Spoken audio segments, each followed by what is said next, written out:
Well, hello everybody. Welcome to another video. FFX, the sequel LP, the Masters Challenge mod made by Coryphean.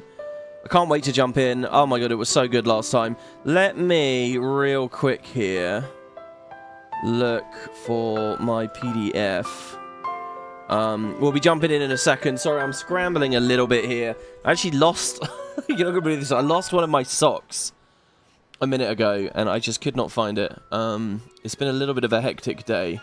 Been doing a lot of packing, looking at like all of my electronics, what I'm keeping, what I'm throwing away. I've basically got this thing where for the past few years, let me see, resources, FF10, piggyback strategy guide, there we go. Yeah, I've had this thing going on where I'll like buy a PC component maybe or something, and let's just check this is working. There we go. I'll buy like a PC component or something, and like I'll like have a PSU hanging around, or an old GPU, or an old hard drive, or an old network drive, or an old, you know, just crap. Just like, and bags of like PSU cables and USB cables, just so much shit. And it's like, do you know what? I'm sick of like boxing all this stuff to move it somewhere else, to not really utilize it, just to move it somewhere else. Like, I've got an old GPU at the moment. It's like a 460. I have like an NVIDIA 460, I think it is. Or maybe it's a 470. It's like, come on, like, I'm not going to use these, you know? I've got like... So anyway, it's been a big sort of categorization day, and there's plenty more to do. But yeah, I did take the time to look up a few things for today's episode of FFX. Had an amazing comment from one of you guys about the overdrives, which was just absolutely fantastic. Let's, real quick here, tab back in game. Sorry, it's a little bit juddery. Now, I've applied the patch to the game, the larger address aware patch, so hopefully we don't get any more, like, green, like FMV moments. Oh, we get to watch the cutscene again from this autosave. This song right now, Wandering Flame. It's just the best. Let me... No, that's video. Let's go audio. I'm sorry, guys. I'm doing it. I'm maxing the music up again. The game is just not the game without the nostalgia of the music. I am the summoner Yuna. I have come from the temple in Besaid. Oh, milady summoner! If there is no other summoner here, please allow me to perform the sending. Thanks, BTA. Our loved ones. We feared they would become fiends. Please, take me to them. Their faces, the random NPC faces around now, they look really funny to me. Oh, I've lost my mouse cursor. Now that I've applied the patch, I've lost my mouse cursor. How can I point to things? Ah! I guess I can if I hit escape, and I'll give you this cursor instead. It's not great though. Yeah, not much we can do about that. I haven't like added like a texture mod for the characters or anything yet. Right now, we've barely even seen like Kamari in battle. We've barely seen, you know, we've barely got to enjoy their just normal models. But we will tweak them as we go forward. Yeah, wow, we got lots of people in chat already. Hello everybody, welcome, welcome. Oh, and there's my alarm going off.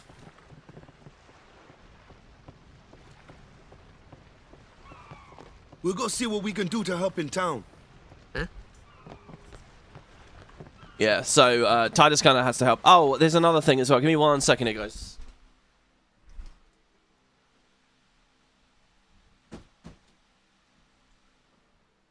Jesus Christ.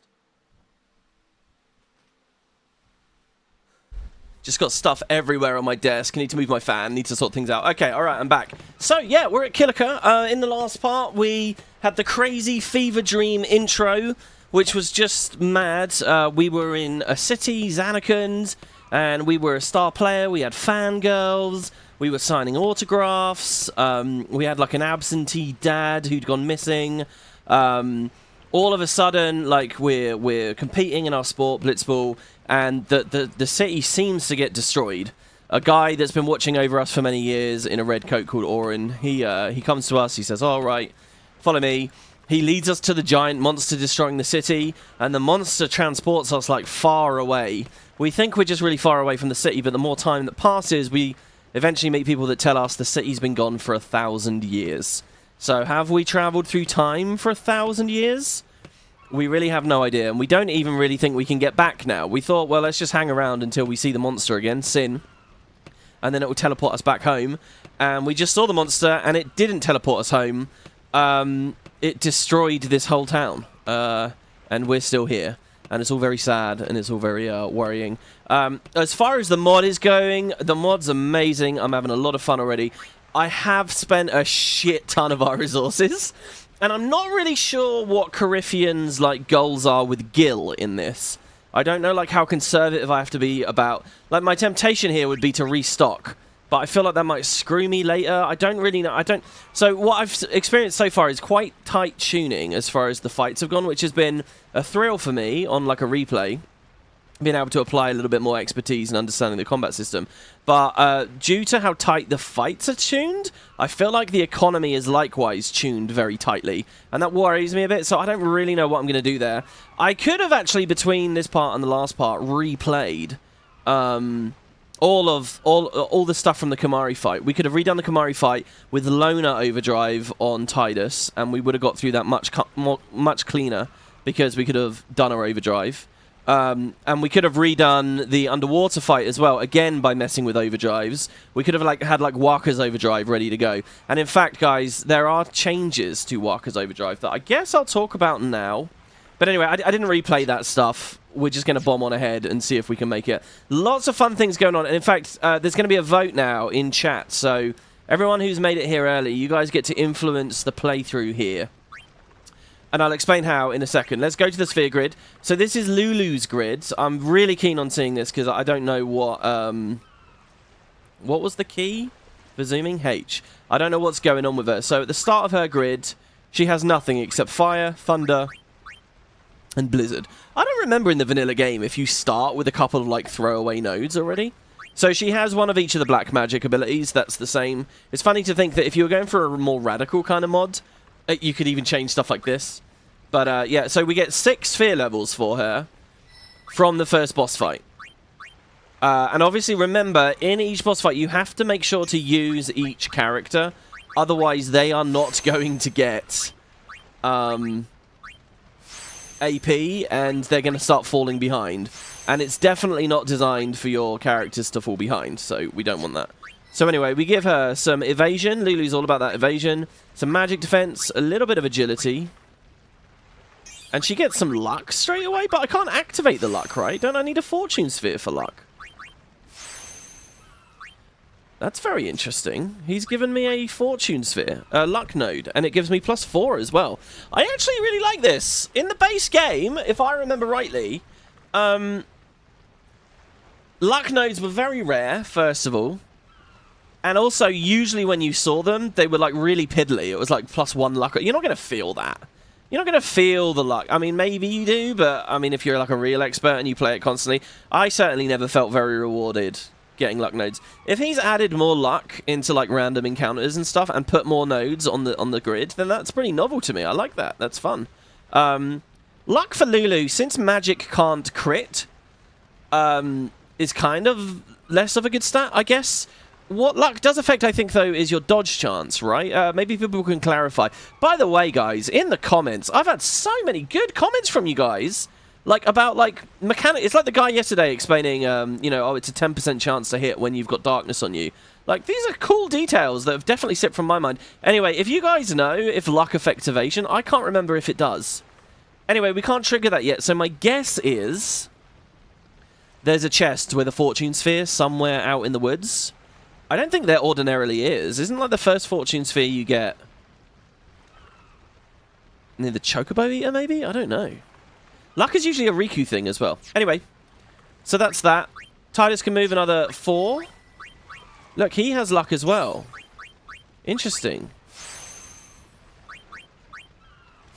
So he gets a bit of evasion, a bit of accuracy, which he'll need to hit the lizards and stuff here in the jungle that we'll be doing in a second. We can move him. That's a luck +3. And he can get a little bit of magic defense as well. Oh, and power. Oh, he gets a choice. No, he doesn't. He doesn't get a choice. So, this is a bit weird. What's the point of this? Oh, I see what the point is. It's just more fun, I guess, to have a lock there instead of an empty node, maybe? Or is he going to give us, like, strength spheres and stuff? Is he going to give us things that let us turn empty nodes into things? Not sure about that. Anyway, there's a lock, and we're definitely not breaking through that. That may as well be a level 1 lock if you want it to be. I don't know why it's level 3. Anyway, so yeah, we keep going. And obviously, every time we upgrade a thing, we get the node lights up with our character's colour. Oh, he gets haste here. Holy shit. That's a lot earlier for haste, isn't it? That's like way, way, way earlier. Nice. Okay, that's quite exciting. Oh, and there's a level 1 lock there. Oh, maybe the first lock spheres we get are actually from the Chocobo here. Is that it? Anyway, there you go. So that's Titus. No decisions just yet. Walker. It's mostly just stats right now. It's not abilities. Walker started with Dark Attack over here. And let's see. Luck will protect you from crits. I see. It protects us from crits. Does it affect evasion, though, in any way? I'm not sure if it affects evasion.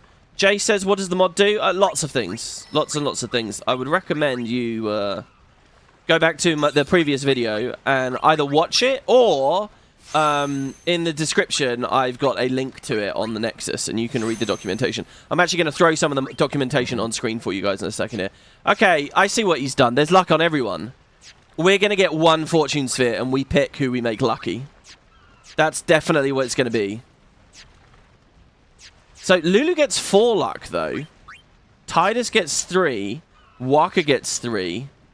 Yuna gets... I'm not sure. Yuna's going to get a bunch of abilities. Just real quick, though, here. Walker got some good stuff, guys. Health, evasion, magic, and he has silence attack now as well. Nice. So we can apply silence. Awesome. Walker had some pretty good stuff there. Yuna, right. She started with Azuna and Cure. And, okay, we're going to get the nulls. Again, I don't fully remember, but the first time I remember using the nulls was... So she's not going to get many stats, but she does have the MP boost staff and stuff, so maybe it's fine. The first time I remember getting a bunch of the null abilities, or using them, is in Seymour 1, the Seymour 1 fight. Okay, we get a bit of magic defense, and a bit of health, actually. That's pretty good. That's quite alright. Okay, so she has all the nulls now. Kamari, now... Oh, Kamari gets scan. Ah. And he doesn't even need a level to be able to unlock it. Wow, look at that. Okay, so you might ask yourself, why is scan not unlocked if it's right within reach at the start?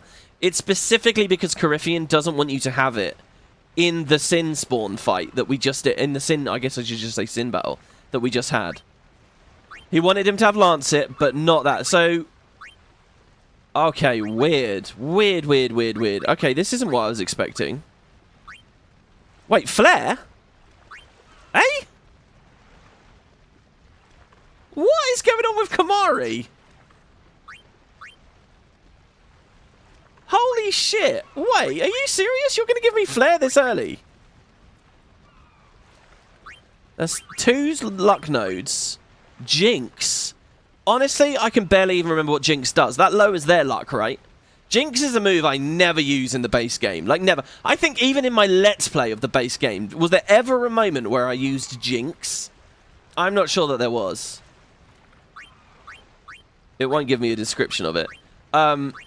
Jesus. Jinx? Now, that's quite exciting. Okay, I read online. I swear I saw online. Someone said, hey... Kamari starts, like, locked. Kamari has nowhere to go. He's got, like, a couple of nodes, and that's it. So, what do I do? And the response was, that fight we just did, this return sphere, this lets you move. This is like a really end-game sphere. In the base game, if you guys remember, you get this super late. What this lets you do is go to any ability node anyone has unlocked on the whole grid. So you can port Kamari to anyone's path. As you all know, in the base game, he's kind of a blue mage and he's kind of a jack of all trades. And he also has jump for that Dragoon influence, if you like. But really, he's kind of, you know, he's a weird nothing of a character that you don't really know where you're going to put him or what you're going to do. Usually, I put him, like, when I'm playing the game, I'll put him, like, down Titus's, Orin's, or Walker's paths. But there's merit to putting him down casters. He can be okay. He's sort of a weird one, though, in the base game. So I guess Coryphean's preserved that, but he's done it in a different way. He said, okay, here, look, you're going to get this return sphere. You can use it to put Kamari on anyone's path. So that's what I was going to say. I was going to say to you guys, you can vote on where we take Kamari. But now I'm realizing his opening area is really interesting. We could go north and just stack a shit ton of defense on him. And coming off of the defense, we could give him a bunch of strength. And this cluster is positioned separate, I guess. Second, I guess. So that you can't cheese like a boss with too much damage. This would be a lot of damage for him. And his weapons do have piercing in the base game. I don't know whether he has piercing still in this. Kamari had a weird grid. I thought Flare was available early, but required a bunch of keys to get to. It doesn't look like there's any keys that I need. I could get it right. That's so crazy. What is stopping me from going to Jinx and grabbing Flare? I mean, we got to do that, right? Is Flare like... I don't know. Okay, I'm going to hold off on Kamari for a second here. Let's play a little bit of story. I don't want to bore the tears off of everyone that's, you know, just getting to this. Let's move in. See what Walker has to say about fixing this place up. Sadly, the Wandering Flame song has stopped. You okay? The pub's closed. I don't think I can get through this without a drink. Yeah, it's alright. Look, maybe that's a blessing in disguise. You can sober up. Letty says, Tidus, watch your step. It's not safe this way. And we get forced to turn around. So we can't really speak to Walker. Remember, the plan is to go to the temple. Not because we're a guardian or anything. These guys are just on their pilgrimage, and we're just kind of in the audience, really, at the moment. But we're going there to help pray for Blitzball success, because we feel like we owe Walker a favour. We're going to try and help him win the tournament. And, you know, that's all we do, right? We play Blitzball at this point. That's like our main motivation in life. This is always a cool area. Once you get to the end of the game, this road is fixed up, and you can actually run along it and see the Fahrenheit airship parked there once you get the airship. It's really, really, really cool. What you'll notice in the remaster is, again, if you look over here, okay, when I unpause in the back, you'll see there's like a world tear. There's like a seam where the water doesn't fully connect, and it's like lifted away. All this stuff was like completely imperceptible in earlier versions of the game. I was actually reading a review of like there's another edition of the Lord of the Rings that they've just released. It's 4K HDR, and anyway, apparently it's really obvious when you're watching that when like the hobbits are just puppets, you know, or when they're the stunt doubles. It's really obvious now. A similar thing when I'm playing this game, I think. Anyway, hey, you're alive, she says. Wait, what do you want? We're not open. Yeah, she's usually like a shopkeep, and usually there's like a chest right there, isn't there? Maybe later we get that? We can open that? I'm not sure.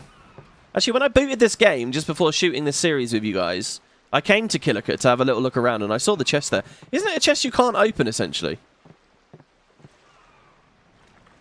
Oh, good point in chat. Yeah, keep the comments coming, guys. Does he have the MP to use Flare? Good question. He might... what's ascending? Oh, shit. Are we going somewhere? Oh my god, we're already at this scene. Holy shit. This is a beautiful scene. Sorry, this is a bit of a weird intro to the episode, isn't it? Here, let's settle into this, guys. This is an amazing scene. This is where Yuna dances and we see the first sending. There are lots of sendings that happen throughout the story, but this is the only one that they do as an FMV. It is gorgeous. It's a weird one because it's like, you know, there's like multiple pieces of key art for this game. There's Tidus in the water of Besaid holding the Brotherhood, right? Looking towards the shore. There's that. But the Yuna one, and like the one on the back of the box, is sort of like front of the box, back of the box. In fact, I can show you, is Yuna in this scene. Yeah, let's look at this. We can listen to some Besaid music. Look at this. So this is the guide, right? The piggyback guide. Oh, it's being really laggy. You weren't being laggy before. That's them in the lake. Basically, I was scrolling through this. And we're going to have a look at this in a second here. Okay, that shot there, right? The page on the right. They use that constantly in the game. It's like Yuna's like key thing. And I noticed in this book, because I was curious about like what concept art they would go for there. That looks like a giant cleavage. Oh, maybe it is actually. They just use it constantly in this book as well. I realize they don't actually... I mean, maybe the Ultimania had more, but they did not actually have that much stuff when they were doing this book, and you can see like the same images they'll repeat over and over and over. Anyway, so it's very iconic. People love it. I've got to be honest, guys. It's always been one of those things that I'm slightly... This is the thumbnail for today's episode. This thing up here. The Kilika concept art. I'll try to do cool concept art for you guys on all the thumbs and stuff, because there are a lot of like development pieces that I never showed in the original series, and this is a nice opportunity to do that. Here, this shot of Luca is incredible. Anyway, we want to scroll ahead. Maybe this is not a good idea, actually. Scrolling through all of the game like this, because you guys will just... It's sort of vaguely spoilery, I suppose. The book's only like 200 pages. There's Gag Gazette. Big stuff when you get there, obviously. Let's skip to page 140. I don't know, I'm sure I saw it there. They're using it there again. They've got it over here on this page. It's weird, actually. You can see when it's in a PDF that it's just cut from the previous. But they use it a lot. Anyway, yeah, it's okay, but I wasn't really the demo for this, let's just say. Dancing, theatre, fashion, stuff like that. I mean, it wasn't really something that blew me away when I first watched it, but I've come to appreciate it more as I've got older. Anyway, this scene's also really cool, because this is one of the scenes... I think this is the first big moment. We already had Waka saying we're going to wait earlier. In this moment, Lulu, like, hardcore, like, lies to us. It's something of a lie by omission, but Titus is going to kind of get to the truth of the pilgrimage a little bit, and she just like swats him away a bit. And this is, again, one of those really cool moments for a second playthrough on this game. Right, let's watch. You truly are clueless. Are you sure it's just your memory that's the problem? She's like our mentor through most of the game. The dead need guidance. And she always entertains us out of questions. As cold as she is. The dead need guidance. Filled with grief over their own death, they refuse to face their fate. If you remember, actually, I made this point in the 10-2 series, if you guys watched me along with that. Once we got to 10-2 and a lot of the big topics are settled, what you kind of see Square Enix now, it wasn't Square Soft anymore, Square Enix. What you realise the writers kind of realise is, like, they have to tackle this question: what makes Spira special as a setting? You know, when you don't have ABC, DEF, you know, when the major plot points are resolved, what is it that's intriguing about this place? And they kind of settle on this thing where it's like, okay, really, it's death, right? It's this weird thing of like Fireflies becoming fiends, and how much sapience they retain, how much memory they retain.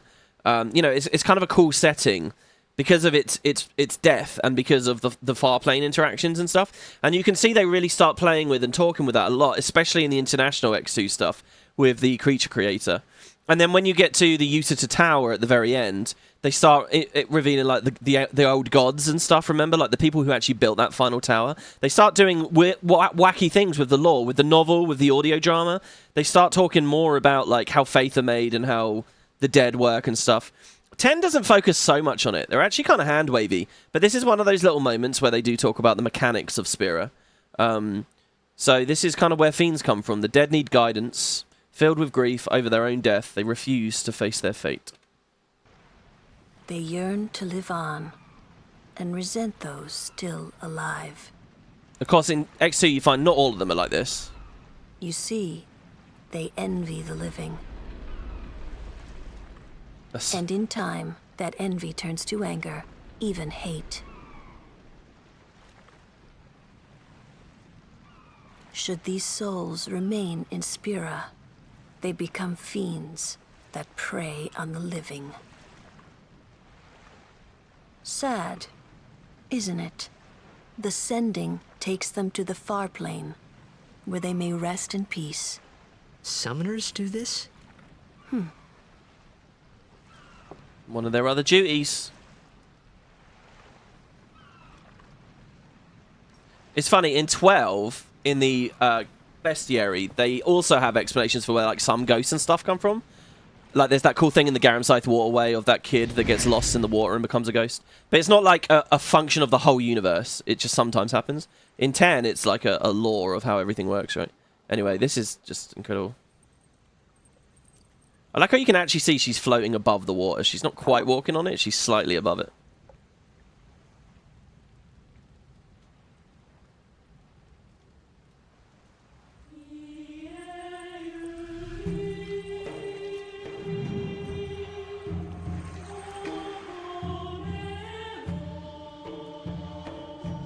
Kamari looking great. Still hasn't so much as looked at us after testing our strength.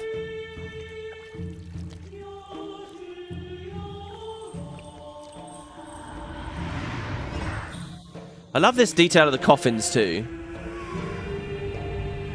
Oh, and when the music kicks in here.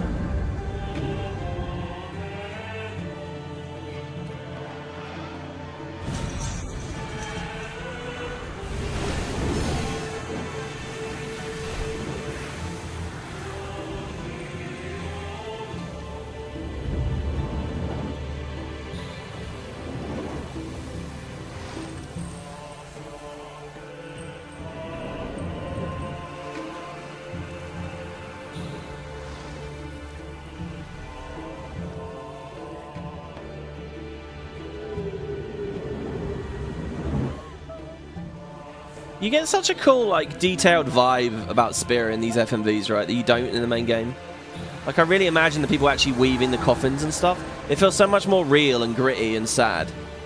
And when we talk about the idea of an X3, whether that be a sequel or prequel or whatever, it's realizing the rendering would be so much better and you'd get that kind of thing more that really excites me about that. But yeah, you got to think about that scene there, guys. That's like a watershed moment in a lot of ways as well. The whole game is a watershed moment. The whole game is like, okay, here's fucking really good 3D rendering. We've moved far beyond like Mario 64 here. And here's how we're going to tell a story with this, with the mocap and the voice acting and everything. And, you know, a lot of games through the 90s, you know, they're kind of boys' toys. They're kind of... But here, they're saying, no, this is something genuinely beautiful, right? And not a lot of cinematic games were offering that. Like, I think it was a big moment for people. Anyway. Good job, Yuna.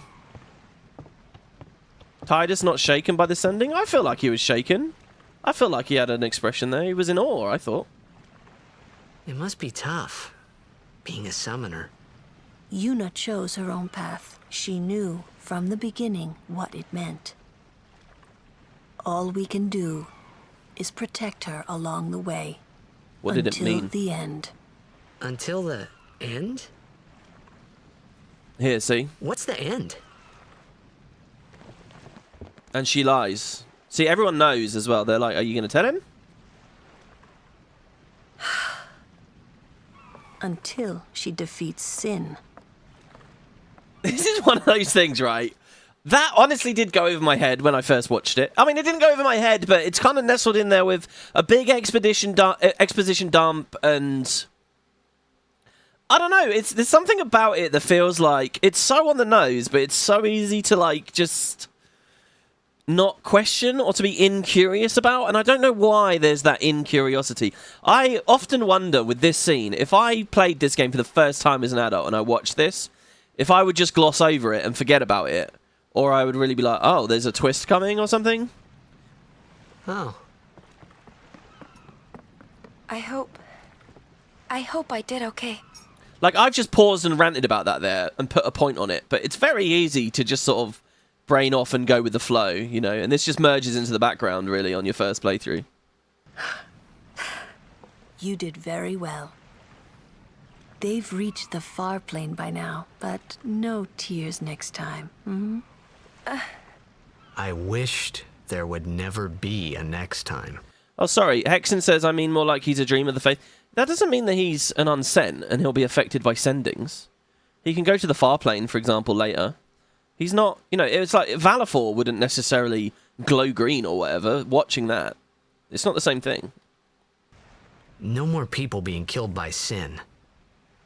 No more sendings for Yuna. Everyone stood there watching her. It was strange, and somehow horrifying. I never wanted to see it again. This is great as well, because you know on replay you're going to see it again. And there are some very grim moments coming up. In fact, I'm hoping today's episode will end with another one. We might bookend this with sendings, guys. We might bookend it. It depends. It depends on our progress. Hello, miss. Did you rest well? The others left some time ago. I've always wanted to know what it would look like up there, up that staircase. In X2, you can kind of, like, go up a lot of people's houses, like in Donna and Bartello's and stuff. This place is, like, one of the biggest changes in X2, obviously. Okay, the little kid. Let's do it. Let's talk about the little kid. I'm going to be a blitzball when I grow up. Alright, I'm sure I talked about this on the original series. I'll talk about it again. This is obviously an error. Clearly the line should be, I want to be a blitzballer when I grow up, or I want to play blitzball when I grow up, or something like that. But he says, I'm going to be a blitzball when I grow up. And, you know, I just like the idea that... So you might think that's just a localization issue. It's actually not. It's 100% accurate. Original X, in Japanese, the kid says this in Japanese. So when they localized it for English, they just preserved it. And I like the idea of the person doing the translation finding that funny or whatever. Because it kind of works. It's just like a stupid thing a little kid might say, right? I'm going to be a blitzball. There's a mod, by the way. If you guys are playing this along with me, and I invite you to, I would love to read your stories as it's going along or whatever. But there's a mod. If you're playing along, or if you just get back into this game, make a note of this. There is a mod on Nexus. You know Walker's blitzball weapon? It changes the texture of that weapon to this little kid's face. So the little kid, so you are throwing the kid becomes the blitzball basically, and you can throw the little kid's head at like monsters and stuff. It's amazing. And there's like a video of it that I saw posted on the subreddit the other day. So anyway, in original Japanese, there's the error. They translated it accurately. They could have fixed it, you know, or whatever, but they didn't. They don't editorialize. And so that's it. It became very famous. I assume it was famous over in Japan as well. Anyway, 10 years later, they do the remasters. And in Japanese, with the remaster, they fixed it. I don't know what it says now, but for the remaster in Japanese, it's fixed. He doesn't say, I'm going to be a blitzball when I grow up. He says, I'm going to be a blitzballer or whatever. And that's their prerogative, you know, to fix it. What's funny then is you might say, okay, the localization of the remaster, they'll fix it as well then, right? So the original game had it broken, the remaster has it fixed. But no, the guys localizing this, the remaster, they kept it broken. You're looking at it right now. I'm playing the remaster in English, and it says I'm going to be a blitzball when I grow up. They left it with the meme, the joke version, which is kind of amazing. Or at least that's what Wiki says. Obviously, I've not actually played the Japanese version of this game to verify that. Believe it or not, the patch that I applied to this last night, to make this large address aware, Untitled Project X, it actually allows you, what's the hotkey? Shift, Control, Backspace? Here, check this out. Oh, you guys can't see it. It's not being streamed, unfortunately. Anyway, they let you fuck with some game options you wouldn't normally be able to, and you can change it to, like, Japanese, but you can do, like, Japanese text, Japanese... What's the other one? It's Japanese dialogue, Japanese FMVs, or Japanese sound effects. So like all the grunts and stuff, you can make Tidus sound like his Japanese grunts or whatever. Anyway, yeah, I'm going to be a blitzball. Sure you are, kid. Sure you are. This is my home, and no matter how bad it gets, I ain't moving. It's a shame we can't recruit anyone to blitzball yet. Alright. Now, was she a shop? She wasn't, right? No, she just explains that. The tutorial, again, I don't think Coryphean changed these. Funnily enough, though, can I look up overdrive modes in here? I guess not. Alright, let's just get out of here. They must have been fans. It's too funny to fix. Yeah, I mean, certainly. Hey, you awake? Captain Walker's waiting for you. I love this, man. I love that you get the Aurochs with you through all this. Is this guy Tats? Is he the amazing blitzballer? Everything's in shambles. I don't know where to start. We already have, like, the nice morning music here, I guess. Is Walker back over here? What happens if we do backtrack here? Oh, he is here. Ah, there you are. Morning. Be said, Aurochs. Huddle. Look at that, guys. It's a new episode, and we've just slept. For victory. Go! High Summoner O'Holland used to live in the Kilika Temple here. Kilika. Yep. Lord O'Holland was once a great blitzer, you know. Waka. Praying for victories, oh good. But is this right? Something wrong with enjoying blitzball? Is this really the time? This is the only time. The players fight with all their strength. The fans cheer for their favorite team. They forget pain, suffering. Only the game matters. That's why Blitz has been around for so long. At least that's what I think. Whatever you say. Let's play. Right, talking about the script here for a second. Another thing that I'm gonna be a bit ranty sometimes in this, guys. One thing that annoys me when people discuss like the story of this game, the way that the community treats it nowadays, is a lot of people say that Blitzball was crowbarred into this story, that it doesn't really like fit or make sense, and they have to bend over backwards to make it make sense. And I think that's a complete mischaracterization of what the writers were doing. I don't think they crowbarred it in. I think they were trying to make a point about how you have to marry leisure with the bad times, and historically that's what people do. This scene we just watched, right? That doesn't have to be in the script. I think what a lot of people don't understand, that writers do, right, is if they really think, if it's really clunky, if it really doesn't work in the story, if they really don't want you thinking about it, they won't have the scene. They don't lampshade it, they don't put a spotlight, they don't try to justify their philosophy on the thing. They hide from it. They just hand-wave it, and you won't get that dialogue.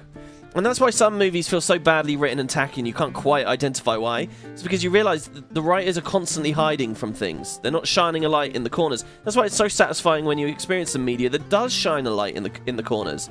So anyway, look, a scene like this, I hate this thing where people look at this scene and they say, look at it, blah, blah, look at how bad this is. They shouldn't have put Blitzball in this game.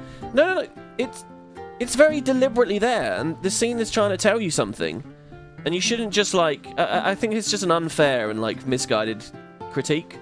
And, you know, Christ, look at how many Final Fantasy games. They're all about world-ending threats and dangerous times and stuff. And you can always fuck around in different minigames and stuff, you know. And those games escape that criticism because the writers didn't talk about it in those games. No, they're doing it here. It's as old hat to them at this point. They know what they can skip out on having to justify. And they try to justify it because it's an interesting part of the story to them. And it is to me too.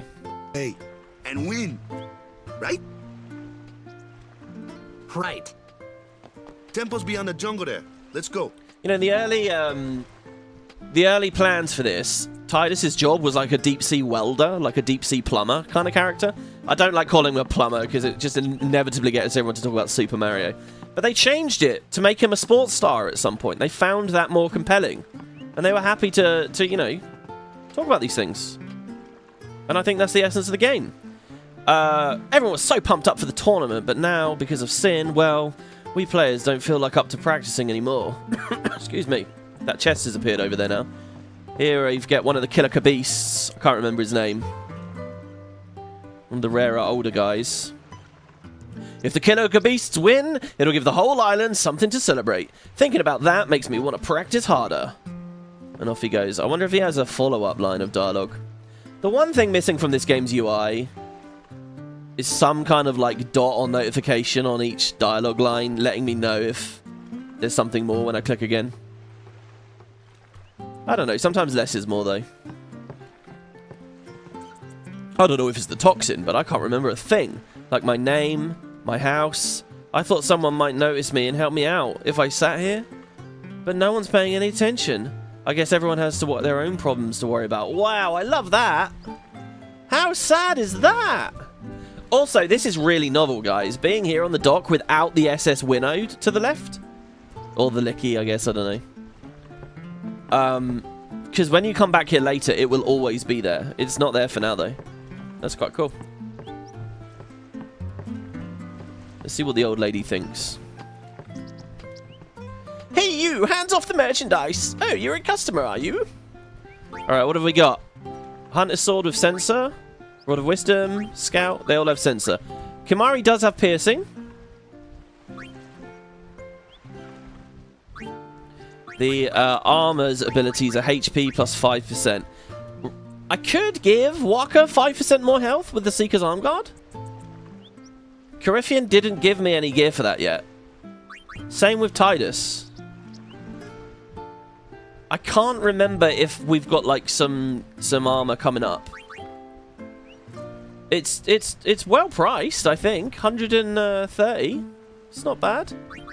Screw it, let's do it. Oh, and you don't sell potions or anything, do you? You just sell gear. Oh, maybe... Wait, hold on. Is that a thing about the mod that you never actually buy potion? No. We saw that we could buy consumables earlier. We bought, like, those echo drops, didn't we? Right, well, whatever. Look, let's give Waka 3% more health.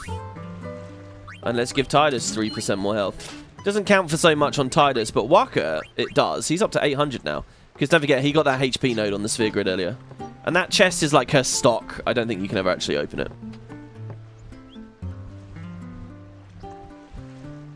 Blitzball was shoehorned in. Me watching Yevon prayer over and over that it was a Blitzball ritual, rolling your eyes.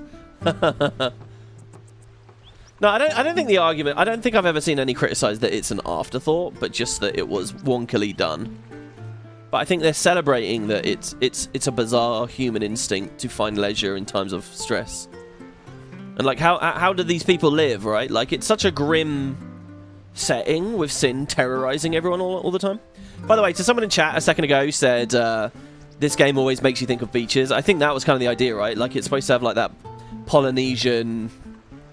Like, if you were going to theme Final Fantasy games on different elements, or, like, materials or ideas, I mean, this game is water, right? The main character has that water affinity. This is water. And that's why, if Tidus became a Faith, he'd summon Leviathan. Our loved ones made it to the far plane with Lady Yuna's help. We're truly grateful for Yevon's blessing. I'm sure my grandchildren made it to the far plane in peace. Oh my god, look at this! I fucking love this stuff. Look! The young die and the old perish. What's that line? Sorry that you had to watch all your grandkids go before you. That's all kind of fucked up.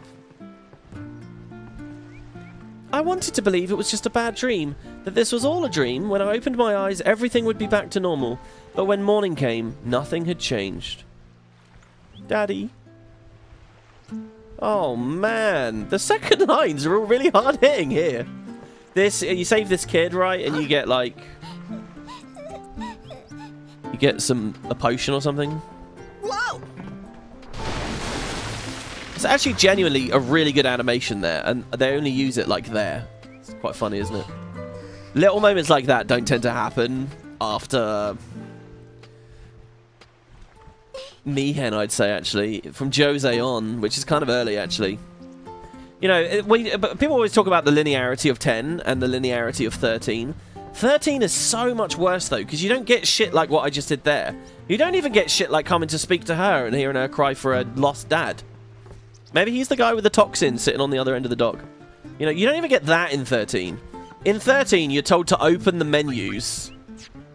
We still don't have a world map, do we? We have our withered bouquet and flint, which we'll never use again. And to read the codex. Yeah, I'm repairing this now, but it'll all be destroyed when Sin comes again. He destroys it, I fix it. I fix it, and he destroys it. It's a never-ending cycle, I tell you. A little bit on the cycle of death there. It's not just Kilika. All of Spira has been ravaged by Sin. I know, it's pretty clear that the format here is they all have 2 interactions worth of dialogue, and then it loops, but I'm trying it a 3rd time every time anyway, guys. Look at their just wrecked house. The water here looks a bit crazy. Please excuse him, he's been affected by the toxin. So if he says anything offensive, don't take it too seriously. Obviously, Tidus doesn't actually have the toxin, so we can't use him as a touchstone for what it's like. I like to think people who do have the toxin, it's like those videos you find of people doped up on anesthetic, you know, being wildly inappropriate. What are you looking at? I ain't on display here. Go away, man. Oh, he only has the one line. I'm sorry. I'm just going to steal your shit, okay? 3 potions. Thank you. Much needed. Oh, I can't wait to use alchemy with Waka a little bit more again here in a second. So there you go. That's all of Kilika. Well, Kilika town, anyway. Kilika port. 13 didn't even really have towns to explore with shops or anything. Yeah, 13 was such a fucking misfire. To criticize 13 about in the arena of linearity with the same breath as you talk about 10 is so disgustingly dishonest. It's unreal. Like here, look at where we are now, the Kilika Woods. It's like multiple like squares worth of like vaguely mazy areas to go. Yeah, the Mihen High Road is a lot more linear, and Jose's linear, and the Moonflow's linear, and the Thunderplane... Okay, look, a lot of it's fairly linear, but there's so much, especially like in terms of backtracking, finding shops and things. In 13, all the shops are like save spheres, right? It's like there was a whole other pass they were going to do with that game, and they just didn't have time. So like just shitloads got cut out. It's just bizarre. It's like so distilled down, and I mean shameful, really. The enemy variety is terrible as well. It's just robots everywhere. Oh my god. Anyway, we get another cool little moment where Waka's following us, but I think it's only for like the briefest of moments. Here's our other friends, Lulu, Yuna. Hey guys. What's up? Yuna's saying she wants you with us. Huh? I want to ask you to be my guardian. Why? You know what? There's no time for jokes, yeah? I got knocked out and I fell in the water on the boat. Did I really do that well? A blitzball whiz kid, but up against fiends. He's a newbie. It's true. Not a guardian, then. I just want him nearby. Wow. Oh, wow. What? What do you... Honestly, if I heard that after I'd flirted with her slightly around the campfire before, I'd think I'm in there. FKA Twink says, man, I didn't play 13 for years. After losing interest from all the criticism, I had a blast when I finally did it a few years back. Yeah, I do think 13 has something to offer. But I think it is lacking in a lot of ways as well. But I think it's an okay game. I played it once. I have a vaguely nostalgic desire to go back through. So yeah, you know, I'm not trying to shit all over anyone who loves 13. What do you mean? It's just that, well... We're all going to the temple anyway. Can't this wait till later? Yeah. I'm sorry. I shouldn't have... There's nothing to be sorry about. I'm just not really sure what's going on. My apologies.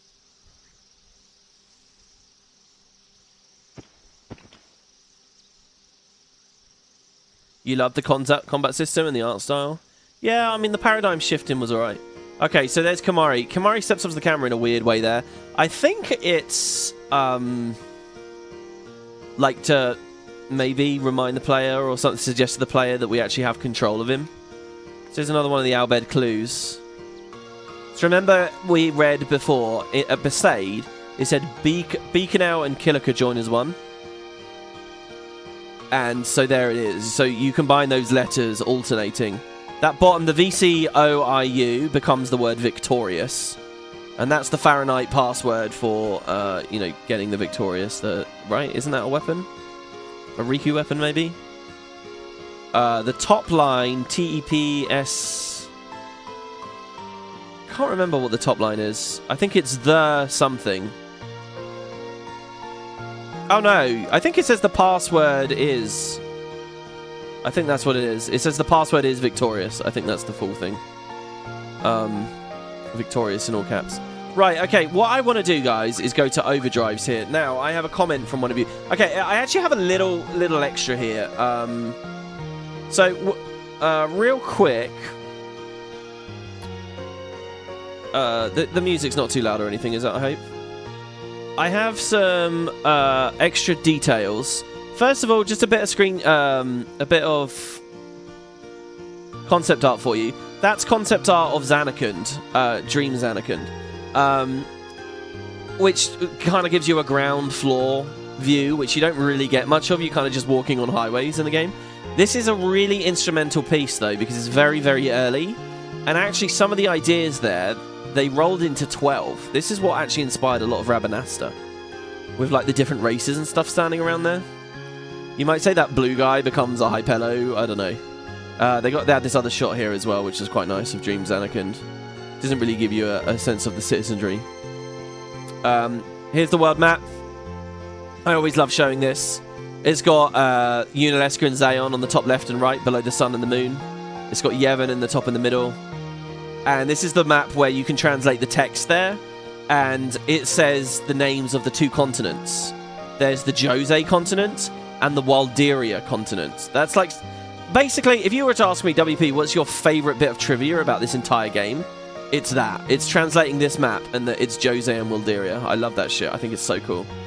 But then that also has, like, hints and suggestions about more temples than we visit. You know, there's a couple of other faith out there, other pilgrimage destinations that just for whatever reason we don't go to in the game.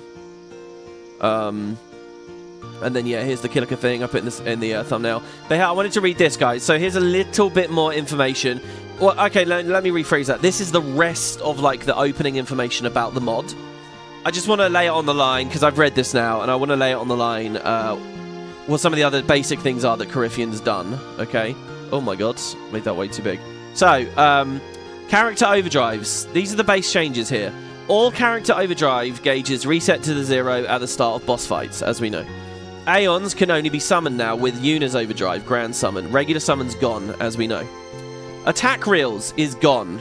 Wakka's only overdrive in the mod is Oryx Reels, and the Oryx symbol attack has been nerfed to be slightly weaker than hitting a weakness with the elemental symbols. So I don't know why he nerfed... Well, I guess what he's done is he's looked at the maths on the Oryx Reels, and he's realised it's lame if it's meta to just always pick attack. Basically, he doesn't want people using... Remember, Oryx Reels is all of the other overdrives at once, basically, right? Plus with the Oryx symbol on there. I think essentially what Corypheon's saying there is... It's more fun if whenever you overdrive on Wakka, you're opting for a different thing, you know? Which is cool. I heard about this mod, actually. One of the things I was most excited about was this Oryx Reels thing. I didn't realise he just nuked the others. So I'm a little sad about that. I was looking forward to using element reels and status reels at least. But attack reels, I get it. I understand getting rid of that. But yeah, I guess it's just auric reels the whole time, and we're going to learn how to use them. I mean, in a way, we essentially have all the reels. I don't think I'm going to have the skill to pull it off well.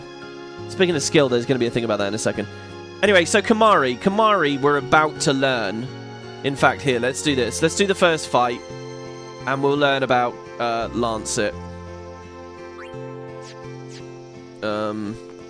I guess I'll walk towards the... Oh, there you go.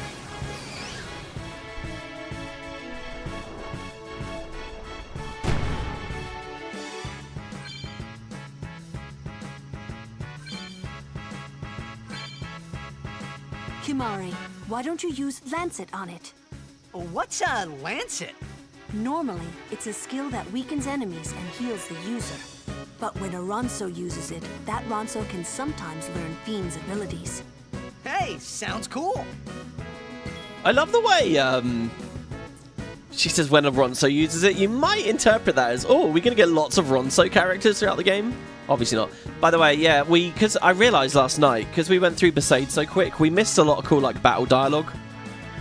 Which is, like, the most fun shit about this game, hearing them yap to each other while, you know, they're in some kind of battle scene. Anyway, so yeah, we're forced to use Lancet. Now, you'll notice that Kimahri is poisoned there. So Seed Cannon has changed. I'll explain. Okay, the help text here says that it can be blinded now, and it couldn't before. So we go. Kimahri learns Seed Cannon. And now Tidus is also poisoned. So I guess Kilika's going to be a lot harder here, actually. I'm not going to waste any mats. I'm just going to attack. It's pretty scary. Is he spreading it on all of us? Nope. Deal damage, inflict poison. Okay, so basically, guys, here's the deal. Seed Cannon... okay, I might have got this slightly messed up, right? But I think Seed Cannon is just, like, really good in the base game. Like, the base power you have is excellent. So, like, later you'll get other moves that also, like, should be better. But, like, Eject Kick, I think, is one of them. But you can just keep Seed Cannoning. Seed Cannon's, like, downside, I think... I think the downside of... So, if you watch my 6 Let's Play, you know, there can be, like, rows of NPCs where you've got, like, some in the front line and some in the back line, and the ones in the back take less damage. That is actually a thing in 10 as well. But it's really rare to actually have, like, enemies behind. You know, like, you have to kill the ones in front and then you can run forwards. If you think about, like, the wedding scene at the top of Bevel, you see that a lot. So Seed Cannon's thing, I think, is that Seed Cannon is a really good hit, but it's, like, crappy on faraway mobs. But because there's almost never faraway mobs, it's just strictly a brilliant, like, move to use, and it's, like, power crept. So I think that's the story in the base game, so I think Corypheon's changed it. You deal damage and poison and confuse an enemy now. So it's a bit of damage, and it's a status thing. And a double status move is a super cool novelty to me in 10. I don't remember any double status moves that you can inflict as a player in Vanilla 10. Is there anything you can double inflict status moves? Maybe having Waka use Dark Attack while he has like a Poison Touch weapon or something? Does it even work that way? Anyway, so yeah, so Seed Cannon is now a bit more context to when and how we use it, which is exciting. The downside is we're going to be getting poisoned constantly while we run around here. The upside is, as I now see, we can blind the Regoras, so I guess the game is blind the Regora so that it can't poison you too badly. Because remember, we've got to get through now, and there's no, there's no like resetting in the middle. So anyway, hopefully this kills it. It might have been better to just jump where it's confused. Kamari's alive enough here that I can just swap him out. Well, to be honest, let's do it this way. This is the most efficient way. I think Lulu can kill it. What's it weak to? Fire.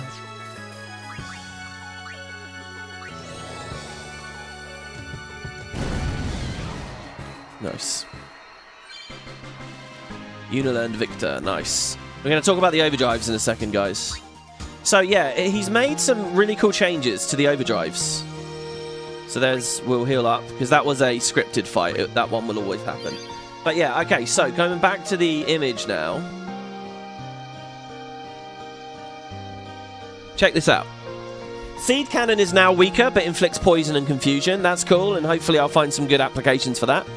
Kamari's Thrust Kick is now weaker, but ejects. Wait, I thought it always ejected. Oh no, Thrust Kick. Oh, I think I remember what it is. Both Seed Cannon and Thrust Kick, they're just like big hits, I think, in Vanilla. Even though Thrust Kick should surely eject. Because don't they eject when they use it on you? And it just wasn't assigned or something? Anyway, cool shit. Stone Breath now also inflicts slow.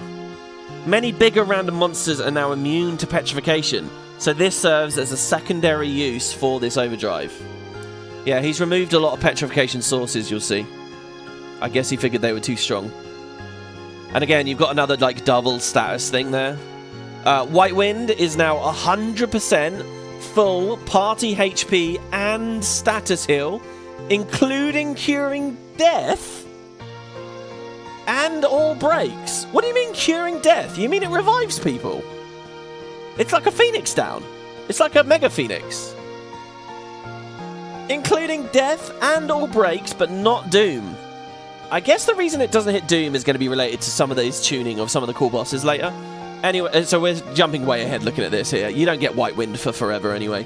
But it does not delay the party's turns, but there's a bug on the CTB preview that will suggest it. It's for unknown reasons. I wonder if he'll ever figure that out. That sounds very weird.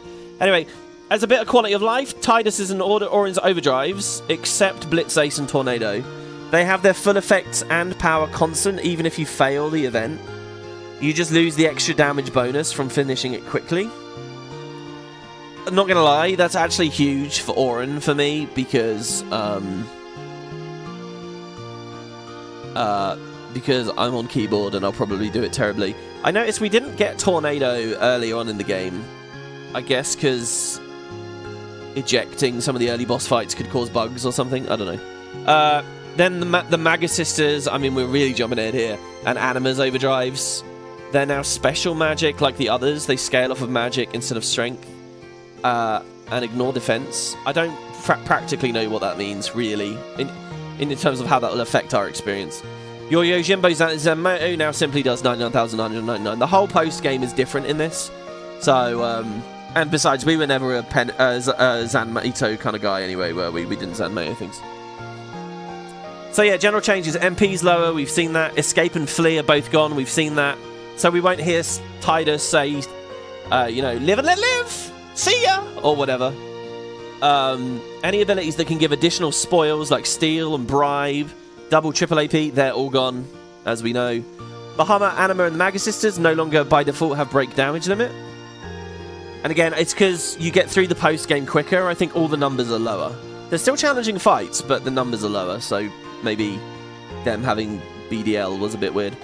Death Touch, Stone Touch, Death Strike, and Stone Strike are gone. Now, that's news to me.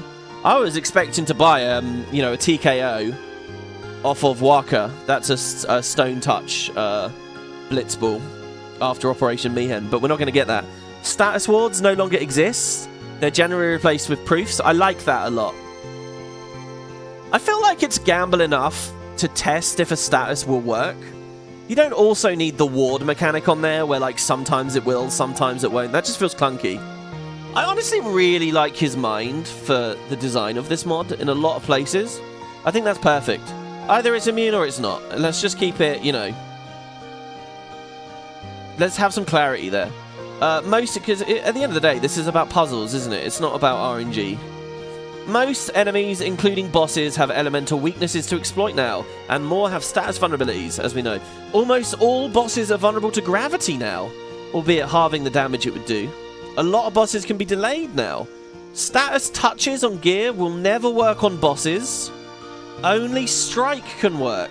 And of course, skills and magic that inflict them. So that explains why we weren't ever getting poison the other day.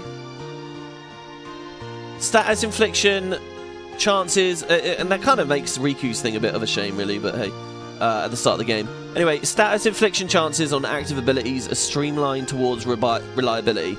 If a skill on magic works, it always works. If it doesn't, it never will. Overdrives will always work unless the enemy is immune. So what I'm guessing there, I don't know whether that means the 10% chance to hit through blind, it still exists. And all 4 break skills work on almost everything in the game. Oh, I'm going to enjoy this, right? Because I love the break skills, but it's so unsatisfying in vanilla when you use a break and it doesn't do anything, and it's like, well, I just fucking wasted that turn, it's annoying. And you get them late enough, right? You want them to work on things. This is how 10 should be. It's so good. Well, for a hard mode or a repeat playthrough. It's too tightly tuned for an actual first playthrough, but yeah. Anyway, so yeah, look, post-game is different. This is the last thing, guys. We'll get back to the game in a second. Progression is, in short, storyline, then the Stolen Faith Cavern, then the Omega Ruins, then the Dark Aeons. They're actually Heretic Aeons. I'll talk about that more later. Then the Remium Temple, and then Penance.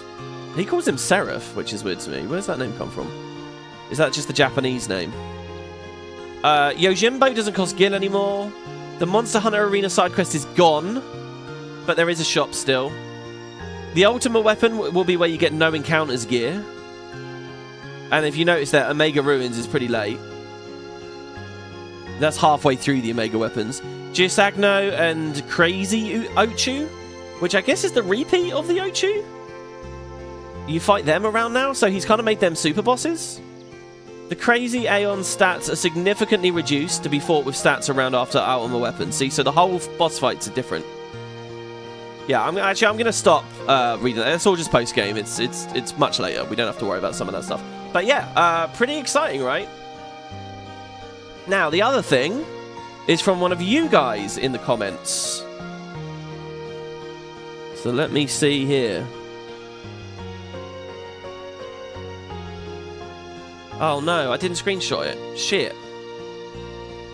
Alright, I don't know where it is, but let's go back over to our guide here. Now, how do I find... If I control F... Overdrive mode...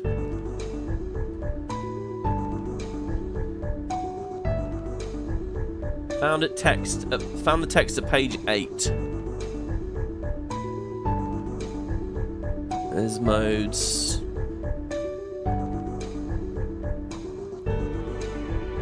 Here we go. Alright, it's written so small here, guys. It's written so small here. Okay, hopefully you guys can see this. Right, the character will earn specific battle situations several times in order to learn a new overdrive mode. For example, in the vanilla game, Yuna will learn Daredevil once she's participated in 90 battles with less than half of her health. Except in the mod, we've unlocked these basically immediately. So these are all fun for us to play with. You've got Ally, which is just every time it's your turn. Avenger is if a friend dies. Comrade is if a friend just takes some damage. Coward is when you run away. We won't be able to get Coward in this. Dancer, Daredevil, Healer, Hero, blah, blah, blah, blah, blah. Anyway, so I had a message from you guys that was kind of assessing these and gave the numbers.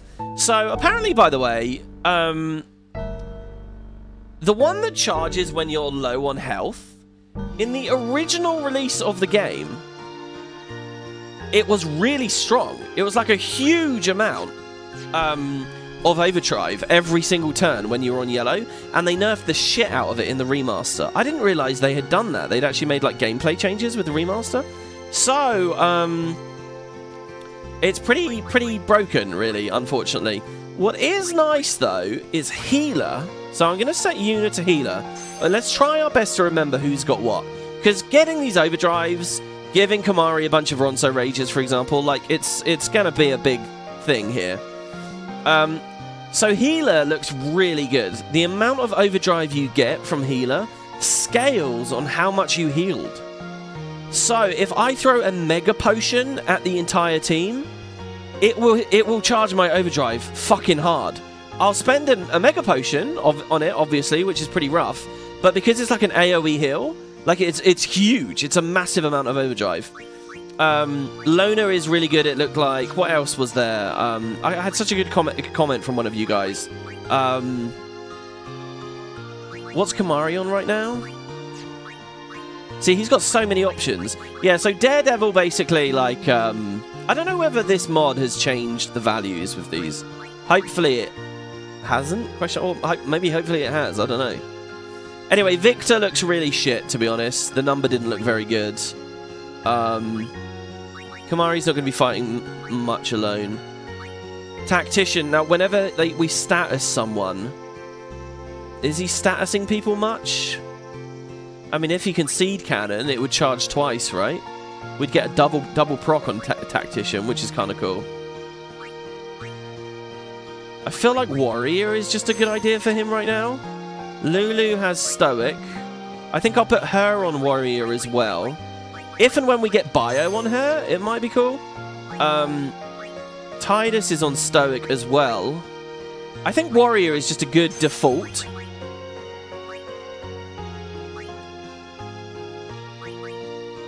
I mean, but when we're running around out here, maybe Victor... I don't know. And Waka I have on Daredevil, which is amazing, by the way. Because in that long-ass jellyfish fight in the last part, if he'd been on low health, he would have been charging like mad. But he was never on low health. I couldn't afford to let him go on low health, because he'd get one shot. And, you know, there was the whole life steal and stuff. So, for Waka, I'm going to put him on healer as well, because he kind of is an alchemy healer, right? He's been doing a lot of potioning. The question is, how many potions do we have left? We have 3. We picked 3. Oh, here's the world map. I thought it was a key item. It's not a key item. There you go. I didn't need to get that concept up. Look at that. It's so good, guys. Oh, my lord. And so easily translated from this higher resolution master here. Okay, so maybe Waka won't be a healer right now. Should we have him on Tactician? But there are some very good ones. And, you know, I did read some absolutely excellent numbers out there. So we'll see. Oh, we've been ambushed. Die Thunder. Wow. Die as in 2. So they're casting Thunder on... He's AoEing Thunder. This is amazing. Oh, they've all got different moves and shit. This is so cool. Okay, we don't have Prey. This would be a perfect Prey moment. Oh, I want a no shock, really. If we no shock, we do get a bonus turn. Shield us from thunderous bane. Oh man, we're already at the point where we get to use this stuff. Okay. Now, Lulu... So, remember, basically the fundamentals here is you don't one-shot mobs now, you two-shot mobs. So they get a chance to hit you back a bit. Lightning Elemental, vulnerable to opposing elements. Yeah, okay. Well, I guess let's just run through this here. Anyone Oh my thirsty? god, Tears with the 20 memberships! 20! Holy fuck, thank you so much! I saw you had a lovely comment. You said that the design of this was really, really good. And the guy should apply for a dev job if he could. Okay, so now here's Yuna's bonus turn. She has to heal here, really, right? Aid us. Oh my god. Hey guys, whoever's watching right now, if you guys got a membership from that, congratulations. That's absolutely awesome. Nice. They're both immune. Oh yeah, Rook! Rook was a cool one as well. Rook, guys, is really weird. And again, Rook you would never use in the base game. Rook is when you block damage like this, it charges your overdrive. So Yuna's overdrive would be going crazy right now. Oh look, it can target the same person twice. That's interesting. See, look, he survives on just a little bit of health. I suppose we could have lanceted, but Kamari was asleep the whole time. All right, we're going to go back to Tidus here. He got the accuracy, so he should be able to hit this. Now, don't forget, he has First Strike as well. First Strike's, like, overpowered. Yuna got Daredevil there. She can heal herself again here. I don't mind about the MP, because I'm just going to look at how much she heals with... I did not see her overdrive go up there. I just didn't. Oh, that life steal actually didn't matter. Yeah! The fact that he stole health from Lulu there. Yeah, I don't mind about spending her MP because I'm going to go to the save crystal here anyway. But yeah, Tidus we really want in the front of the party because he has First Strike. If he's not, we don't get the benefit of that. So I'm gonna stick with that. I think that's really cool, by the way. It's very on the theme for him as the main character to be there and all that. Yeah, and now let's put Yuna onto Rook. Oh my god, Rook, yes. Okay, right. Are we finally ready to go? I'm gonna save again. Oh my god, guys. What progress have we made here? We've walked. We've collected a chest. I didn't actually see what I got out of that chest. Fuck. This was the next one. Get a scout for Waka. Don't forget, you don't necessarily know the full detail of the weapon unless you actually look at it. So Comeback has alchemy. Switch here has a bit of health. This one has Ice Strike. Why are you giving me so many icy things, Coryphean? What the fuck is weak to ice here? Are there fire elementals here? I don't think so. It's all lightning stuff, isn't it? I guess I'll give it to him anyway. We don't have the potions to be alchemying it up anyway. Okay, see, so there, like, we got ambushed again. And normally I'd flee, but there's no choice here. What's the best thing I can do to mitigate pressure here? I can't one-shot the Dynonics. I could cheer to raise the lady's defenses. Or we could swap to Kamari and... Nah, you can't do anything. I think cheering is the best thing, really. It gives me a go in the middle as well.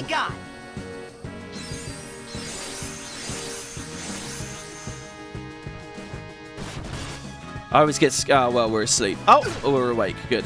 I always get scared with those things attacking because... like, they're so often petrify you or whatever. I think here... I can cheer again to raise defense again. Or I can gamble an attack on that. Now that I've cheered once, my strength is up, and we might be able to kill it. It's weak to frost.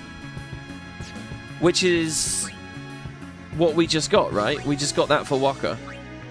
I was just ranting about the fact that I don't know where I'm going to utilize that. Could Waka one-shot it? Oh, we got to check, right? Maybe it's designed... He doesn't have I could cheer. take care of those alone, huh? Could you? This is so cool. Waka... Oh, well, hold on. This thing's weak to frost as well. And it's Waka's main target. It's squishier. So let's try this. Come on, Waka. Oh, 159! And it has 160 health! I mean, is this some kind of sick joke? This chicanery? He's done worse. That billboard. A man just happens to fall like that. Come on, Tidus. Newbie here. Sorry. Oh, yeah. Oh, he would have one-shot it. It did 205 and we needed 200. He would have one-shot it.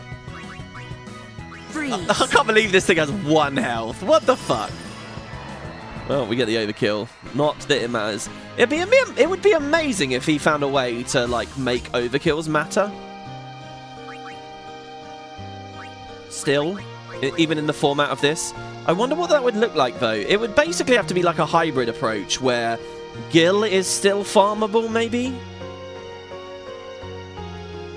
And you would play with that a little bit, but obviously it puts you on that like grind path that the whole, you know, it's not the curated experience anymore, which is not really the idea of the project. Always loved this bridge. Take it easy, huh? I'm fine. Oh, I don't know if I've ever heard Titus say that. You don't even remember that overdrive mode, the Rook one? Yeah, I know, right? That's like the rarest one. So we could just, we're gonna, what's nice about this as well, look at what's cool about this, right? In the vanilla game, you get an overdrive and you're like, well, I'm gonna save it, I'm not gonna use it, I'm not gonna enjoy it because, I'm gonna hold it for the next boss. But here I know I'm gonna lose it at the next boss, so I'm at liberty to, there's no reason for me not to overdrive right now, there's none. The question is, do we spiral cut to kill one immediately, or do we gamble for the big AoE? If we gamble for the big AoE, which is better, Slice and Dice or Energy Rain? I assume Energy Rain, because you get it later. It's harder to trigger though. And we haven't seen this yet. It's interesting, he hasn't given me Blitz Ace yet. Will I get it here? Blitz Ace actually bugs in the next boss fight. Ah, Titus, you killed the wasp, but yeah, okay, we got it. The animation for Blitz Ace bugs in the next boss. It's over! Oh man, just hearing Waka say that, it's like me in my happy place. I'm extra in my happy place here with all those memberships. Thank you so much, oh my god. Here's the Crusaders. You'll notice I'm avoiding the Ochu. I'm assuming you can't beat the Oshu first time. Maybe you can. We Crusaders are training for the upcoming operation. Call on us if you see any sin spawn. Are you heading for Kilika Temple? Then just follow this trail. There are poisonous fiends in the forest. Be on your guard.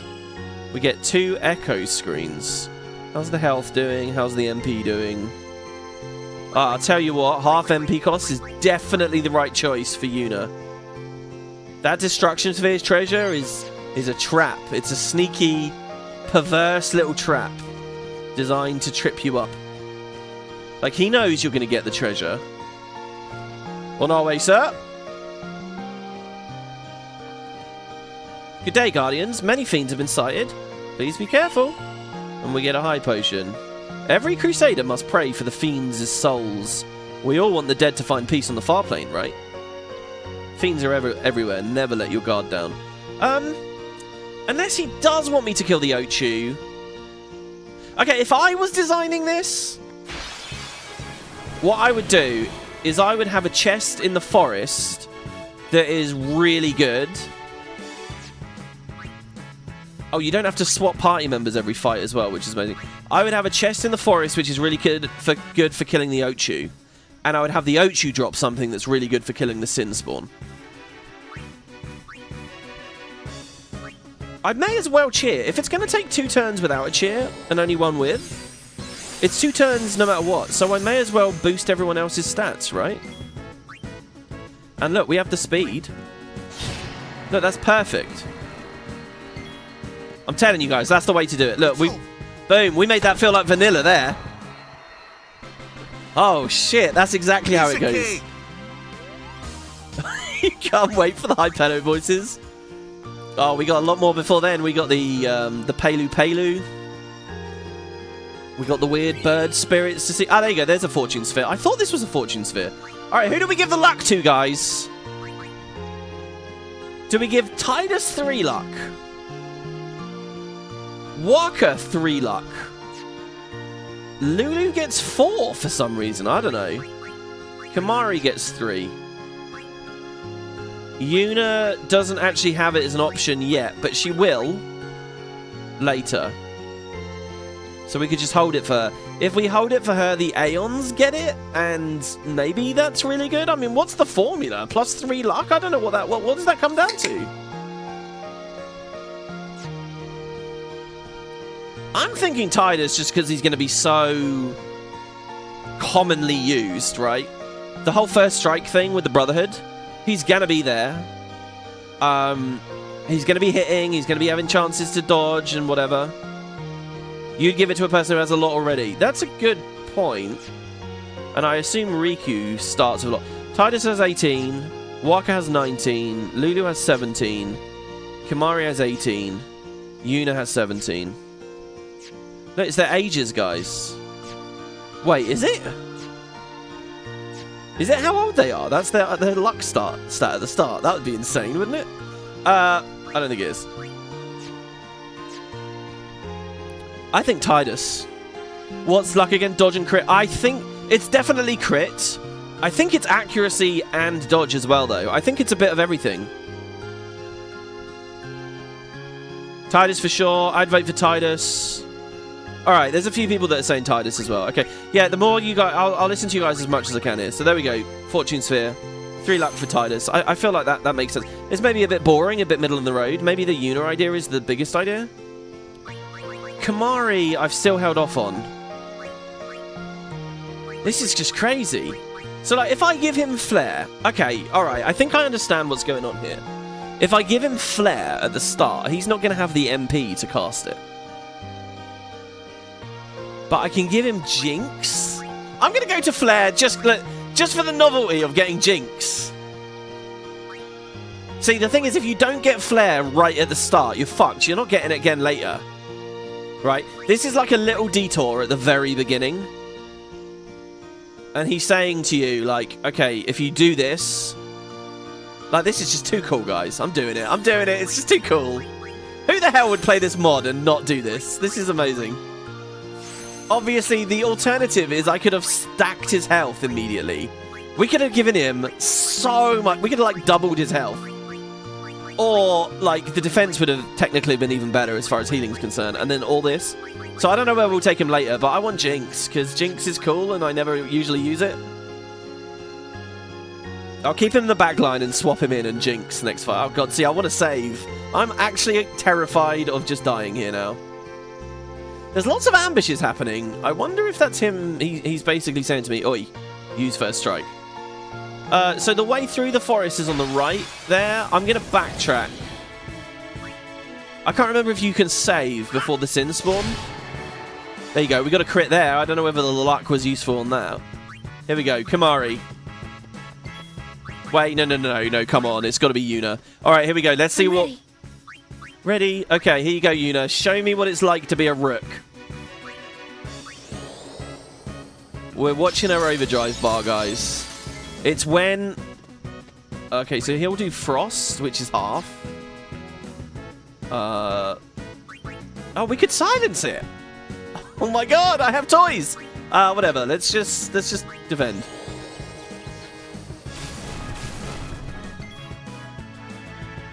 Why do I feel like I didn't see it do anything? Am I crazy? Is she not set? Did I not set it up?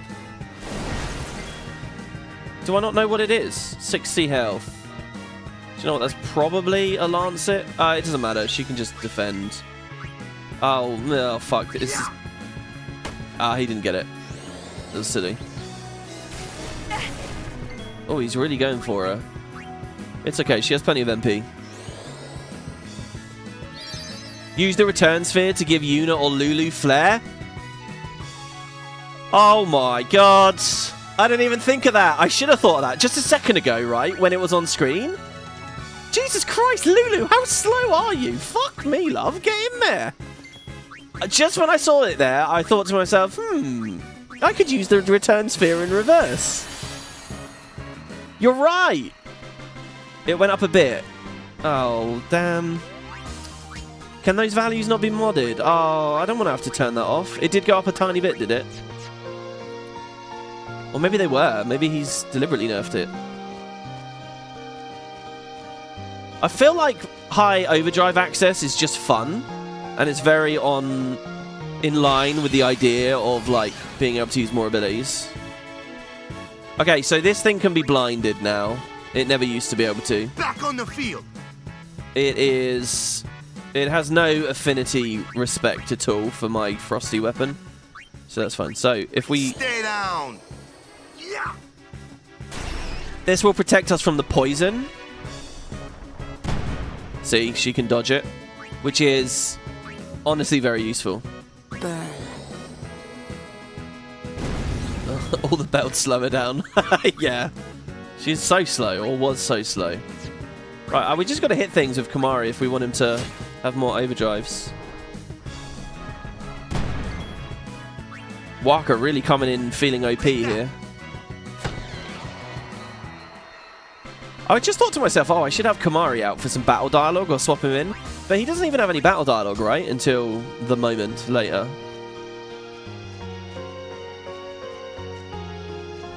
Okay. Alright, one more fight. Oh, we've been ambushed and we don't have Tidus.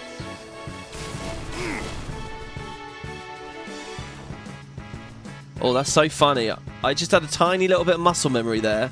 My instinct was to swap Tidus in and flee. It really was. For just the briefest moment, I felt my brain consider that. And then I realised, oh, no. That's not going to happen. Okay, silence attack the yellow elemental. Be quiet. Yeah. Hey! I don't even know how often I do that in the vanilla game. Oh, Lulu got her overdrive. Okay, on mouse and keyboard, isn't this going to be the most hideous thing on the planet? There was nothing in the patch notes about this having changed. Let me just verify their weaknesses. He takes extra to water. He takes extra to frost. He's a lot tankier. Let's try it. Let's try a Fury. Or we save this. No, because Ochu will be a boss probably, right? So let's do water. I really... This might be hideous, guys. No, in fact, I just can't do it. Oh, I can do it. I did it once. Oh, wow.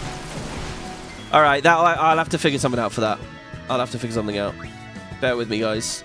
Next episode, we'll... Nothing to fear, the hero's here! Oh, I wish someone would have responded to that. Throwing the attacks on... Maybe I keep Kamari out, because he has a bit of black magic. Yeah, Flare costs 54 MP, guys. Even if I give that to one of the girls? Oh, do you know what? Lance, it's really crap, but it does heal him.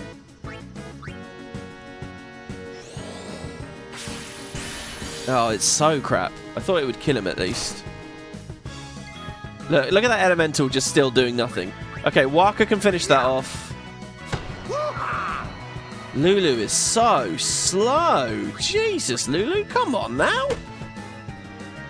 Alright, he's not silenced anymore. I mean, I'll just throw something. Job Kamari. 5 health. I'm amazed how slow she is there. Jesus. Victory for now. Yeah, for now. Fucking hell. What does that cactar do? Nothing special, right? Okay, so what I'm doing here, right, is we've gathered all the items. I'm going to try and fight the Ochu now. And I'm going to go to formation, and I'm going to say Tidus up top. Company halt! Why no controller? Yeah, just because I didn't set it The up. fiend before us is Ochu, Lord of the Wood.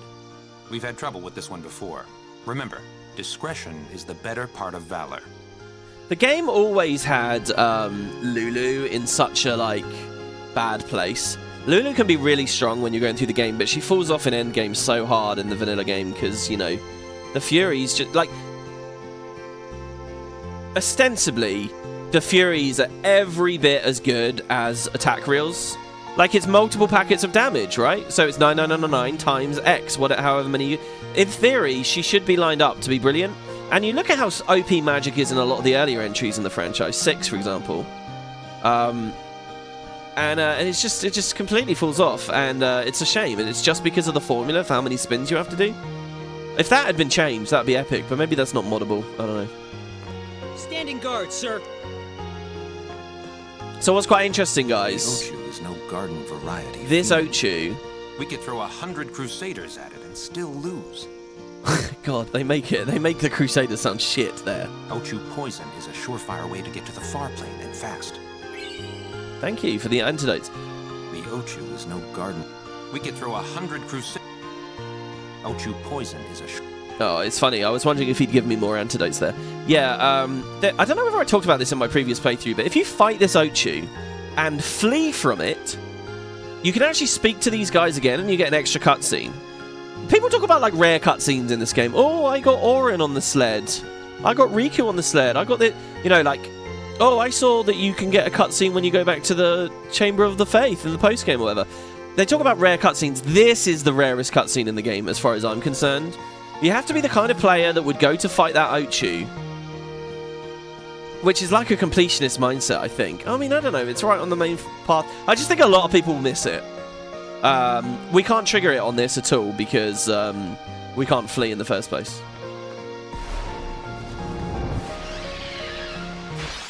I love Ochus, by the way. These are like the iconic FF thing to me, along with Bahamut. Oh my god, is it zombied? Holy shit, it's zombied. 43,000 health? Sorry, 400 and... Alright, well, we lose. Wait! No, we don't. It's zombied. Hold on, then. Hold on. It's zombied. It has 434,000 health. If I throw a phoenix down on it, it will... If I remember the mechanic right, it will do 999? I don't think it does 99,999. I think it just does 9999. But it also inflicts death. So I think he's letting me spend a phoenix down on killing it.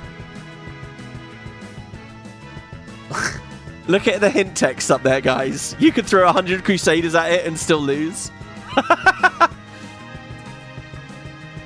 That's amazing. Oh my god, he's got a sense of humor. Okay, let's do it, right? I think we just auto-kill it with Phoenix down. Because I think it procs the death effect. No, it's just, he's immune. It's 9999. Alright, we can't do it then. Hepta Waterga? What? Oh my god.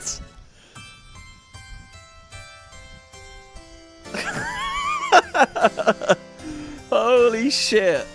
What?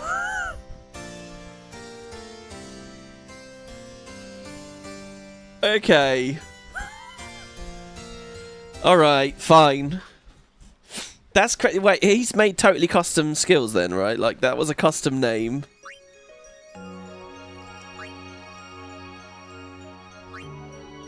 Alright, we have to avoid the Ochu then. Wait, whoa. That ain't right. I loaded the autosave and it's taken me back to the start. We did save just now, didn't we? I'm not crazy. Do you know what's really bad, guys? I don't know how to just go back to the main menu and load a game on this. In the port, I genuinely don't know how to load a game. What's up? Yuna's... So I'm going to try and kill myself. To ask you to be my guardian. You know what? He may be a blitzball. A blitzball whiz kid. Not a guardian, then. I just want him nearby. Sorry, that was a terrible Walker impression, wasn't it? What? It's just that... Well... Oh, this is great. I'm proper leaning back here. I'm very relaxed. Anyway. Just with one hand on the keyboard, mashing the E key right now to try and, like... I'm Because sorry. you can play this whole game one-handed. There's I nothing don't to need be a sorry mouse. about. I'm just not really sure what's going on. My apologies. Oh, God. Okay, we got to be careful of these auto-saves. So I guess we'll die in the tutorial battle here, with the Lancet battle. Which shouldn't be too bad. We can just skip turns with poison on us and get wrecked.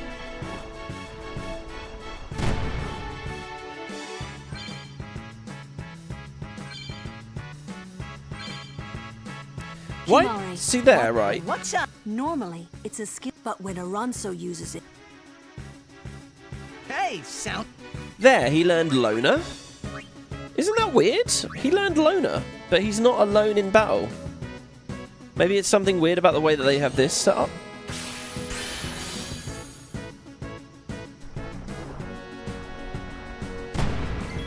Okay, yeah, I'm just going to defend now.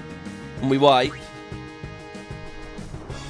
And there, Tidus's agility is actually screwing him a bit. Right, one down. Yeah, this is pretty dire, isn't it? I should know how to just reload a save. Now here Lulu's going to dodge 1,000 times in a row. Ready? Oh, no, there we go. Okay, good. Oh, she learned Victim. Getting a game over is the only way of going back to the menu outside of closing the game entirely. Oh, wow. It's good to see you in chat again there, by the way. So I'm not crazy for not knowing how to do it. I swear it should... Like, I feel like on PlayStation I would pause and then press, like, triangle or something. That's such a weird oversight, isn't it? And a big benefit to playing emulated. Alright, so we have to be careful. So, yeah, the autosave was... What the hell, guys? It's been 45 minutes since I got to this map. Oh, my lord. Alright, okay, so we avoid the Ochu. That's a bit of a... Company. I guess it's not a shame. The fiend before us is... We've had trouble with this one before. I guess that Ochu right there then is the Super Boss Ochus. edition. We could throw 100... I wasn't sure if they respawned Ochu one at the end of the game or something. The Ochu. We could throw 100 But that it's quite... Okay, will you give me anything, by the way? Standing guard. Garter? Stand. I'll give you guys a vote on Garter and Luzu as well if you like later. But yeah, it's crazy that there are like totally new abilities there. I mean, that technically, I guess, was just Wateraga, but cast 6 times.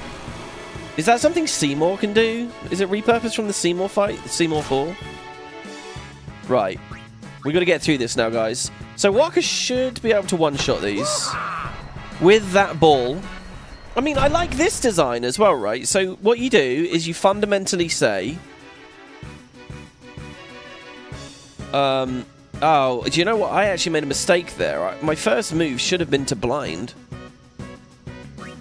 Can she one-shot a wasp with a blizzard? They can inflict slow. What you do is you say, okay, you now have to two-shot enemies, so the game is immediately more interesting, just as a fundamental thing. Instead of one-shotting by pairing the right character to the right enemy, it's now a two-shot.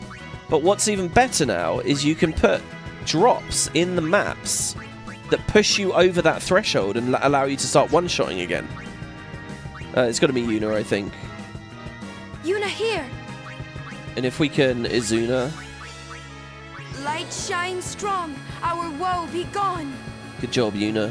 That's a rare line. I think that's really cool as well, you know. Like, this drop actually means something for Waka. Holy fuck. He wants Lulu so dead. Well, your time in the sun is over, my friend. Dark attack. I think the correct move this time is actually just to swap out and start doing damage. And I think Tidus does more damage. No, hold on. Isn't Kamari's only black magic fire? And it's weak to fire. I think Kamari hits harder. Kamari is slower though. Oh, he might not hit that much harder actually. Oh my god, Lulu dodging from the fucking crippled state there. And now I think it's Tidus. And just as soon as we see that darkness drop, we'll swap Waka. Right, and then, well, we'll do it this way, I guess. No worries. No worries indeed. Yeah, well done. Nice, we get a crit. We didn't even put the luck on him. That was quite hard. That was harder than our last exploration. Good, yeah? It would have been much more simple if I had just, applied the blind first. So anyway, Yuna, cure. We don't need to spend a whole cure on 30 health. Alright, let's keep going. So we'll just do the minimal route now to sneak around the Ochu. I can't remember if there's a save sphere before the boss. Okay,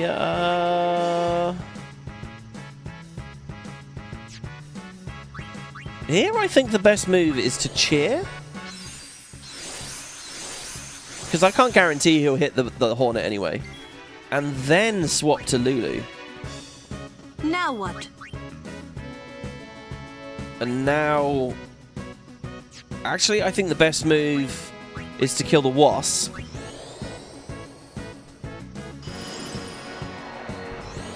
And we eat the Thunder.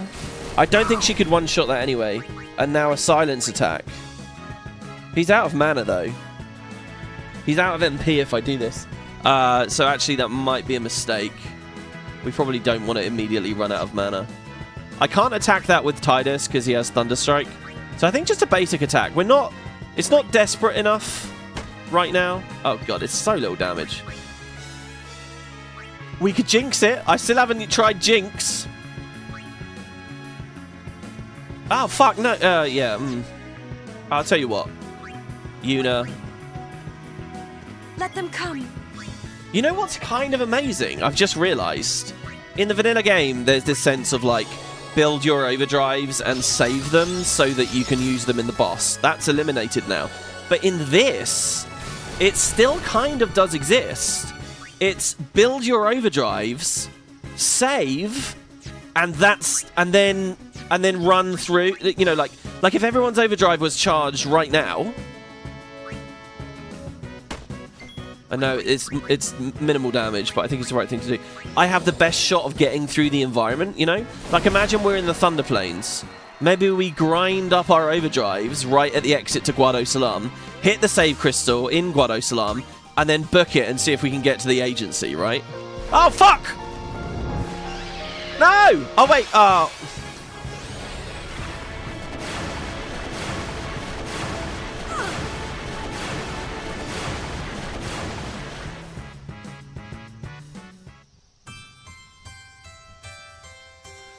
No! What the fuck? What? Oh my god! I just got caught out by the fucking Ochu. Bit of the map. I didn't realise it was there. Is Jinx the same as it was? I think so, yeah, as far as I saw. Oh god. Oh god. Nobody clipped that. Fuck. Actually,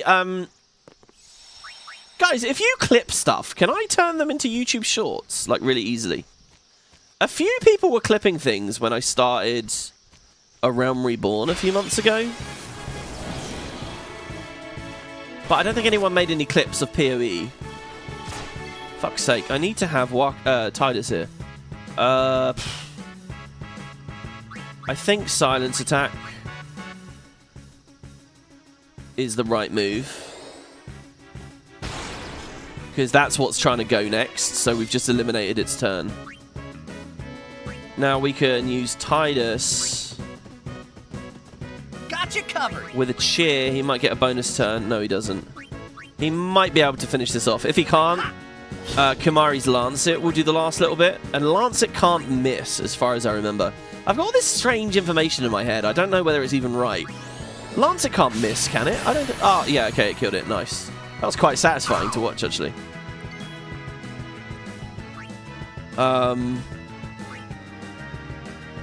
Did we cheer? No, we didn't cheer. Well, whatever. We one-shot anyway. And then for this guy, back to Lulu. Now what? Water. You can clip on a video, not sure if on stream.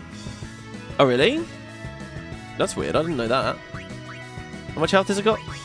44. He only does about... Ah, there you go, 80, nice. Hey, and he can get mana off of them. I noticed I wasn't claiming any MP from anything with Lancet so far in the run. I guess what Corypheon's done is removed MP from a lot of enemies.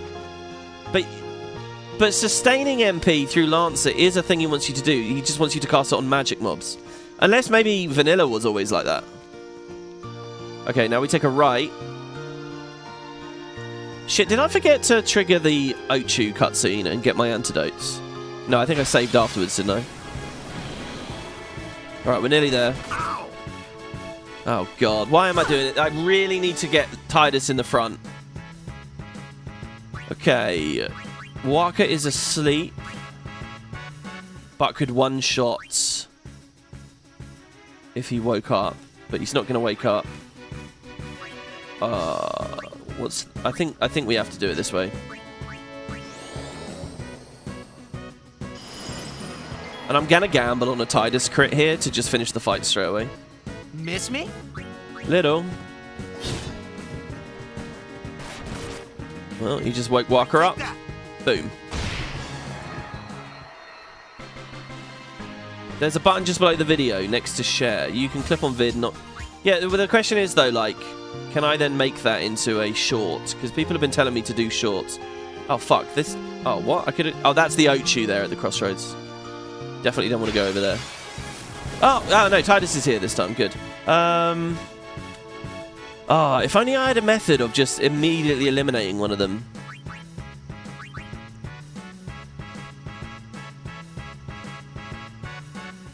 Walker's a bit injured, but I think he's fine. They're going to be physical attack. Ah, nice. We get the extra cheer. So good. Now I can eliminate it. Oh, I love the fucking system in this game, the turn-based system. Whee! Puzzle solved. And then... silence attack here. That'll be my last one. God, is there a save crystal up there? What is the hardest bit of the game going to be then? And then she can blizzard this. I'm just trying to think, right? Where in the game can you guys remember anywhere in the game that it's going to be a huge long run, no save crystal, and then a boss? What's like the nastiest part of the game for that? I mean, we'll get an autosave from the remaster, but still, I mean, we're not going to have the MP or HP or anything. So we're going to have to get there as cleanly as possible. No problem. No, don't attack it, Titus. You'll heal it. I think he'll heal it anyway. It might split the difference. I'm not sure. Where is there like a huge run and then a boss? See, like I'm thinking Seymour 3 is on Gagazet, but it's fine because there's definitely a save crystal in front of that. Yeah, nothing matters. Nothing matters. Nothing matters. Just cast water and get out of it. Chocobo, there's a save crystal in front of all the Operation Mihen save crystals in front of the Moonflow boss. There's long cutscenes, but there's not like gauntlet runs of NPCs to fight. Random encounters first. See, is there a chest on the left here or a save crystal? No. I don't know. I don't know whether there's even one here. There is one here. Thank God for that. Yeah, I don't know. Maybe the game just never really does that. Oh. These stone steps have a history, you know. Seymour 3 is going to be crazy, yeah. Yep. Lord O'Holland trained here at his peak. Luna Cry saying it scares you the most. I wonder what it's like in this.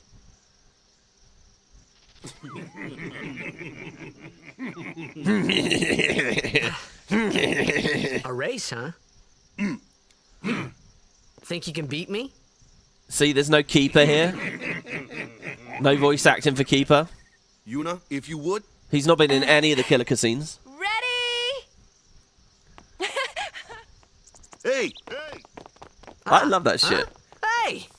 There's a post on the subreddit at the moment where people are like there's a bit later where you can swap Yuna in a fight, and she does an impersonation of Waka.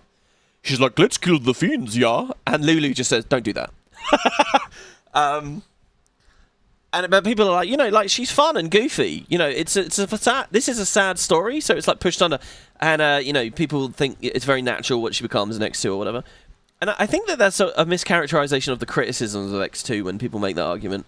People don't criticize X2 because Yuna's happy-go-lucky and stuff. It's because it's like if Lord of the Rings had a K-pop sequel, It's just it's everything about the entire vibe of the game is dramatically different.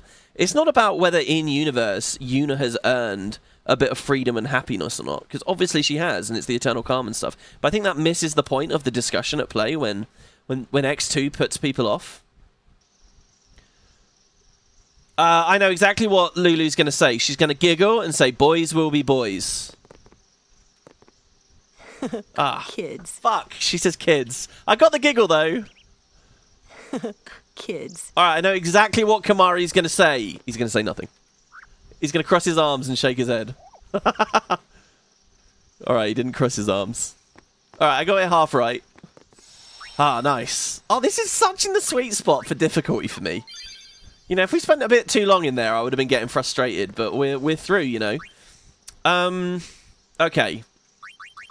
I really feel like I don't know whether we're going to one-shot this boss fight. Should I put a little poll up, guys?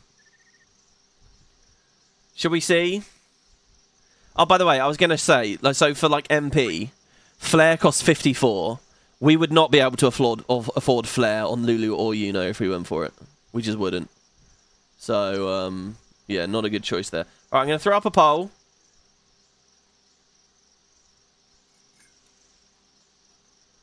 So this is called Sin Spawn, like Gatto or Gunno or something.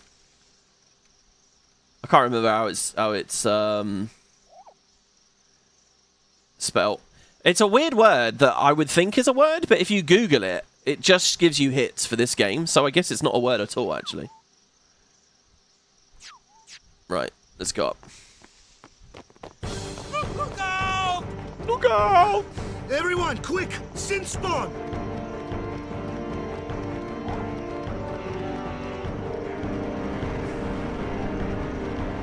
Just like in PoE, you guys have too much faith in me. I think this is going to be hard. Okay, overdrives are at 0, but they're all chargeable. Okay, Sin Spawn, there you go, Geneaux, Geneaux. Okay, his advice to me is very poisonous.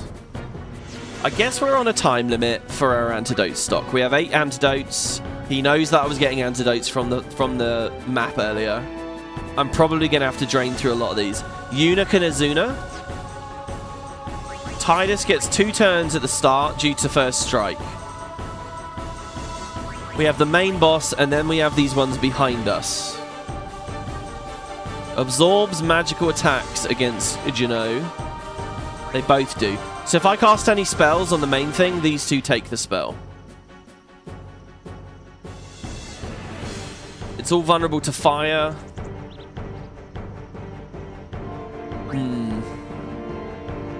Okay, and then these two, what does that mean? That water does nothing? And water heals this. I can't actually attack. Tidus is going to do like no damage with the Brotherhood, but we could swap the Brotherhood. In fact, we could swap it now, and we've got benefit of first strike, but then we're at 0. I might need to turn the Brotherhood off. Because, like, the lightning's going to do half on these. If we want him to be attacking. The other thing is we could just have him cheering. And I think throwing an initial cheer up is a good idea. So let's do that. Doesn't Yuna have half MP cost? She does. I have her equipped with that for now, yeah. Now, we could swap in... Now, I think this boss does water attacks. I might be wrong, but I feel like it does water. And so I want to cast Null Tide on Yuna immediately. Should we gamble it straight away?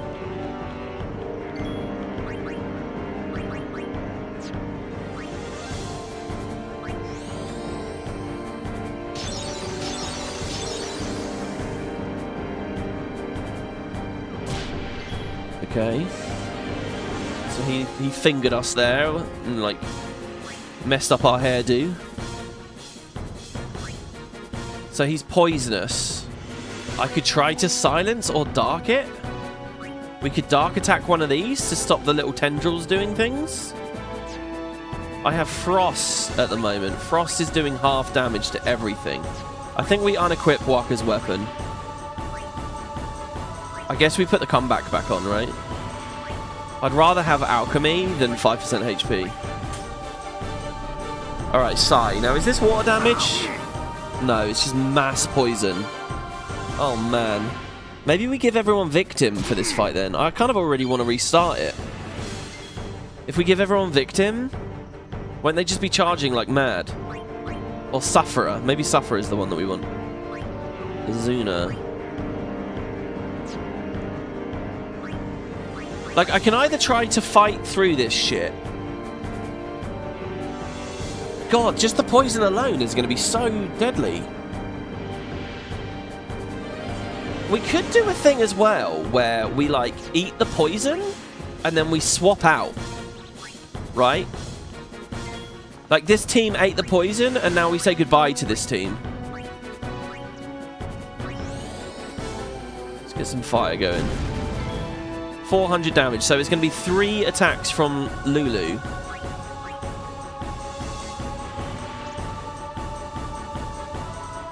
I've got to try stuff. I'm going to try Dark Attack. See if they can be blinded. No, immune. Okay. I do understand that some things are going to be immune. Now, he has fire as well. If I'd gave him some magic on the sphere grid.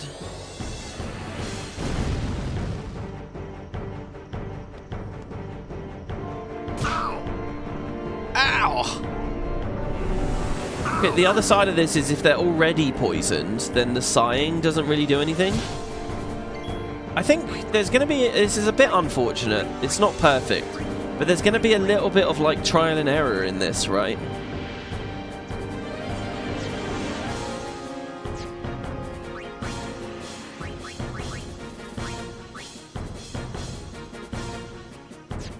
I mean, throwing antidotes on ourselves is kind of a play.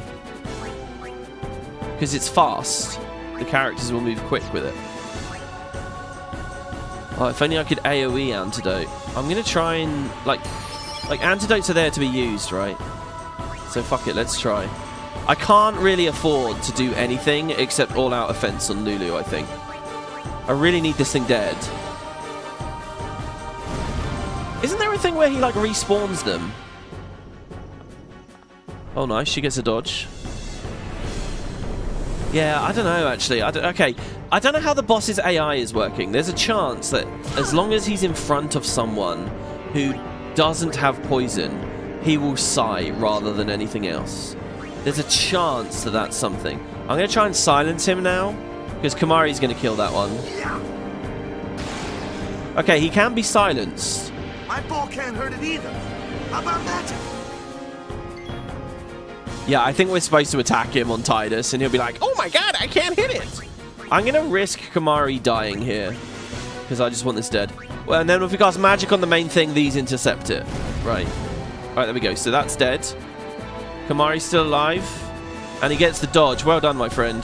Okay, it can still sigh, even though it's silenced. Sigh is not magic. I guess because it didn't have that, like, magic sound cue on it. You know, when I was modding 14, there were weird sound effects you could remove from all buttons. Like, they have, like, an actual noise every time you use a combo move. And, like, all spells do, like, a specific blue glow around you that I never realized. And I feel like stuff like that is inherited from these earlier games. Anyway,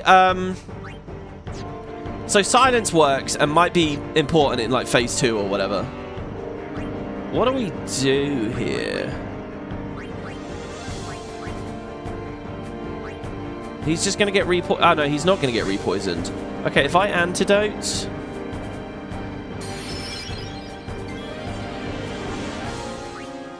And then I cast fire.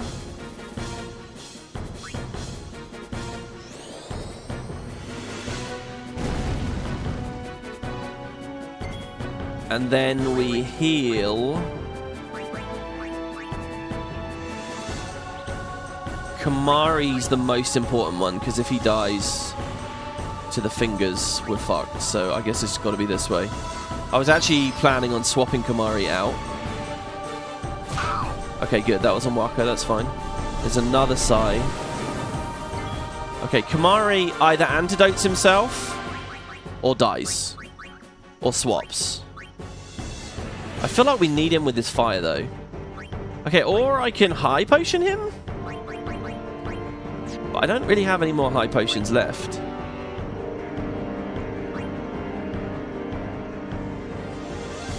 We can figure out what we're doing with Kamari in a minute. Now, if we item or cheer here, we're pretty good. I think we item to heal them. No. Oh, I got a good idea. We cheer to get another turn.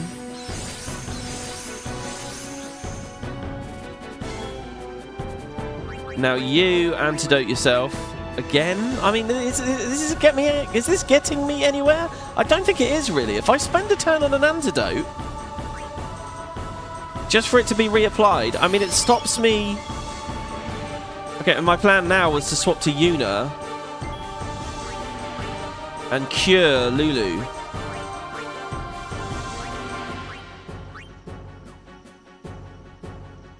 And then Lulu... I don't know what I'm doing, guys. Fucking hell. Wait, Yuna was petrified? Not petrified, poisoned? Oh, we just got to get this sighing phase over. I think we just got to hammer it hard. Overdrives just aren't charging fast. I don't know if I'm doing this wrong, guys.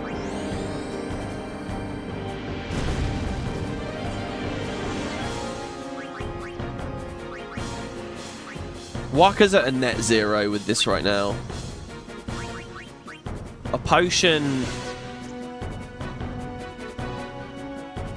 I don't know. Well, he's not at a total net 0. We're slightly outpacing the boss. Because Yuna here can heal him and get us all back up.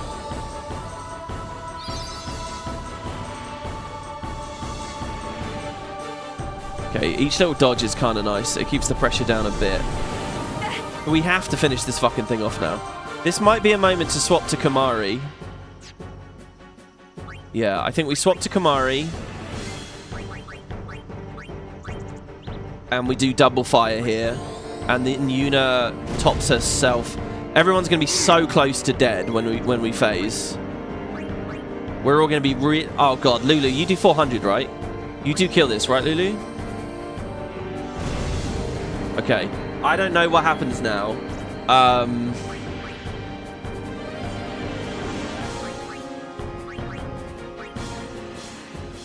thinking... Is Tidus poisoned? Tidus is the only healthy one right now. Okay, so we bring Tidus out because he's a bit meatier. And then we... Potion.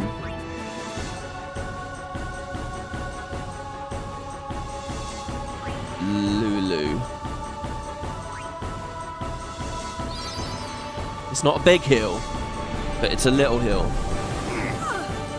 Okay, now Lulu can start casting fire on the main boss. Her MP's getting low, Jesus Christ.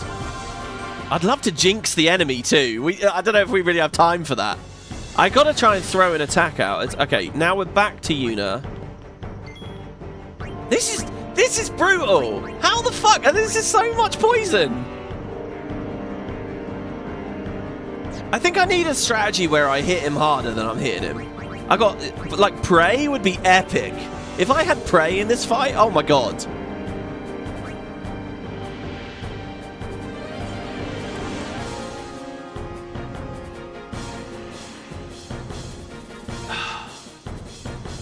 I need to, like, delay and slow the boss down more or something.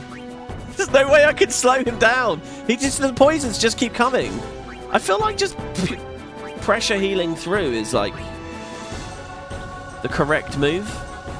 If I was healing, like, 600 per spell, and they only take 300 per turn, but I'm at 500 per spell. Like, Yuna's nearly dead now. Alright, well, let's... Oh, we're out of MP. We can lance it to get our MP back.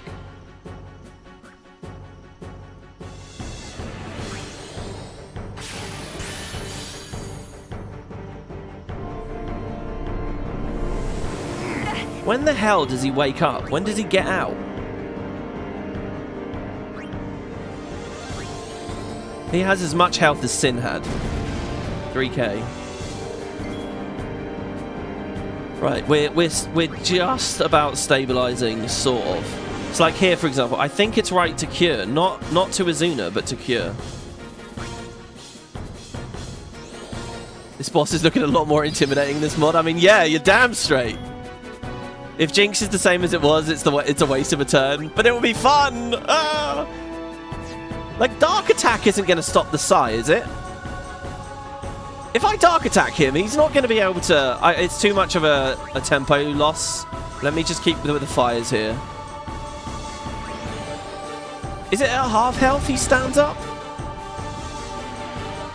After he loses 1k? Oh, this is it. Here we go. Yeah, oh, shit. Okay, well, look, he's not going to be sighing anymore. Oh, fuck. He's using Poison Breath.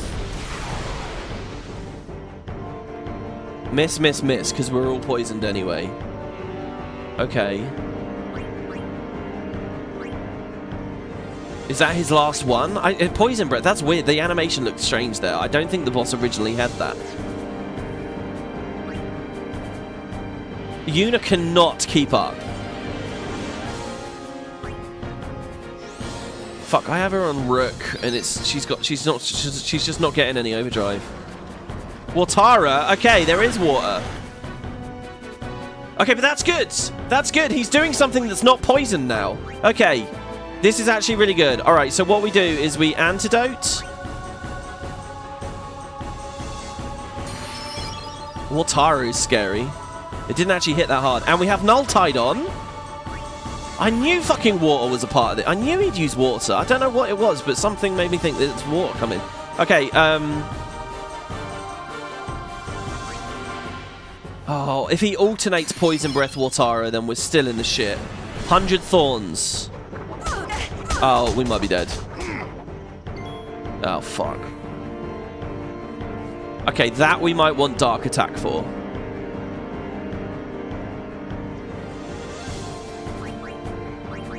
She can't raise. We would need to Phoenix down Lulu there. And I really think we're going to have to. But then we also need to antidote ourselves. We can get the extra turn for that antidote here. Casting Azuna would be too slow, but throwing an item is quick. So we do that. To be honest, I should do this on Waka, because Waka has Alchemy. And we'll res her at full health. Waka is still poisoned, unfortunately, but we'll deal with that in a moment. Poison Breath. Ah, I was really hoping it was just going to be the one thing. Okay, Kamari. Dark Attack.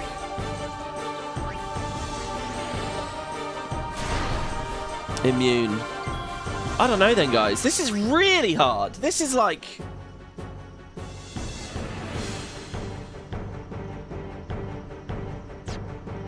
I can't silence him anymore. What I want him to do is Watara with me with an ult tied up. And people being vaguely cleansed.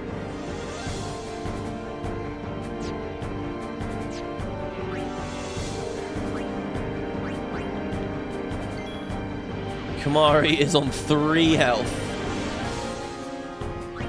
There's going to have to be a heal there.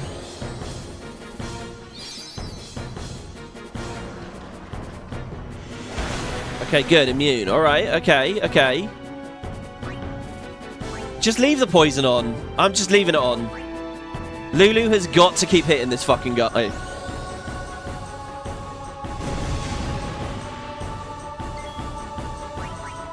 And then we will Null Tide again. Or heal. I'm getting concerned about Yuna's mana. But Null Tide only costs 1 MP, I see. Which is pretty goddamn cool. So there's 100 Thorns. Oh my god, this is just like a Prey fight. Prey would be so good in this battle. Okay, we'll do fire. We've done... Well, he's half health, guys. He's actually lower than half health now. Okay, and Yuna, thankfully, Yuna's kind of quick. I don't know. She's just fast enough to keep healing. It's really important she doesn't die. It's important none of them die. I don't know. Kamari's the lowest. I don't think he has that much more defense than the girls. So go on then, you can take that. Poison Breath, that's good. Because unlike Psy, this one doesn't do that extra little tick of damage, right? So this phase is actually slightly easier. Okay, good. This is the next Lulu attack. We're getting close, guys. Lulu's mana's out. Oh, Lulu's nearly got her overdrive. Okay, I think we throw an ether on Lulu this turn. Oh, we don't have any ethers! Oh, fuck's sake. We don't have any ethers. I don't know. What do I do now? I attack with the cactar to finish the goddamn... Oh, do you know what would have been really good? Comrade would have been really good in this fight as well. Oh. Alright, look, if we wipe, we can do like... Think about all these little poison ticks. It's like doing the fight once will teach you what the good overdrive mode is. And then on the second time, you'll probably do better because you can have it. Anyway, I think he's going to cast a water ability this next turn, so I actually think we're alright. I think I keep the heals on. I've just got to swap Lulu out, really. I need her to not be a corpse, and then just swap her out. The thing is, I kind of just need to do damage. Yuna... What I think I can do now is I can swap to Waka here. Did his elemental resist change? No.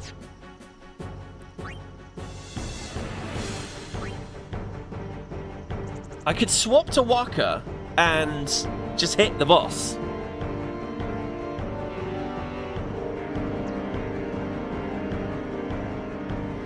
I don't know if he's much slower than Yuna. She is technically healthier. I mean, Tidus looks fairly healthy as well. But I have to... If I go for Tidus, I've got to swap the Brotherhood. Sorry if I'm not expressing this very well, but I've got to swap the Brotherhood at some point. She can get a turn... I'm scared of this, like, double fucking boss turn coming up here. Yuna can get a go in the middle. I just don't know how to get Lulu out off of the field. Alright, here's what I'm going to do. I'm going to potion Lulu, because it's the quickest heal I've got at my disposal. Doing that... Hold on. Can Waka do that and get 2 turns? He can. Alright, I think this is the biggest... Oh, but he's poisoned. Oh, yeah, we just swap him up. Oh, but the boss is going to get a go in the middle. I'm overthinking it. I'm just going to cure Lulu. So that she doesn't die to this 1,000 finger thing. Okay, Wartara, good. We're all immune. Okay. Kimari needs to lance it this turn to get his MP back.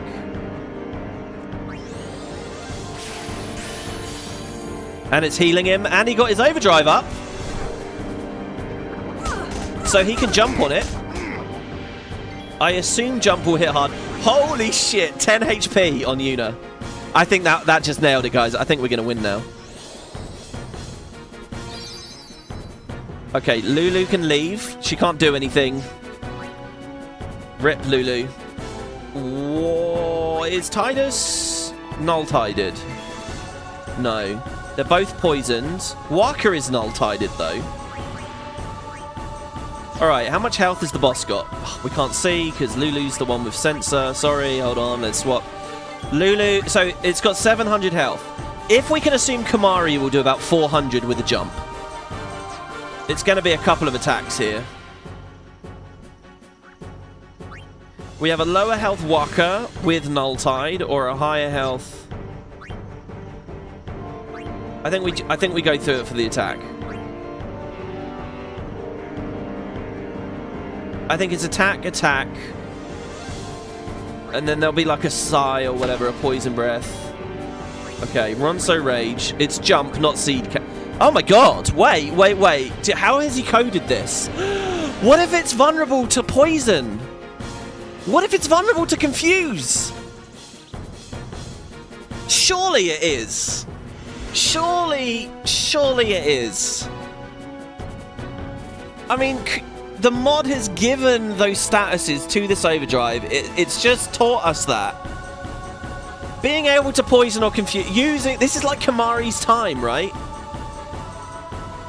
Kimari was useful in the Sin fight, and he's really useful here as well. For science? Oh, God. Do we try it? All right. Oh, God. Jump will probably do it. Seed cannon will really do it if it were. I gotta check. Here we go. Immune. Fuck. Well, look, he took 490 damage. That's pretty good. Poison breath will do nothing. Okay. I think we're still on for a win here, guys. I think we're still on for a win. What's most important is healing Waka so that he can spend his turn on offense. Yuna's in, like, scary, scary level here. When that 1,000 finger thing happens, it's going to be pretty bad. Hold on, let me check Lulu. Just for the... We're going to check the health with Lulu. 100... It has 100 health. Waka's doing over 100 damage, right? I think we got it. I think we got it. I think we got it. Get fucked! Yeah! Unfortunately, we're another Phoenix down. You should have made it vulnerable to poison. That's an oversight. Well, I don't mean to be offensive or anything at any time. Obviously, it's your mod. You design it how you like. I think that would be cool, though, if it could be poison. Yeesh. Sorry about that. Because that even, if you make that poisonable, that's even, like, the theme of the fight is poison, right? So being able to turn the poison back on the enemy is just, like, top tier. Like, that would just be so satisfying, you know? To be able to poison the bastard. And you know that the player's gone through a long, grueling fight to get there, because they've managed to charge Kimahri's overdrive somehow. Like, that would be such a reward. Break you in a little slower. Being a guardian's tiring. You handle yourself pretty well. You got talent. Hey. Yeah. So, what are these sin spawn anyway? I like how he's going on about how Titus has talent there. Titus was my most unused character in that fight. Everyone got a turn at least. Fiends, they fall from Sin's body and are left behind in its wake. Leave him alone and Sin comes back for him. You gotta be quick. That moment when Waka told me I had talent in battle, I think that was when I started seriously considering becoming a guardian. Oh yeah, we did it first try, that's true! Well, you guys believed, and we nailed it. Nice. Good to see you in chat there, Rocker, by the way. And anyone else who I've missed, by the way.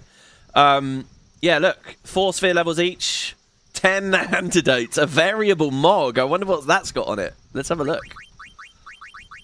Variable Mog. Poison proof. Wait, on a weapon? I feel like I remember some weird trivia. I feel like I remember that there is a certain drop at a certain place in the game where it's a weapon with an armor auto ability on it. And I feel like I remember pointing that out in an episode of the old Let's Play. Does that ring any bells for you guys? If anyone's watched that series recently, do you know what I'm talking about? I'm sure there's a thing there where it's like... Or maybe it was like a bugged weapon where there's like multiple of the same thing, which you usually wouldn't get. Anyway, this is kind of like that, right? A weapon with poison proof. Surely, usually that's only on armor, isn't it? That's quite cool, though. Lulu's weapon stuff is always a bit weird because, you know, you don't really physically attack with her much. So it's either really epic, like Death Strike on an Onion Knight or some shit. Not an Onion Knight, but on whatever. I don't know what it is. Poo-poo. So we can move off of Sensor and add Poison Proof. The question is, what's going to be poisoning us now? We're done with the fight. I almost would have rathered have Poison Proof before the fight. I appreciate that would make it easier, so it would need retuning or whatever. I don't know. I mean, there are things that poison in the forest, but with Dark attacking them. So, as interesting as this is, I think I'm just going to stay on Sensor. Functionally, I'm not sure it means much for me. I mean, no, let's equip it, because it'll be nice to actually see her holding a Moogle in her hands. She's only been holding a Cactar so far. She hasn't had her iconic look yet. Huh.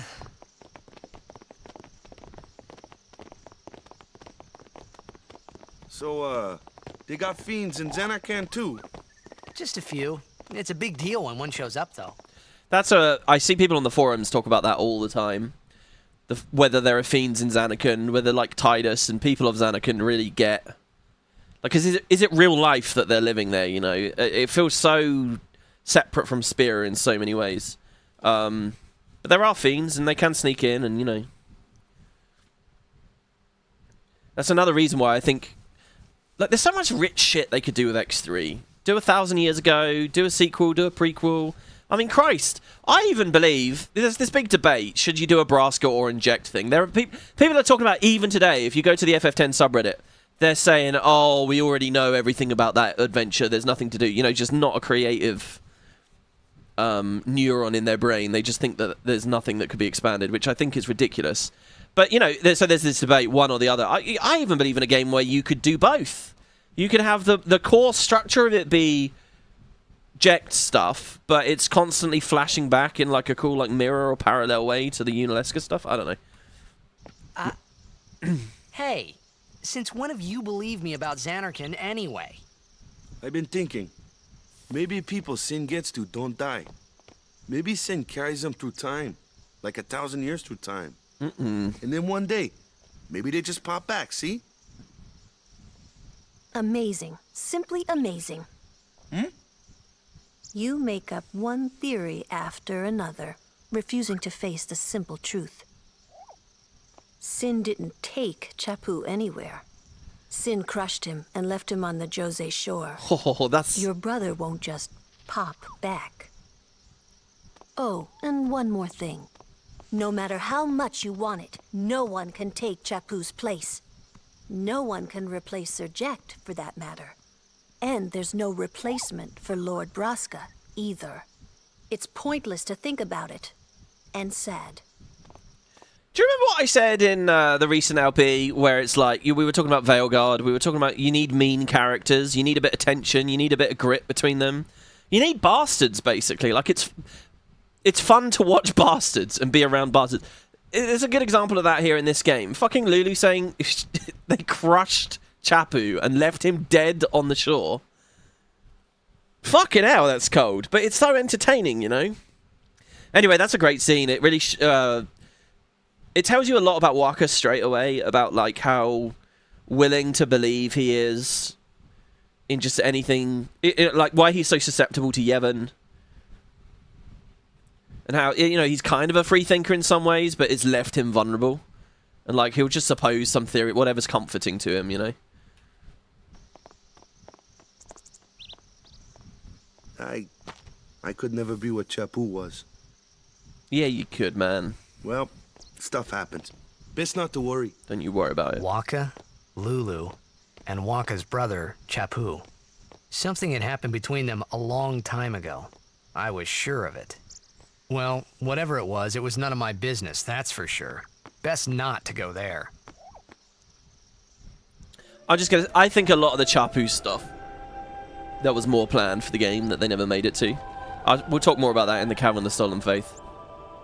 The concept art for this place is beautiful, by the way. If you go to the wiki and check out the Kilika Temple concept art, you really get this sense of it being on this peak. This temple's so much better than the Besaid one as well, by the way. In fact, everything about Kilika is. I know it's fucked up and stuff, but... Here, look at this. The Blitzers, they pray for victory! You sure are talented, man. Playing Blitzball and fighting like that? I came here last year to pray for victory, but we lost in the first round. I guess I didn't pray hard enough, yeah? All these little hints that the temples aren't quite doing what you think they're doing. So, this is the place honoured in remembrance of High Summoner or Harland. Kind of makes you nervous, yeah? All these flames around the temple. They've always burned strong, ever since Summoner Harland's time. This is great. We're going to meet Donna and Bartello in a minute. I hear the Crusaders are going to fight Sin without the aid of a summoner. Yeah, they've another thing coming. Don't they ever hear of divine retribution? So a little bit more about the Crusaders' plan and what they have locked up on that boat. I'm going to pray real hard so that Sin doesn't come back here. What, people weren't doing that already? Climbing these stone steps every day has kept me in shape. Haven't caught a cold in years. Is he floating? I feel like this old man, right? Here. Look at how he's positioned as we walk. He's totally floating, right? And you can only tell it when you play at a high resolution on the modern version. He's totally floating. They just trick you a little bit because the shadow is also floating. Anyway. I heard famous people come here. Where could they be? All these little resolution things are interesting, right? I was reading about the development of the game, and like they were focusing on like color range and stuff for a long time. But as the PS2 was coming out, like it became very clear people cared about resolution more. And apparently, like the last 6 months of dev for this was huge, like retooling and massive work because they bumped the resolution up, and it basically broke loads of places. And this floating old geezer here feels exactly like that sort of thing. The woman's floating as well. Oh yeah, she is. Oh god, cannot unsee. She's also the lady with the bugged spinning earring. Yeah, what famous people? Yuna's kind of famous, right? She had that big crowd. They didn't really know her name, some of them, but you know. We've decided to leave Kilika and look for a place without sin. Who knows if we'll ever find it. I mean, that's another fun idea about Spira as well, right? Like, another continent, somewhere far, far away. I've had enough of Kilika. Too many tearful memories here. We came to visit the temple one last time before we leave for good. I really think that X3 or whatever, X2.5 last mission at the Yusita Tower did so good for the world building by showing, like, that there were things before all this shit with Sin and Zanarkand. There were gods. There were these, like, ancient places of reverence. Anyway, oh, this is like the rival Luca Blitzball music. These bitches. There should have been a boss fight in the game using this song. This is a fucking badass song. You here to pray for victory too? Us pray? Pray. Who needs to pray? The Luca goers always win. Oh yeah? Then why you here? We've been praying for some competition this year. So what's your goal this time? You gonna do your best again? Ha! It's too bad your best isn't good enough. Why even bother showing up? This time, we play to win. Ooh, play away. Just remember, even kids can play, boys. See you in the finals. Honestly, what fucking dicks, right? Imagine in real life sports, right? The team hasn't won for 10 years. It's not like they're doing a press junket or whatever, trying to build up hype before the big fight or something. They're just being pricks to some, you know, amateurs. That's so unbelievable. We'll beat them. We have to. You know that team? Putting people down. They're as bad as my old man. Yeah, fuck those guys. But Sir Jecht was a kind and gentle man. Was he? Well, not my Jecht. Even 10 years after he left. Just thinking about my old man got me angry. But maybe that was just my way of keeping him... Nah. Like how, if this is him reflecting at the end of the adventure, still saying shit like that, it's quite funny. Yeah, by the way, me pausing in the cutscenes constantly, I'm just going to do it. I'm just having fun, guys, alright? And if I want to pause and rant and ruin the pace of the storytelling, well, we're at liberty to do that this time. We've already done a playthrough where we try to, you know, let everyone enjoy the story. Now we just rant, baby. The Goers look like a pretty good team, but they're so stuck up, aren't they? Yeah, these guys aren't the fans of the Goers. They're the fans of the Kilika Beasts. I just saw a summoner and a guardian enter the Cloister of Trials. Oh. Not Yuna, then. Wait a minute. Could they have been the celebrities? I love that. I used to be a blitzball back in my day. Always vying with the other teams. No, a blitzer. That's probably what the little kid should have said, right? I want to be a blitzer when I grow up. The Goers and the Oryx are going down. I guarantee you, the Beasts are going to take home the cup this year. And yeah, as I mentioned before, the Beasts are actually the best team. If you assume that all the players get to level 100, and they won't because people don't play that much blitzball, but also like they don't level unless they're fighting you and blah blah blah blah blah. But if you do, when you actually look at the raw stats and just like their spread and everything, the Beasts are phenomenally good. Of course, the way the blitzball works is as you play, people's contracts end. So by the time you get to a point where everyone's level 100, the Beasts are not the Beasts anymore. They're just a random assortment of Albed and Guado and this, that, and the other thing. But Yeah, to be honest, Blitzball's very cool, but it's also one of these things. It's like if it could get a treatment like this mod has done. You know, if there was a Blitzball thing where I always think that the 10 Blitzball's okay, but it really needs to just be 1 round. The 2 rounds just makes it epically boring and grindy. 1 round would do so much to improve Blitzball in this. Speaking of which, I don't actually know if the Master Challenge mod has changed Blitzball, or if you need to do it for items, or you can do it for items. It would sort of betray the point of the game if you could do it for items, so I guess you can't. So what can you do? That'll be something to look out for, I guess.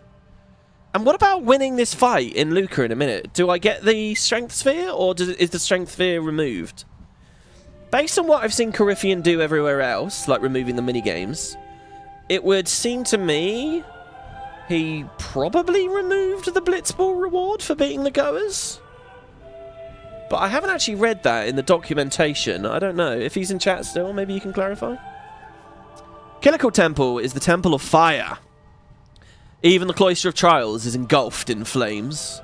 Those who disobey the precepts and enter unsanctioned may forfeit their lives. Oh shit, so we shouldn't do that this time. And we're not a guardian, so we're just going to sit and chill. I'll have to win for science. Well, the science would be doing it twice, right? It'd be winning and not winning. May the Killica Beasts win this year's tournament and serve as a sign of encouragement and hope for the people of Killica. Oh, you say sure did. Wait, what did I ask? You said sure did. So you did remove the reward, so it doesn't matter whether you win or not? Is that just to clarify what you mean? This is the left room. I like how the central area of this temple is open air as well. Oh, and you get the little kids playing. I remember the kids that play in the later one at Jose. Guess what? I really like studying the scriptures. The monks give us lots of sweets if we study hard. Really? What kind of sweets? I'm supposed to study real hard and become a nun, but I just want to run around and play at the beach. I've got lots of sweets downstairs at the moment. 'Tis getting into the season, guys, of Christmas, where the Christmas eating gets completely out of control. I've already been hitting the Pringles. Okay, Coryphean said exactly. Okay, cool. So we don't have to grind and try to win the tournament. That's awesome. In my Let's Play, did I show both? I don't know. It'd be kind of interesting if I only showed the win before, and I could show the loss this time. I think Waka needs to do a little more praying. I think you need to apologize to him. You might have been speaking the truth, but that's not what we do in polite society. We bury the truth. I think Waka needs to do a little more praying. And we use euphemisms and polite, carefully considered language. Please, let Waka's prayers be heard. Oh, see, Yuna's so nice. This is just Blitzball. Don't worry about it. Look, I get it. I get like this intense focus to save the world, and in the sight of all this death and stuff, but even here, you know, she's taking it seriously. And this is kind of that thing I was talking about back on the docks. Lord O'Holland, guide our feet. I'll pray with you, Waka.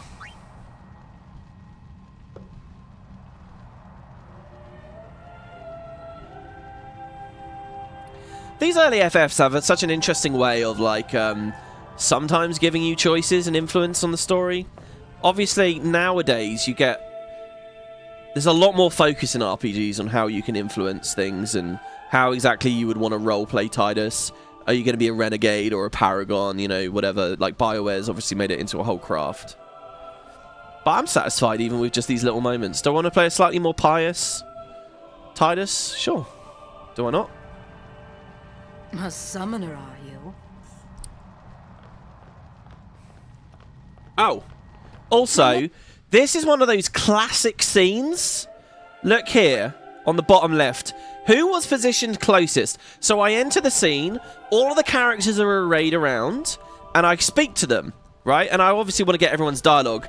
Who was closest? Yuna, Waka, or Lulu? Lulu, if you're like a completionist player, or if you're really into the game and you're speaking to people, Lulu is nearly always your best friend. Lulu's the one that throws the ball in Blitzball. Lulu's the one that jumps with Sin. Lulu's the one that gets on the snowmobile. Lulu's the one you speak to at Guado Salam. And the reason for that is because she's just through happenstance the one right next to you all the time. She's just the first one you end up clicking, and you don't even think about it. But I just gained 4 affection points with Lulu there, because I spoke to her first. And I'm trying not to do that in this playthrough. I always get Lulu. I want to get Riku, really, but, I mean, she's a whole other issue, because she's not around. My name is Yuna, from the Isle of Besaid. Donna? So, you're High Summoner Braska's daughter. That's quite a name to live up to. Indeed. My. And all these people are your guardians? My, what a rabble. See, she's mean. As I recall, Lord Braska had only 2 guardians. She's entertaining. Quality over quantity, my dear. Whatever were you thinking? I have need of only 1 guardian. Right, Bartello? And she has a cool arc as well, born from this. I only have as many guardians as there are people I can trust. I trust them all with my life. To have so many guardians is a joy and an honor. And look, it's a chance for Yuna to show her strength Even there too. more so than being my father's daughter. Okay, I think the next line is, Bartello, we're leaving. Of course, I would never think of questioning your ways either. So, Lady Donna, I ask of you, please leave us in peace. You do what you want, Bartello, we're leaving. Damn, I remember, I got it half right again. Dude, her diplomacy is like really good. A guardian is someone a summoner can rely on. Someone she can trust with her life. I wondered, did Yuna feel that way about me? We only just met. It's a bit odd, isn't it? What's she smiling about? I mean, I think that's naivety there. I think that's just the Jecht thing, and I think she's just optimistic. But everyone has to be a bit of a naive fool to decide to become a fucking summoner, right? Lord O'Holland, guide our feet. If you think about the fact it's been 1,000 years, only 4 successes, it's pretty mad. And look at this, like, you meet so many throughout the story. It's Doom. It's not Doom because of, well, it's Doom, but it's Doom because nobody's making it. They're all fucking up. I love the idea, right, of just, like, analysing how many pilgrimages failed. People got turned... You know, you get to the Calmlands and they're like, this is where loads of them lose their way or whatever. Hitting each temple is hard. The travel is hard. The danger from the fiends is hard. But I like the idea of even some people make it, they get the final Aeon, and it's just not good enough.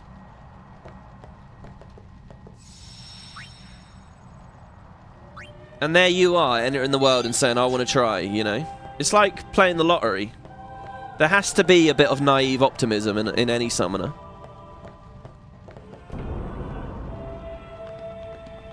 So yeah, it's quite funny we even come in here. We're not a guardian. The faith is below.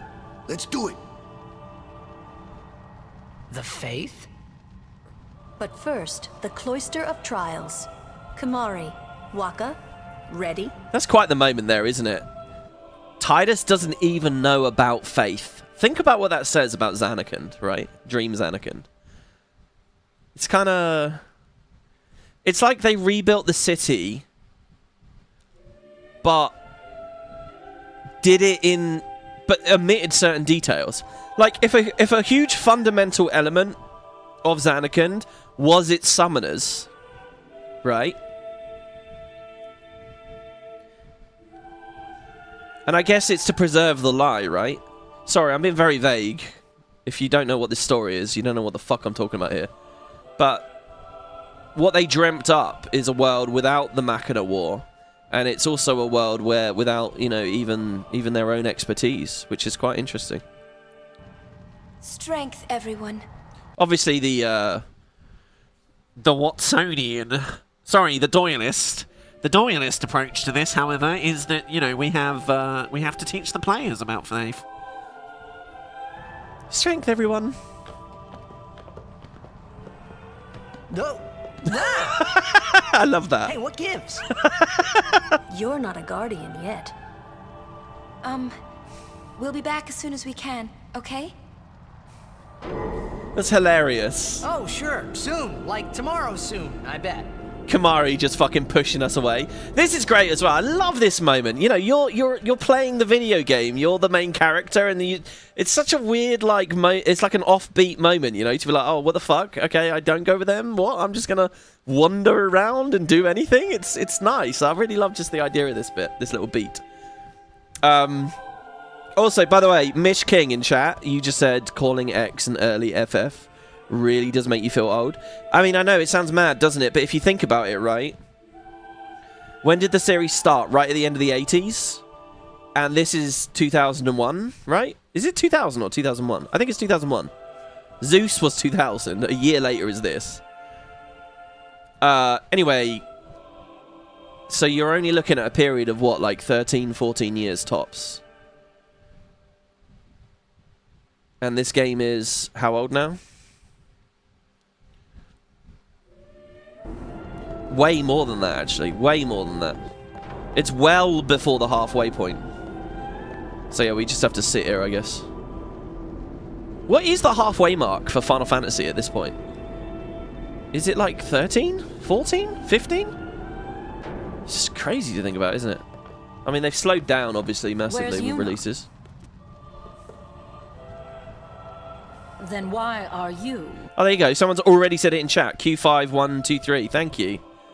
Q says, I'm just going to go by Q, by the way, when I see your messages in chat now. If you go by release date, 87, it's 12 that is the midpoint now. So I guess 10 is an early FF. It's crazy, isn't it? 10 is only a year older than Zeus. No, 10 is a year younger than Zeus, I think. Zeus was made in 99 and released in 2000. And Poseidon was like the start of 2001 or something. They're both very close to each other, but I think it's one year. This obviously they're different genres, but it's amazing, isn't it? Really, like I guess we're playing a remaster here. Here. Hey, I'm not a guardian, so I'm not supposed to go in, right? Let me just say as well, again, more pausing. Zeus is really cooking at the moment, guys. I did a 3-hour episode and then a 2-hour episode over the past couple of days. Really crazy shit happening on it. If you still haven't been watching it, feel free to check it out. And I mean that even if you're watching this video like way off in the future. It's a good playlist. Very cozy. Not a guardian, you say? No. Oh yeah, they just push us in, right? Hey, wait!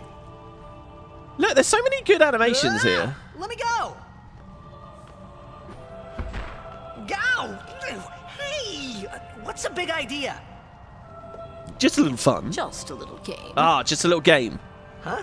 Damn it. Just a little game. Donna and the thong and the ass that won't quit. Really bad.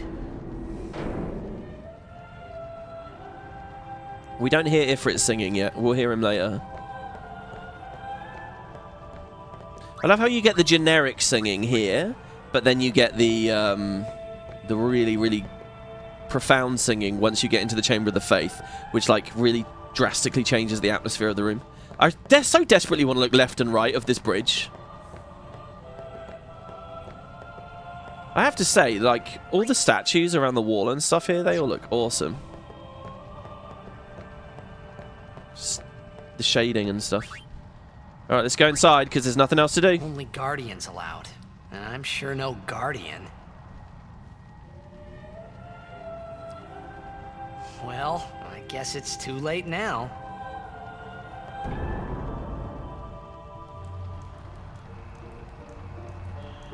Bit of advice, don't tell the kids you've got sweets downstairs. Yeah, they'll have it all. Alright, a little nervous again because I'm not playing on controller today. And the hitboxes for some of these Cloister of Trials are kind of brutal. So I might just walk quite a lot. Let's see, guys. Let me turn this poll off. End poll. I'm not going to poll you all on this, but do you think we're actually going to clear this with any kind of speed? I think I'm pretty good at Killiker. Killiker's not too hard. It burns the walls, and it's the same fundamental thing of like you can reclaim the sphere. In fact, they force you to this time. I'm going to put that back in the pedestal for now. Oh man, I'm so happy. I'm fucking this is like so cool. I don't fully remember where the destruction sphere is. Oh, I do actually. It's right at the end. So in this one, don't you have to push this pedestal onto the thing I'm standing on? So we got 3 receptacles for this glyph sphere. If I remember, this just prints a glyph in front of you, but doesn't do anything?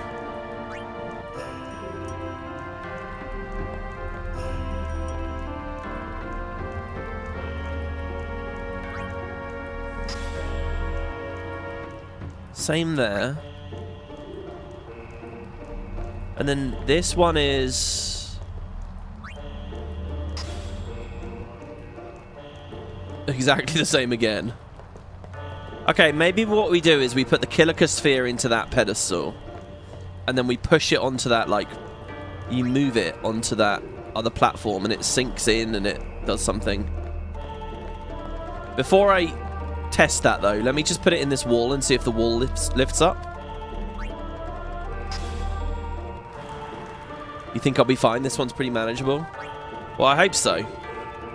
I do hope so. You do love that all the summons have a musical element to them and they sing. Yeah, I think just the whole thing. The summon has a design. It has a faith design. Is this pushable? It is pushable. Can I push it to the right, though? Really trying. Oh, it looks like he tried. Okay, yeah, okay, good.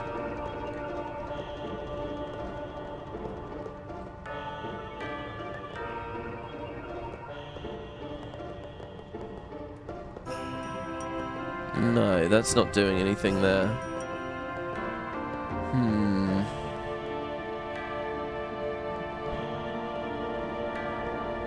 The thing is, when you can move these, usually there's like a glyph you can stand on to reset the position, in case you fuck things up.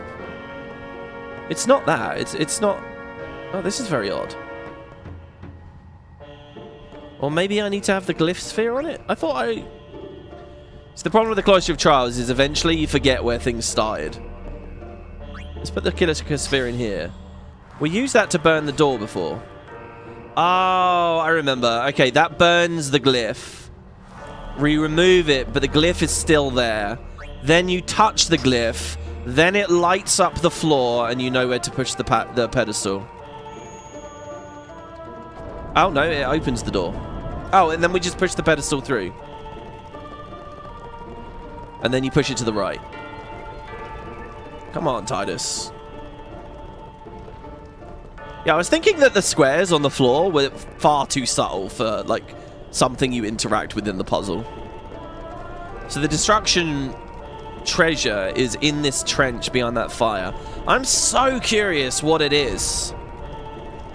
The last was such a good reward. Is it always going to be Yuna gear, or is it going to be something else? What if we get, like, double overdrive or something? Right now, I'm really loving the mod, but I feel like I don't get to overdrive as much as I want.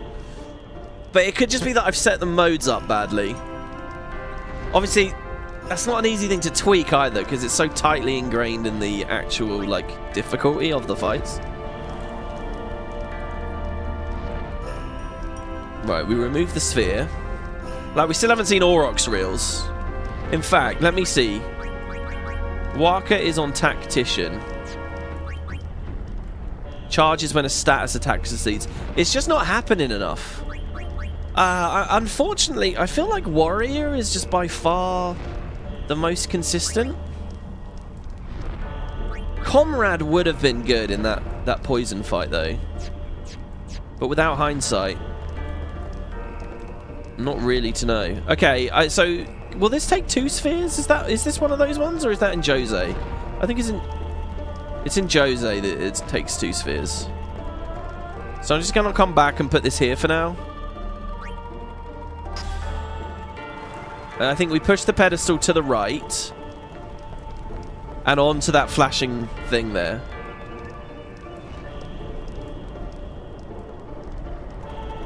I think it does need a sphere on it. Oh. I don't think I want to step on it without it. Okay, good. It's snapped into position.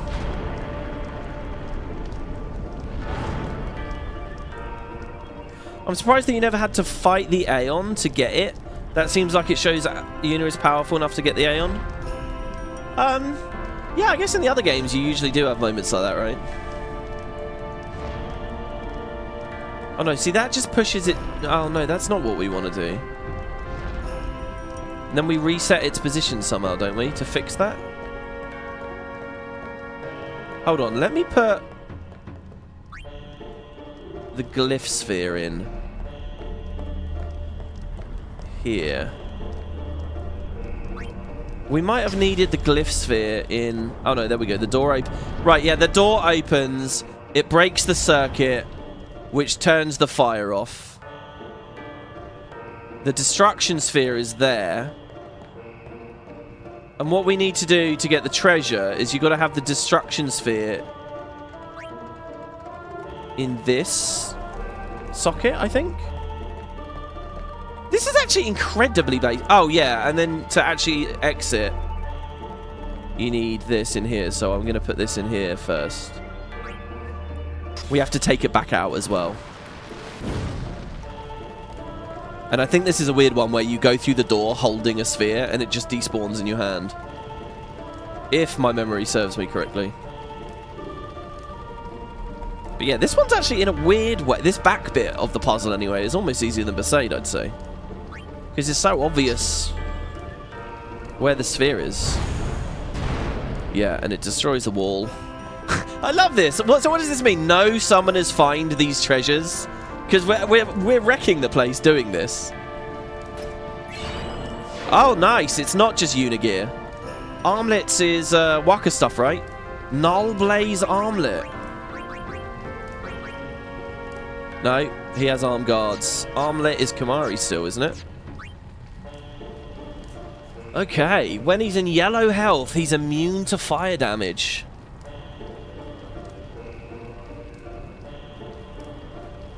I mean, it's very on theme for Ifrit. I don't remember what the vanilla drop was. We can check, actually. Hold on, let's check. Stuff like that, when I get curious about what was in vanilla. It's easy enough. I'm just going to control F for Kilika here. There we go, Kilika.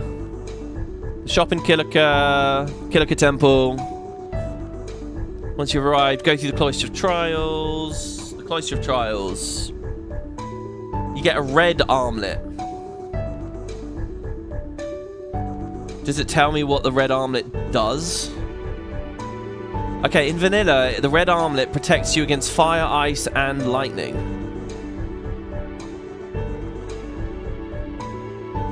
Finding the armlet is also relevant for getting anima.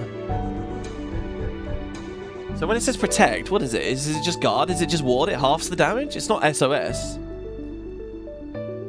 Unfortunately, the guide doesn't go into as much detail as I would want it to on that. Okay.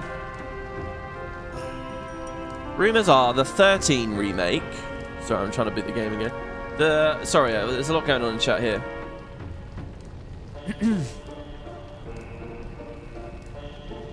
You think they probably didn't do the fight the Aeons thing to make it have more impact at the end? You're right, actually, yeah, for sure. That's... Well, maybe, yeah, I don't know what decision came first, but yeah. Because you do fight the Aeons, but... If they redid this game like they redid 7, they'd make it more action combat. Or do I think that? I personally haven't played FF since they left turn-based. There is a lot... obviously, if you go to the Final Fantasy X subreddit, there's obviously a lot of fanboys there for 10. And they all love the turn-based. I like the combat in this game a lot. But I know it's unpalatable. Even for me, when I first got this, I know that, like, I would rather have been playing a shooter or whatever. You know, something more action-oriented, something quicker. And I get people, kids, they probably still feel exactly the same as that to this day. So, I don't know. At the end of the day, they spend so much money on the remakes that they're gonna want to return on their investment, and they're gonna go for the biggest demographic possible, and they probably will make it action oriented. It's like ever since Kingdom Hearts came out, they just, I don't know. And it's a shame. I would love them to stick to a combat system like this. The thing is, you get into that territory, if they're not going to change it too much, you get into that territory of like, okay, why is this not just a remake, remaster, right? And then it's like, well, we already did a remaster. Well, so I don't know. I would rather they stay turn-based, personally. I hear good things about 7, though. I hear that the 7 remaster is really, sorry, the 7 remake is really good. And they hit like that sweet spot between action and turn-based. Like, it's very easy for me as a 10 fan, speaking to what is presumably other 10 fans in the chat right now. It's very easy for us all here to sit here and say, oh, it's really good. But, you know, we're not necessarily the majority. And they got to hit that majority at a certain point. Yeah, Rebirth was fantastic. I don't know which was which, because there's 2, right? There's Rebirth and something else. You know, I noticed at the game, on a totally separate subject, I noticed at the Game Awards there was a JRPG that got all the awards this year. It's called like Refantasio or something. Is it any good, guys? I don't. Oh my god, we got haste! So good. Oh wow, Tidus has got a lot going on here now. Then Tidus is like the buffing guy for now. First strike, haste, cheer. That's what I'm hoping to be able to do. That's like the combo, right? Hasting myself is what I mean. If I can squeeze those bad boys out at the start of a fight, it's going to be so good. I could give Kamari haste now. I could give Kamari haste and put him onto Tidus's path. Or I can keep him here in the middle, and so we can give him health? Oh no, I didn't mean to do that. Okay, they say confirm. I can give him health and then stack accuracy, so that's kind of like making him Waka-ish. I see, so the path does end, basically. We can do health into accuracy. We can do defense into strength. That's kind of making him Arenanet. But then also magic defense. You can go for like a trifecta if you go this way. And down here is like a lot of really weak agility nodes. What is like the logic? What is the thinking of... I guess just the maths works out that you can't give him too much agility too quick. Or it'd break it. This is really weird. He's just like got his own grid of pure stats. And when I want to give him abilities, or if I want to make him like another character, I use the return sphere. Honestly, I've got so much choice with Kamari.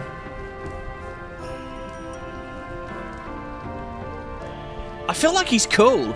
I feel like, because the Ronso Rages are updated, I really want to play with... I'm not really a big Kamari fanboy by and large.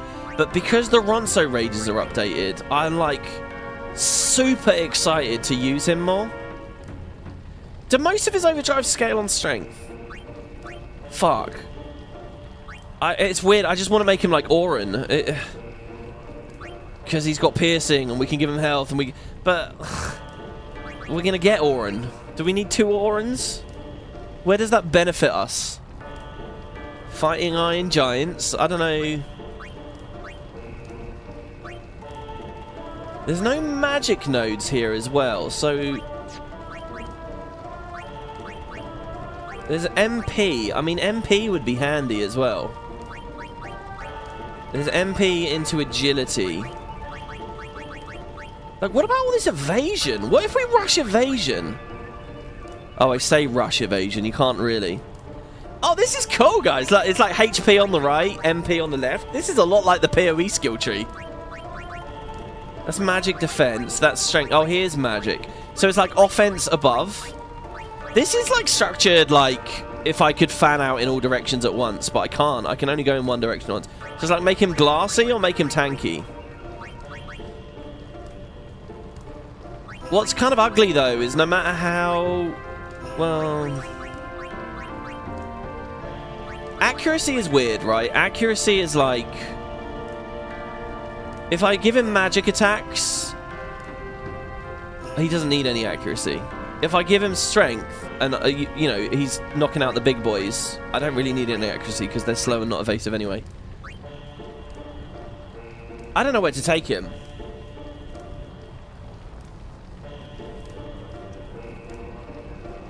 I'll tell you what, guys, keep thinking about it. I'm going to put a poll up. Tell me what you guys think would be fun to do here. I think we grab some stats and then we use the return sphere. And I'll basically pick one of the corners, maybe? Or maybe we pick them all?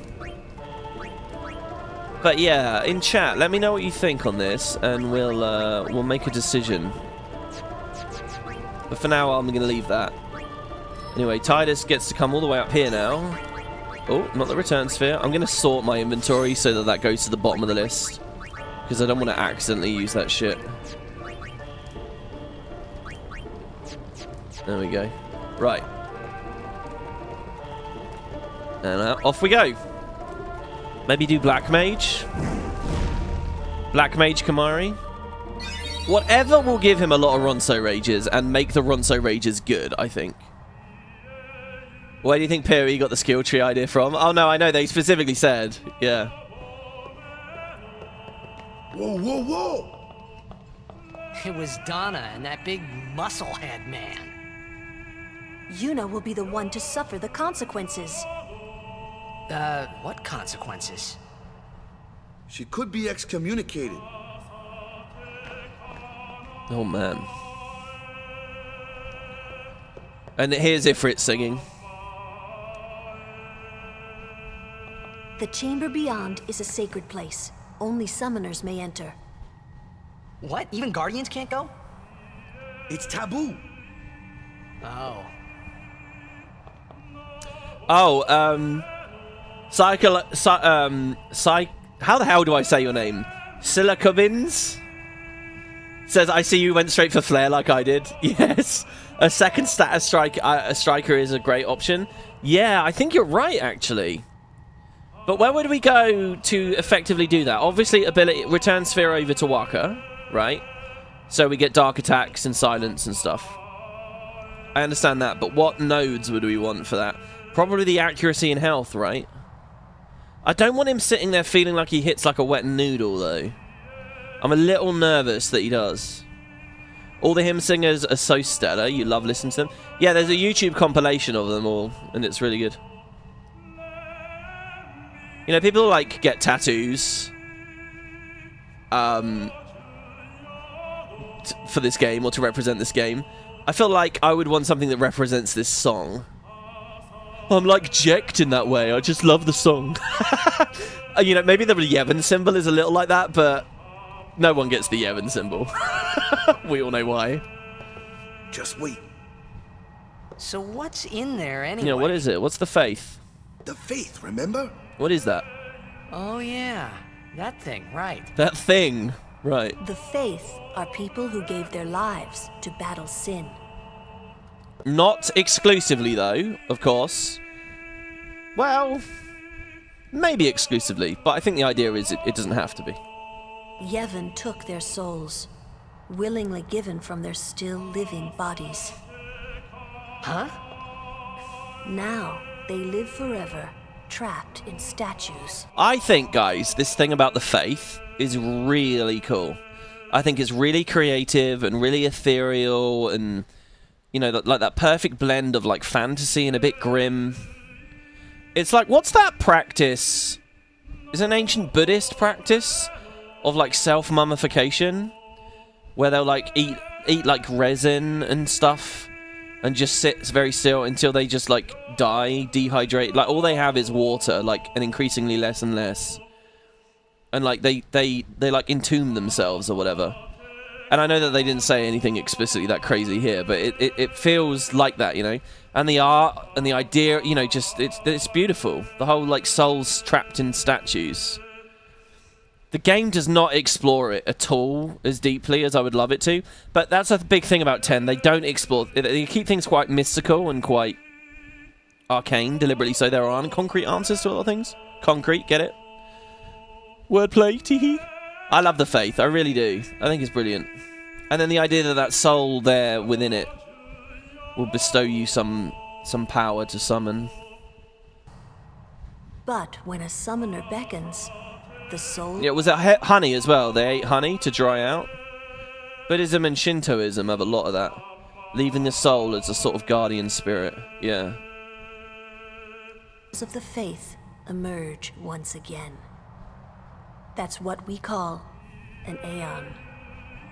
All that in this room? Well, no, the next room. So, what's Yuna doing in there? She prays with all her heart for a way to defeat sin. So yeah, we just kind of do the trials separately. It's like in the early game, they make excuses for why you're doing the cloister on your own. Later, they just don't anymore. Just wait. Just wait. I'm waiting. She doesn't even deign to respond. I like the idea, right, when we go over, what is Tidus doing when we press E, right? What is he actually doing to catch someone's eye? What's he saying? I like the idea that he's just, like, annoyingly, like, poking her in the hip. Hey, I want to speak. And then she just responds like that. Or we go do it to Waka. Just wait.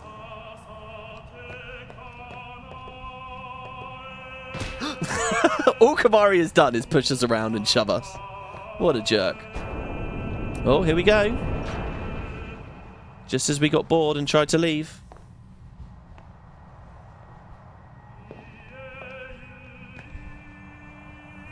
There was something I didn't tell anyone else that day. That song we heard there, in the temple, I knew it from my childhood. It was proof that Spira and Xanarkin were connected. Somehow. At least to me it was. Maybe that's why suddenly I felt like I just wanted to go home. And Jekt had the same experience. I tried to say something to tell them, but the words wouldn't come. And besides, they're fussing over her and she's panicked. So here, like last time in Besaid, we got the FMV version of this scene. But we can imagine, right? Dude, I would so watch just a movie version of this game. Or I would read a novel of this game. I'm too much of a fanboy of this game. A novelization where they expand a bit more on certain things. How amazing would that be? Alright, so yeah, our second summon, it's Ifrit. We unfortunately haven't summoned Valifor. I would have loved to have used Valifor in, like, the woods. Or on Besaid, or in the boss fight, or anywhere really. We just haven't really got to do it, I'm afraid, guys. I need to figure out what I'm doing with Yuna. What did I have her on? Healer? I would have hoped it would have charged. Maybe it's still charged from last time? So on our way back, we might get to see it?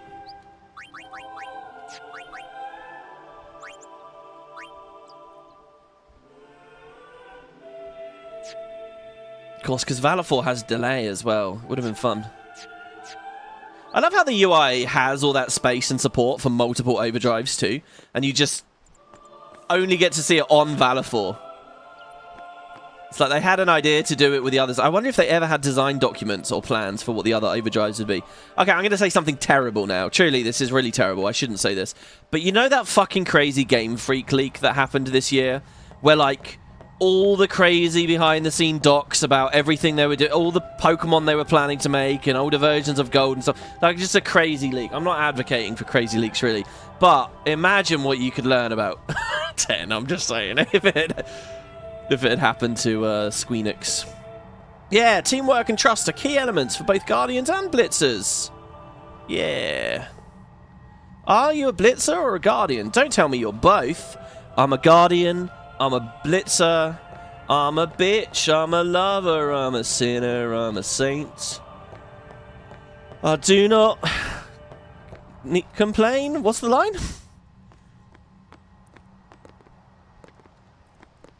13 and 16 should have just been movies. Well, 15 started with a movie, right, Kerry? I remember we watched that. Play the sequel, FF7.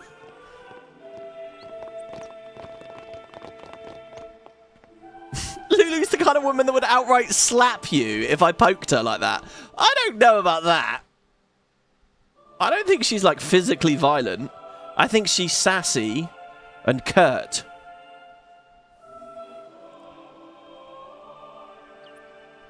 Yeah, prequel for 15. And you kind of needed to watch that film to understand 15, didn't you? I remember before my playthrough with you, we watched it. I didn't... Oh, look at how good this is, see? We're remembering us with the crowd. What's kind of funny, right, is actually... I mean, this is kind of a subtle scene here. We played this at the start of the game, and he's just pushing through the crowd. He's just angry, and he just wants to get to the stadium. But his memory of it is entertaining the crowd, waiting, and giving time. You know, he's like romanticizing his past to a certain extent. Either that's what they're saying here, or it's actually just this is a whole other day where he was enjoying himself with the entrance to the dome. But yeah, he sees Yuna's fame, and he's homesick, you know? I thought I had put my feelings for Xanarkin behind me.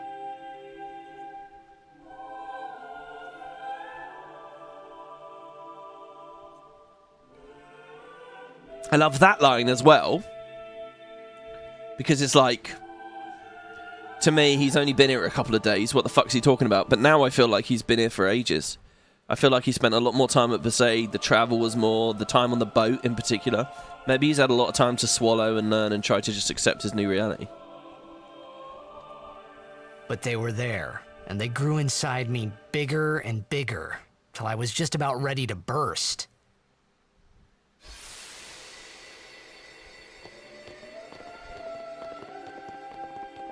Yeah, 15. Are you okay? Had completely dropped off at Altisia, yeah. I don't know. What do you want to do? To scream real loud.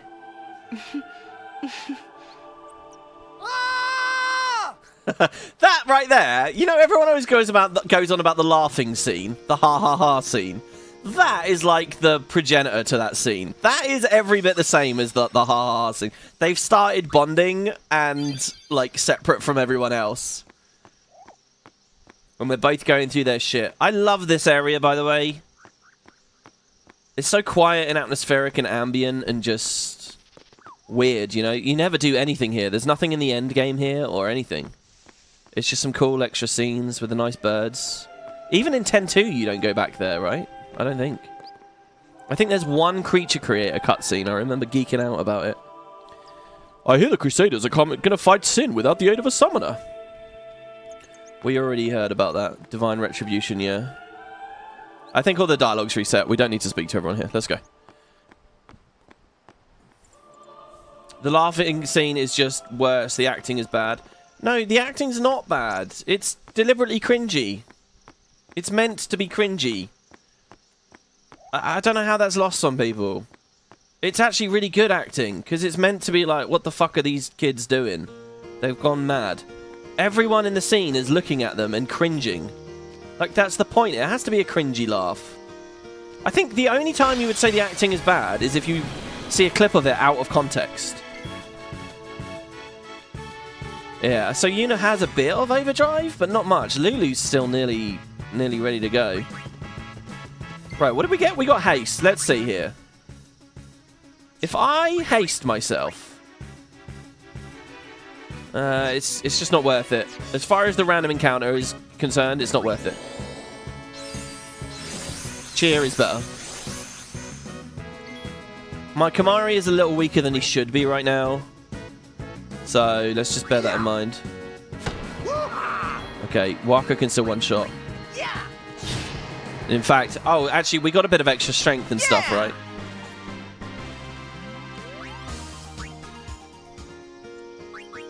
So it's all good. What I want to do, though, is swap his weapon back to the scout with the ice strike. Not only that, the Japanese dub is equally awkward. Oh, no! No!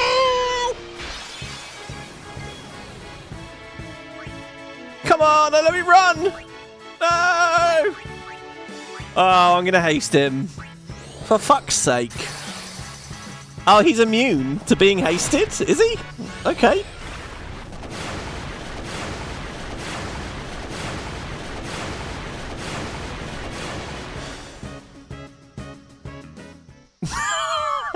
It felt like Kamari tanked some hits there. Oh, shit. I've never, ever, ever skipped the Ochu. It was not remote. Oh my god, the autosave is so far away. What the fuck? I have never skipped that Ochu. I have never experienced going back and still having to dodge the guy. Do you know what? I bet if you watch any other Let's Play of this mod, people will be doing the same. Or maybe not. It depends how nerdy they are and how into the game they've been. But holy shit. WP Lord Ochu death compilation. I know, I've died 3 times to that now. 3 goddamn times. So embarrassing. Yuna. Oh, this is kind of nasty. This is not a good fight here. I think the best thing I can do is cheer first, haste second. We're going to have an issue with MP, though. Tidus only has 12 MP.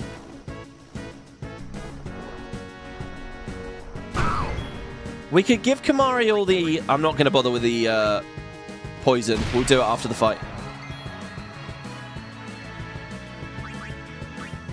If I haste... Oh, I'm probably hasting the guy with... Probably hasting Kamari is good.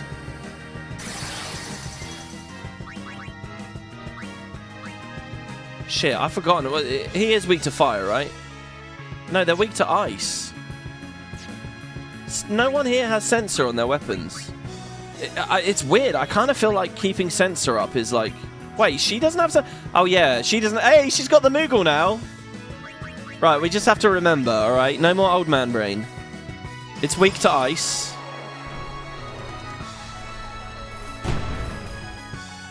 She can use a Fury in a second.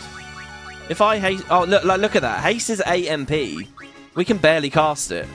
Okay, so he's given it to us, but he kind of hasn't given it to us, in a way. Oh, yeah. Hasted Kamari, casting fire. Really should have done Waka for the dark attack. It's a bit late now. I'm just wasting shit here, to be honest. Whatever. Alright, Fury. Blizzard Fury, right? They didn't like ice. I'll try again, but it's very hard. It's like, what I had to do there was WASD, WASD, and it went to 1. And then I had to do WASD, WASD, WASD, WASD, and then it went to 2. It's like doubles every time. What I essentially did was 4 spins. Oh yeah, poison auto cleanses in this one, doesn't it? There's no field poison. Okay, let's just heal up.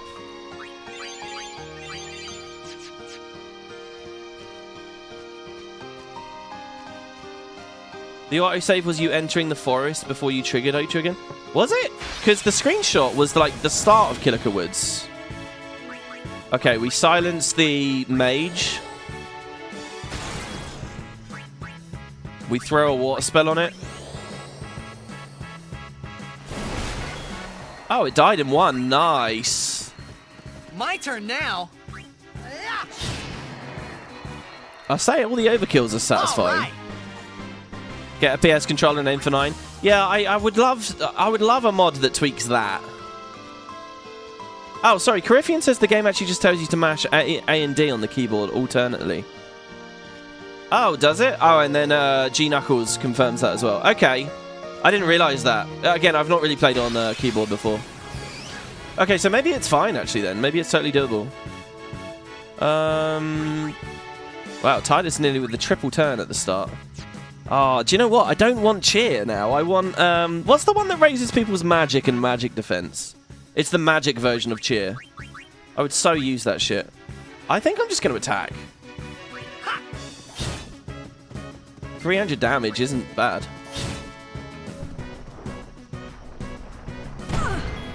Oh, and she's immune to the poison. Hey! Yeah, we got to see that. That's good. That's the loot she got from the boss fight. Oh, we're leaving the jungle way stronger than we entered it. I'm on a roll. You are. Well done. You're on a roll. That's a little pun. There's a really rare Waka line in this game, guys. Where you enter a battle and he has like a water strike weapon. But it has to be like early on in the game where they're still very talkative. But he has a line where he says, "Let me show you something down by the water." And it's like only if he has like a water strike thing and you're near the moonflow or something. And people are always like, "Oh, that's really weird." But it's once you realize it's because he has a water strike weapon, that's why he's saying it. A summoner named Donna passed through here a while ago. She'll probably be taking the ferry. That Donna's quite an attractive lady, but she's a bit on the cold side, if you know what I mean. Oh god, guys, we have more company on the next boat. Okay, I don't have to be scared about learning the Jex shot then. Is this guy still... If he says anything offensive, don't take him too seriously. Yeah, alright, goodbye. Okay, well there's our adventures in Kilika, guys. Beautiful.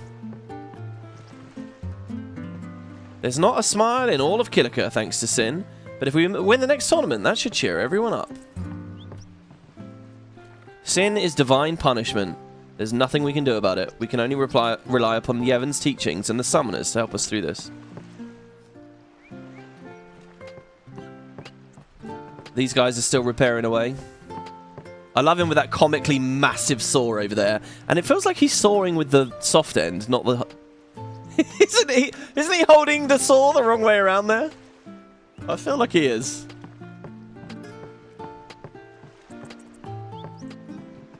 We're off to Luca as soon as I finish this off.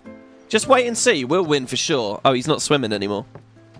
Embark or not yet? No, let's embark, right? I don't think there's anything for me to stay for. We've made a save. Off to Luca at last. Ho ho! The matches start soon as we get there, so rest up on the way, yeah? There's the Kilika beasts. Bye-bye! We don't get such a sad goodbye parting scene this time. If you wore Donna's outfit, you'd be cold too. Yeah, not in this like nice hot and humid climate though. I think it looks very breezy and nice. Oh, we get these great Lulu Waka scenes now, don't we?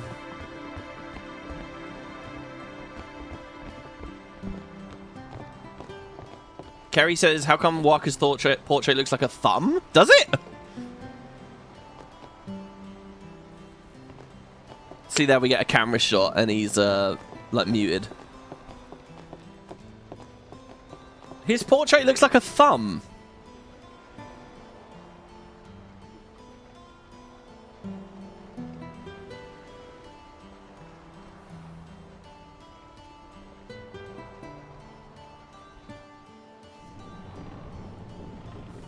Oh, this is great as well. Look at Titus sitting there.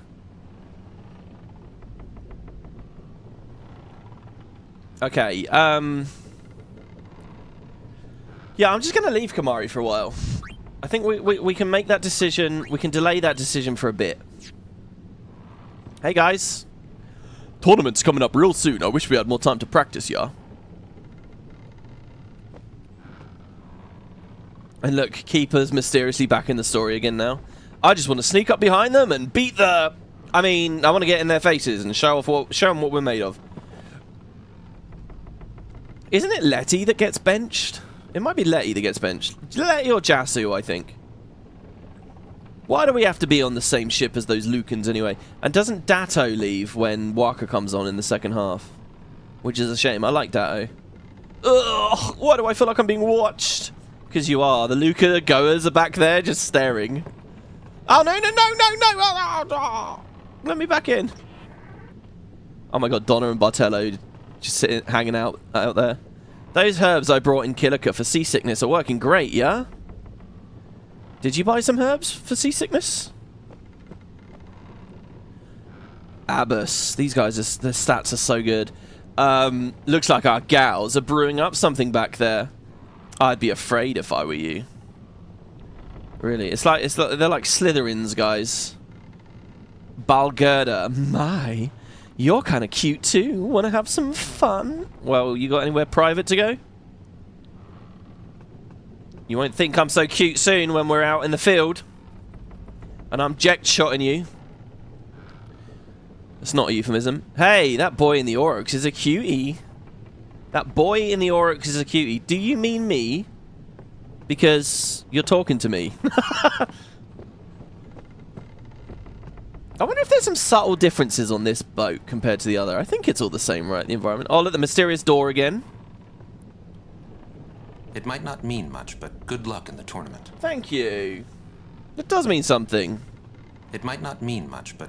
This is really easy to miss, I feel, but here, check it out. You guys might not be able to hear. I don't know how low I've got the volume.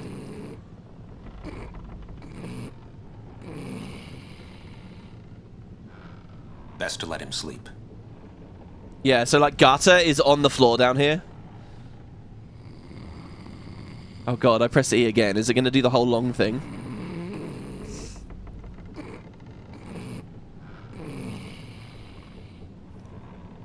Best to let him... Okay, that was quite long. Let me see. Where's his portrait? How can I even see his portrait? Status screen, maybe? You think he looks like a thumb in that? I don't think he looks like a thumb. I think Tidus looks really pretty in his. Hello, Awaka. Now listen, I gave you 1 gil last time, and you weren't mean about it, even though it was clearly me being stingy. I'm going to give you another 100 this time. They ask a fortune for rags in Besaid and Killiker. Well, me business is in shambles. What's an Oaka to do, I ask ye? Yeah. You mind spotting me some gil again, lad? Yeah, I will. I'll give you some gil. I'll give you 100 gil this time. So that's a total of 101. I'll do an extra just to be sure. You can keep that. That's a little tip to you. So in this way, we've removed 25% of the cost later. We've gone from double to 1.5. No sweat. I'll make it up to ye that I will. And hopefully that means we'll get some nice stuff at Mushroom Rock. Hopefully. Alright, you two. Are you going to be mean to me? Some people can be so rude. Oh, is the idea that they're like canoodling? Oh, it totally is, right? He's like hugging her and she's like all cozied up to him. Except, if I really look very closely...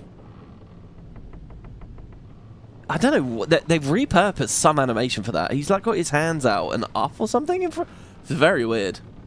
I think they're like making out is the idea. Hey, a few more members. Thank you, John.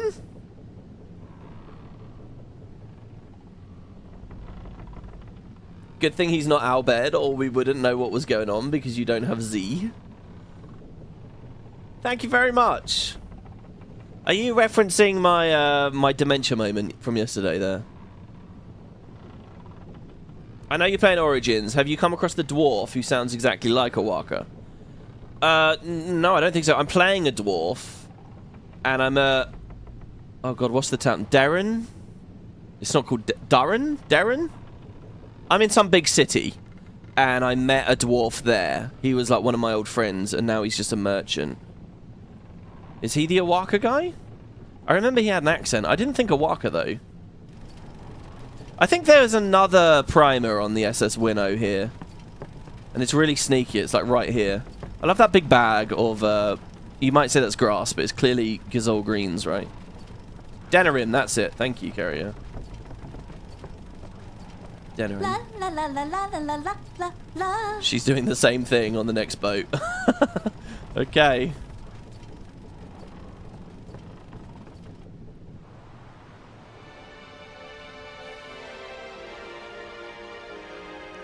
I was not smashing my face into the abandoned building. I was using careful strategy, LOSing, and copious amounts of quick saving and reloading. And I was slowly progressing until it was like full of mobs. And then, yeah, we gave up. And then we watched a horror movie last night, guys, called Smile. Because the sequel's out.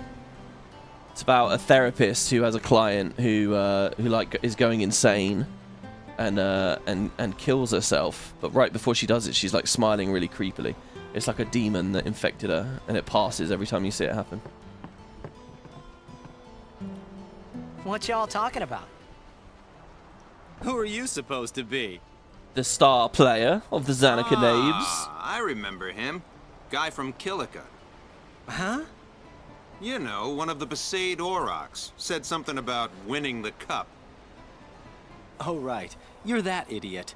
Idiot. Don't call him that. But Oh, he is she's an amazing, right? She defends us fucking straight away. She's brilliant. idiot. They don't got what it takes to win the cup. Well, they do now that I'm here. Yes, they will win. He used to be the star player of the Zanarkand Abes. Oh my god, there was a seam in her model there. I don't know whether that was the... Like, where her chest met her dress, there was like a hole. You could see through. Yeah, as if anyone lived in those ruins. It's not ruins. There's a big city there. There is. I got too close to Sin and... There is a city, really. See, this is so cool as well, because she believes us. Whatever your ladyship says. Like, our one friend, the one person that we don't even know if we believe us. And it's all Jekt's influence. So we can go speak to her straight away. What's wrong? You seemed... You don't know how you can make fun of the main character with that bowl cut. Yeah, I mean, they all have awful hair, don't they? All of them in this fucking game. But maybe that's the fashion, you know? Kinda mad back there. They were being rude, and... I do believe your Zanarkand exists. I really do, you know? How come? Sir Jekt used to always tell me stories. It'd be great to see your home someday. I'd love to go there. Yeah. So, Yuna, want to come over to my place? Oh ho ho. Right. Sure. As if I had a place to show her. Well, maybe we can show her the ruin of it. I do believe your Zanarkand exists. I really do, you know? Thank you. I do believe your Zanarkand exists. I really do, you know? Stars again looking lovely. Kamari again, still not saying anything. But look, he observed us there being nice. I wonder if his respect for us went up a little bit. The Aurochs are the team to watch this year. They say they got a blitzer from Zanarkand on their team. Oh, come on, you actually believe that rumor? Ah, no way. I only meant it'll be fun to watch. You're a blitzer from Zanarkand, right? At least put up a good fight, you hear me? Oh, look, that guy believes. That guy poking around the back there is taking sphere shots of Lady Yuna. Right, so he's filming her. You've got nerve to say you're from Zanarkand. Go home and relearn Yevon's teachings. Zanarkand, eh? If you're gonna bluff at all, say something at least a little more believable. I like this. We get a little touch of someone who's actually offended by our story. Hey, kid. Wait. Hey. Oh, I love this. He runs away when we get close to him. Can I actually speak to him by tapping E? This is great. Hey. He's like one of the little monkeys. We got to like get him into the right spot. All right, go on. Piss off then. Pest. We can finally relax now that the goers are down in the cabin. Oh yeah, they've come outside just like I did. Jasu says, don't mind Kamari for not answering you. He's the silent type, you know. Is he the silent type? Dao says, looks like the toxin's still getting to you. Take it easy and go to bed early, yeah?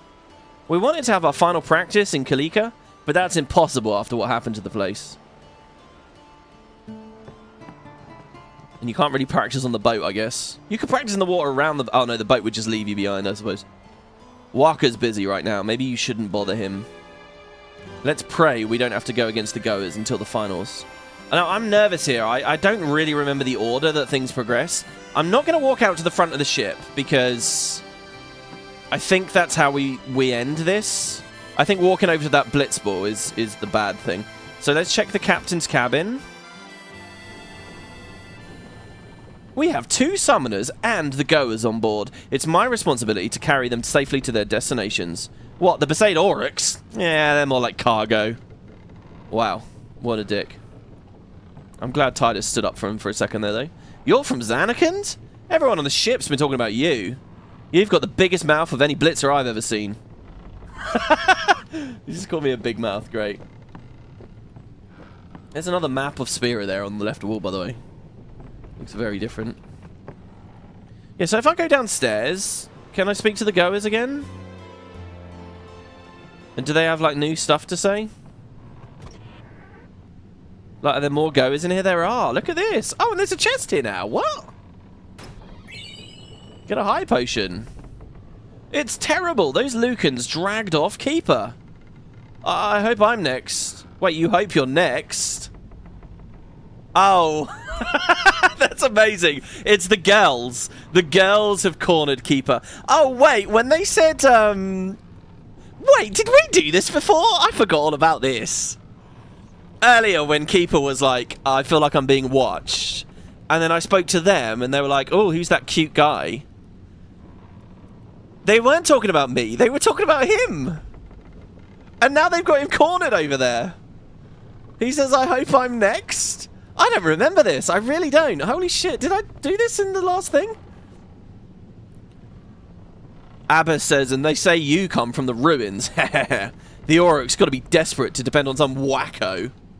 I do come from Zanarkand. I played it. I swear to God. Look at the last YouTube video. We were there. We were at Zanarkand. There was a weird ghost boy talking to me and time froze for a second and it kind of got attacked, but I was there. Bixen says, yo, Mr. Star Player from Zanarkand. Take it easy on us today. Wait, what do you mean today? We ain't slept yet. I wonder if this was originally designed we'd wake up here after sleeping through the night.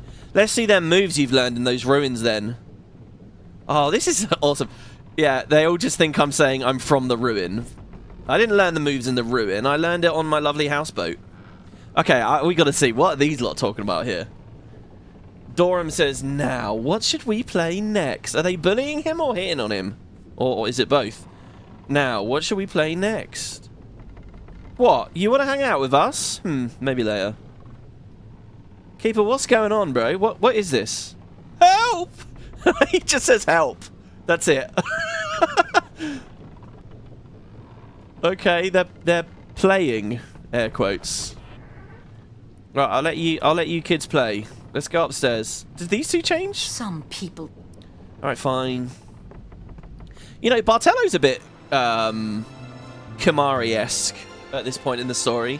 He's like not said anything to us. Okay, let's go eavesdrop on Waka and Lulu. She doesn't say anything new, right? I do believe your Zanarkand exists. I really do, you know? There's a couple of scenes that really feel like really good scenes to me. Like genuinely, like the script is really good, the delivery is really good. The Farplane stuff in Guado Salam really stands out to me. When I was younger, it was not the case. But nowadays, I think that Farplane stuff when we get to Guado Salam is like the actual highlight, narratively, for me, of the whole game. This is also... something about this, I don't know. The atmosphere and the way they talk to each other. And just that weird, odd sensation that you shouldn't be listening. I think this bit's done very well. Well, say something. You'll take responsibility. Relax. He's bound to know someone in Luca. And if not? He could always join a blitz team. Anyhow, it's better than just leaving him in Besaid. What? Just leaving him in Luca? What do you want me to do? Yuna wants to make him a guardian. Oh, yeah, jeez. There's that too, eh? And whose fault is that? Not mine. It is mine, huh? Why is it his fault, though? I mean, really? What, just because he introduced us and he bigged up our role as a fighter and all that? And relied on him? But yeah, this is all totally missable. Obviously, even that first scene's missable. But if you keep going upstairs, you'll hear more and more as the night progresses and they're talking about different things. Why do you think she wants to make him a guardian anyway? Because he's Sir Jack's son. All right. Wait, you sure about that? He's really Sir Jack's son? It's hard to say. but Yuna seems to believe so. Okay. Okay. Okay. That's all you have to say?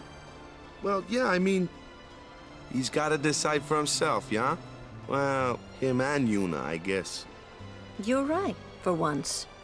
I wonder which is best. Why don't you tell him he should? Should what? Become Yuna's guardian. Why me? Because Yuna can't. Why not? He hates his father. What he was, what he did. Do you really think she can possibly say to him, I want you to be my guardian, like your father was to mine? And you're being oversensitive. All right, all right. I'll try talking to him after the tournament. Be discreet. I know. It's his decision. I feel like there's like an airhead element to Waka that you really get introduced to here in this scene. In these scenes. Like, his obliviousness is like off the charts. Lulu kind of the only rational person here. Some guy floats out of the ocean and says he's Jack's son. Yeah. Well, I mean, she seems to buy it to a degree. Lulu was not a character I cared that much for when I originally played this, but the more I replay it and see her as like the mentor role, and like she is very rational. She's a bit mean, you know. If it was real life, I don't think I'd like her that much, because she is. I don't like this thing where she's so catty and like a, you know. But overall, I love her. I really do think she's a brilliant character, and I'm warmer to her every time I replay. Really. Mostly when people talk her, it's just about her big tits and the belts, right? But I actually do really think her role in the story is good. It's just unfortunate that the really personal part of her story, like her other pilgrimage, it's very cut down. It's one of those areas. Her and Kamari, right? They both of them, they have big stories. I think that the game doesn't really get to tell too much of, and not in a good way. Like, oh, it's best we don't talk about this, just in a kind of we didn't have enough time kind of way, and we'll see when we go along. And ironically, they're both right next to each other as well. Like both of their stories felt like they could have expanded in a very satisfying way right around that entrance to Gagazet, but they kind of don't. They do a bit, but he doesn't like his father. Apparently, he told Yuna as much. Hating your own father, huh? Sounds like a luxury to me. I don't even remember my parents. Can't say how I feel about them. I was 5 then, so I remember mine a little. Damn it! Hmm? Sin just takes everything away from us. I mean, that's such a great insight, you know? It's a sad insight, but it's really cool. I love those scenes, I really do. It's a luxury to have an opinion about your parent at all, when you live in this world and everyone's getting fucking slaughtered in the way that they do. I'm sorry. I need some time to think. You also get, there's this thing about them starting a relationship, and, you know, she was in with Chapu and all that, but you see, they do have a lot in common. They have a lot of shared trauma. I'm sorry. That's as good a reason as any, right? Go to bed, bud. Right? Tournament starts tomorrow morning. Okay, listen, I thought I should let you know I was eavesdropping there. My apologies. Someone's bound to recognize you when they see our moves out there, huh?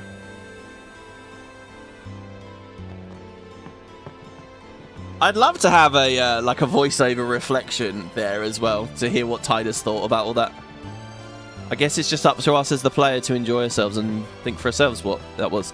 Alright, okay. I'm going to save. I don't really think I'm going to soft reset this. I think we're just... Look, Coryphean said it doesn't matter. So it doesn't matter. I will try to get the eject shot, guys. I will try. Again, I'm on keyboard. It should be easy, this one, though, right? Like, it's... In fact, it might be easier on keyboard than it ever was on controller. Like WS and D is a lot easier than D-pad handling. So let's try the minigame. I'll put a poll up. Why not? It'll be fun for you guys who are watching live.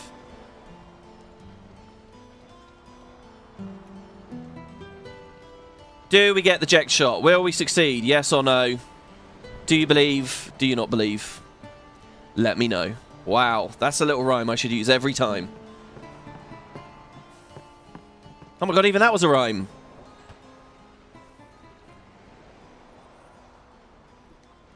Lime. I don't know. Don't let Ject bully you. Yeah, I'm so scared though. Look, we're on the docks. I love this. You see this place later in one of the flashbacks. And look, Bahamut's there watching over you, even now. Bahamut's a weird loose thread in all this as well, I feel like. There's so much prominence to him. What's his, like, special connection to Zanarkand, or the Dream Zanarkand? Well, trying to follow in my footsteps, are you? I usually charge for lessons, you know. See, I think he's just a sassy... He's like a playboy, you know? He's just really cheeky and just very... like. But the kid doesn't get it.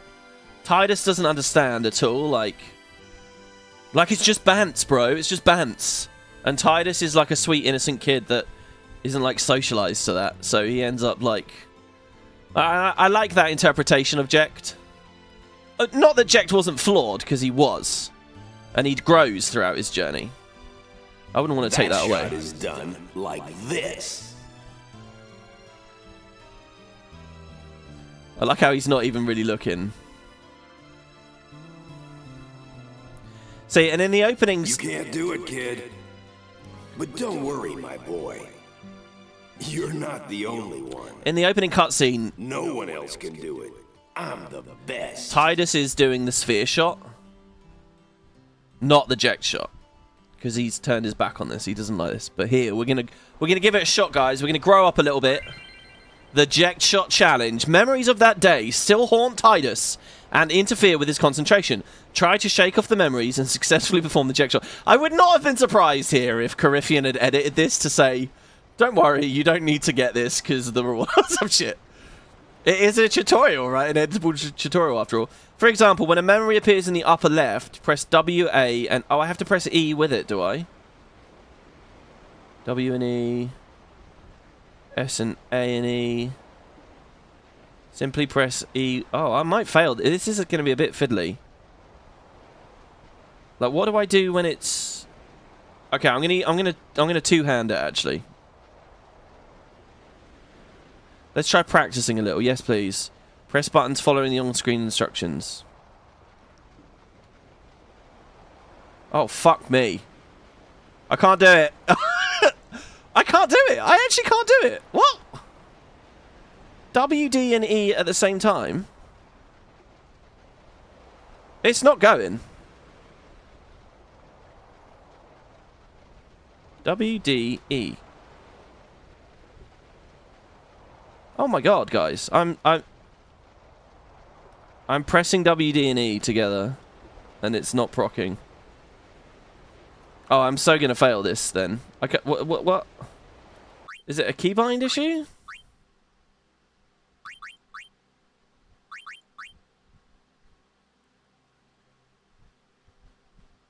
You want to change your vote in light of new information? I mean, enter is also a confirm button. I could rebind it just for this scene. Ah, enter worked. Okay. It says E, but it's not E. Alright, I think I can do it. Now for the real thing, here we go. I'm pressing enter, not E. You can't do it. You can't do it, kid. You're out of your league. You can't do it. You can't do it. You can't do it. Oh, fuck. Did I get them all? Alright, no, we were fine. Alright, it was easy. It was a piece of piss. I felt like I could have done a lot more. Keyboard lockout, maybe? Yeah, maybe. The best. Yeah, right. Yeah, right. Huh? Oh, yeah, they're all really impressed. Whoa. I remember. What's that called? Doesn't have a name. Anyone can do it if they try. Yeah, I tried W, E, D, then E as well, Kerry. Yeah? It didn't work for some reason, I don't know. It's a shame, because you can never actually teach this to anyone, right?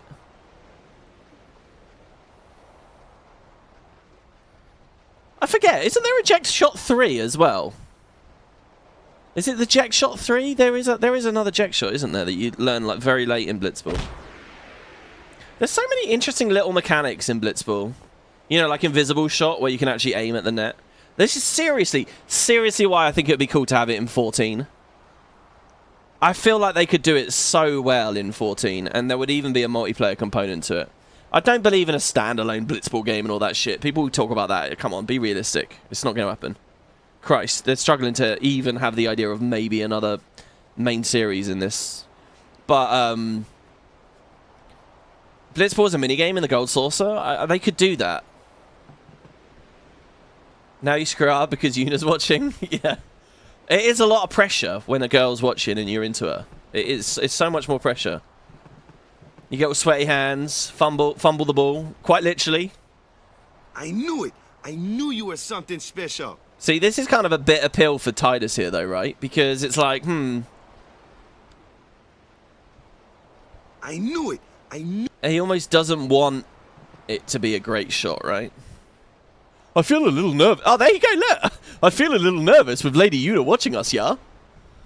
Yeah, I hurt my back. Do any of them actually try do you see them actually try it? Go on, Datto. Go on, Datto. Go on, Datto. Go on, Datto. Oh, nice. That was good. These guys are just stretching. I'm gonna tell Bodder and Keeper all about that shot you just did. They'll be so mad when they find out that they missed. Yeah, because they're downstairs. Keeper is in the corner, surrounded by the Luca goers. And Botter's just like thirsting after them in the corner, I guess, maybe? Is Dow alright? It's right before the big game and all. Yeah, don't worry, we'll sub him. I knew it. Oh yeah, Walker sits out. Obviously Walker sits out. That was the Ject shot, wasn't it? Okay, this is without a doubt, it's the same guy. You can't pretend anymore. If she knows the Ject shot, it really is him. And then you get it. You get why she believes that the city is real. Or not broken, anyway.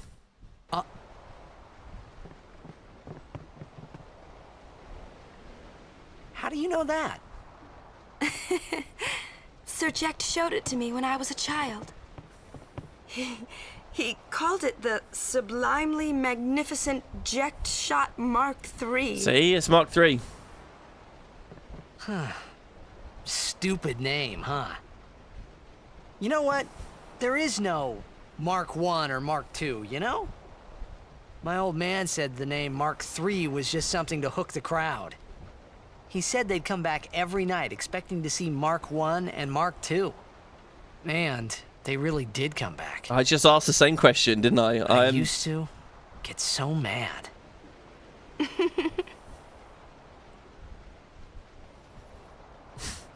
I like the idea there that Titus, as a little kid, has like really strong opinions about cynical consumerism. And like, you shouldn't use a marketing hook like that. You know, like, as a very little kid, he realizes he's very stuck up about this. Good for you, Titus. No to gimmicks. Am I right? Alive, you think? I don't know. Ooh, is he alive? Sir Ject was my father's guardian. So he's famous here, too? Yes. So, if anything happened to him, I should think word would get around fast. Uh-huh. So he could be at Luca. What would you do if you found him? Some of her lines, right? What's her name? Hedy Barres, I think, is it? I don't know what that is. I mean, is that the direct... Is she supposed to sound nervous or... Like, that was so stilted and, like, fractured as a delivery. What would you do if you found him? It's very weird, right? People nowadays would say it's AI. I was looking at games on the Steam sale earlier, and there was, like, a Phasmo knockoff game. And, like, they had a whole disclaimer on there about, you know, that they had generative AI in the process of making the game. Who knows? I thought he died 10 years ago. Well... I'd probably just smack him one. After everything he put Mom and me through. And because he was famous, I was always... Well, you should know, Yuna. Hmm? Your father's famous too. Everyone in Spira knows him, right? Hmm. Ain't it again, again, that's another little thing where it's like, okay, because Titus just thinks Braska's out there. Titus doesn't know shit, right? It's another fun little moment. By the way, about his mum, so the story is basically she's just like a fangirl, right? The people are very, very, very critical of Titus's mum online now. And maybe they're right to be, I don't know, but they basically say, like, she was just as neglectful and terrible to him in her own way. They have a weird line in this where after Jack dies, a couple of years later, she just kind of stops taking care of herself and also dies of heartbreak. But they never really go into the details of it. But it's like she cared more about her husband than her son, and, you know, that's a great condemnation. It is hard to follow in his footsteps as a summoner. Sorry, I will pause there. Sure. I'm pausing But too much. the honor of having a father like him surpasses all that, I think. Well, there wasn't much to honor about my old man, that's for sure. You shouldn't say that about your father. I got the right. I guess you do. Ow! Show me that move again. Yo! Dude, that was perfectly timed with Datto face planting again. I didn't think my old man would come to Luca. He never did like watching other people play. But I couldn't help feeling something bad was gonna happen. And these feelings of mine are usually right. Oh, yeah. Sure, I had told Waka I'd help him win the tournament, but I wasn't sure I had it in me to play at all anymore. More snoozing. Save game? Yes, please. So this save... No. Remember I said some people skipped... Oh, this is a great FMV.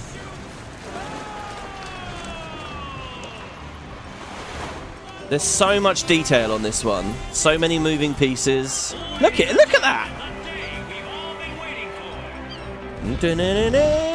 The balloons. I always forget that about Luca, but hot air balloons is like a big thing.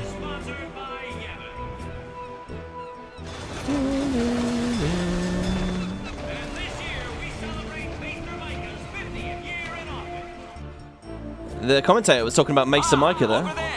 The ships carrying the players are arriving now. Look at that. Every step you take into the world, more and more the world is built. Number 2. All the way from Kilika, it's the Kilika Beasts. Woo! High Summoner O'Holland used to play for them. A big name to live up to. Indeed. Their hometown was recently attacked by Sin. Isn't that right, Jim? Guys, look at this in this bar. The first Guado of the game that we see there, sitting on the left. And that Guado actually sitting down, the one not the one standing, the one sitting, actually looks really cool, I think. It's got like that brooding going on. That's a badass looking Guado. I mean, the hair is crazy. All the Guado hair is always crazy. Seymour's a great example of that. Yes, Baba, they're going to be pulling out all the stops to try and bring back the cup this year. Exciting, isn't it, folks? Look at that there as well. The way they have an FMV on the TV there, right? So many clever little techniques being used. Our next team off the ramp is... Well. If it isn't the Besaid Aurochs. They're a living, breathing, statistical impossibility. I've never seen a team this bad. That's right. In 23 years, they've never made it past the first round. Oh, I thought it was a 10-year dry spell. 23! Only a few die-hard fans are in the audience today. Clutching his head in despair. Best of luck to them and a safe journey back to Besaid. Right, Jim? Moving right along, our next team is... Here they are, folks. Our very own Luca Goers. I love how they all have their own flags and They've symbols. got power, they've got speed, they've got teamwork. Dun, dun, They're dun, an dun, all-around dun. first-class team, and they're back home in Luca. Without a doubt, they are the favorite this year, Baba. And after the way they dominated last year, it'd take a miracle for them to lose today. You can say that again, Jimma. Look at the crowd, folks. Look at the crowd. You never know if it's like the Football World Looks Cup. like all of Luca has turned out to cheer the goers on. They know, I know, and you know, folks. And you know. The Luca goers are number one. Come on, this is going to be like Leicester City. We got this. It's like this every year, yeah? Don't let it bother you. Just because they have all the money and the resources. Stop right there, goers. That line, that will be in my mind forever. You guys are smiling now, but not for long. Because this year, us Aurochs are taking the cup. Fucking Walker face palming. What in Yevon's name were you doing up there? We sure stood out, though. No. Yuna's giggling. She likes it, right? Like, you got to catch those little animations there. Like, if she was all judgy and cringy, it's like they would not be right for each other. But she likes it. I feel like Walker does a little bit as well. We were on the sphere. We were? Maester Micah is here. I wonder if Yuna laughs at his "Hey Macarena" joke later. Already? The number 3 Doc. Oh, I love the Luca now? music. Maester Micah has arrived. That's what. Micah? Maester? Maester Micah is the leader of all the peoples of Spira. He's come all the way from Bavel. The tournament is being held to honor his 50 years as Maester. Thanks for the info, years? Lulu. Shouldn't he be retired by now? Hey, mind your mouth now. Oh. Except Tidus is hitting on something real close there. This old man should be retiring. Why isn't he aging? Big secret there. Let's all go see him. Man, the intro to Luca is just awesome. There's so much shit going on all at once. I bet you anything the Luca goers are going to win again this year. Maybe so, but you'd better not count out the Killer Beasts. The Besaid Aurochs? Win? Nah, that's funny. Yeah. Give me a break, man. Alright. So those two are just chatting. So there are quite a lot of chests around the docks. I don't remember when, like, a lot of them unlock. This place, by the way, again, is another little moment where you see the Fahrenheit in the distance once you get the airship. Maester Micah has ruled Spira for the past 50 years.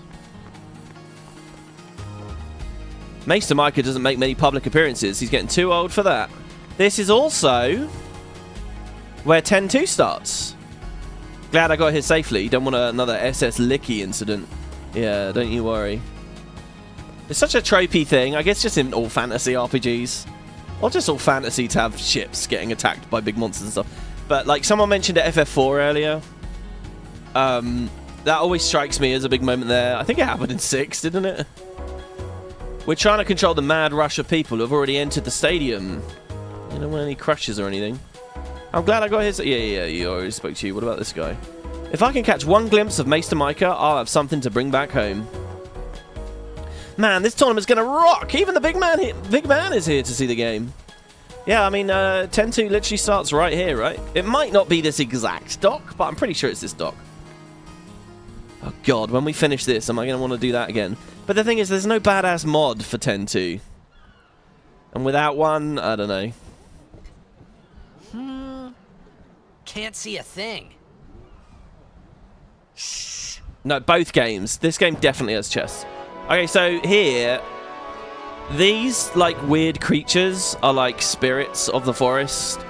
They don't really have proper names as a race. Some of them got them later in Ultimanias and stuff, like the Pelu Pelu.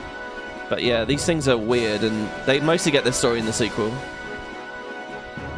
It's like the frog one, the squirrel one, and the bird one, right? They're associated with Kamari's celestial weapon. But here as well, you notice how there's 2 of each? You might be, without seeing this in this shot, that there's 2 of each, you might be mistaken into thinking it's just the 1 of each in the entire game, and you just see them in different places. But no, there definitely are lots. Anyway, yeah. Oh, our first guards of Yevon. wearing their plate armor. First shot of Seymour. That's a Guado, right? Oh look, they're like all giggling and laughing and like... There's this whole thing about how Seymour suffers that I'd love if the game had showed more of. Could it be? Isn't that Maester Seymour?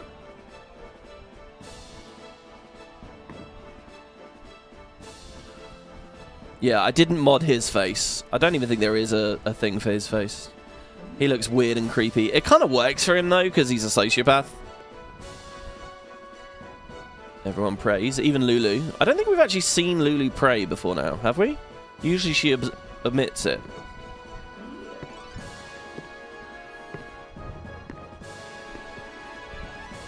People of Spirit, I thank you for your generous welcome. Rise, Maester Seymour, and all of you as well.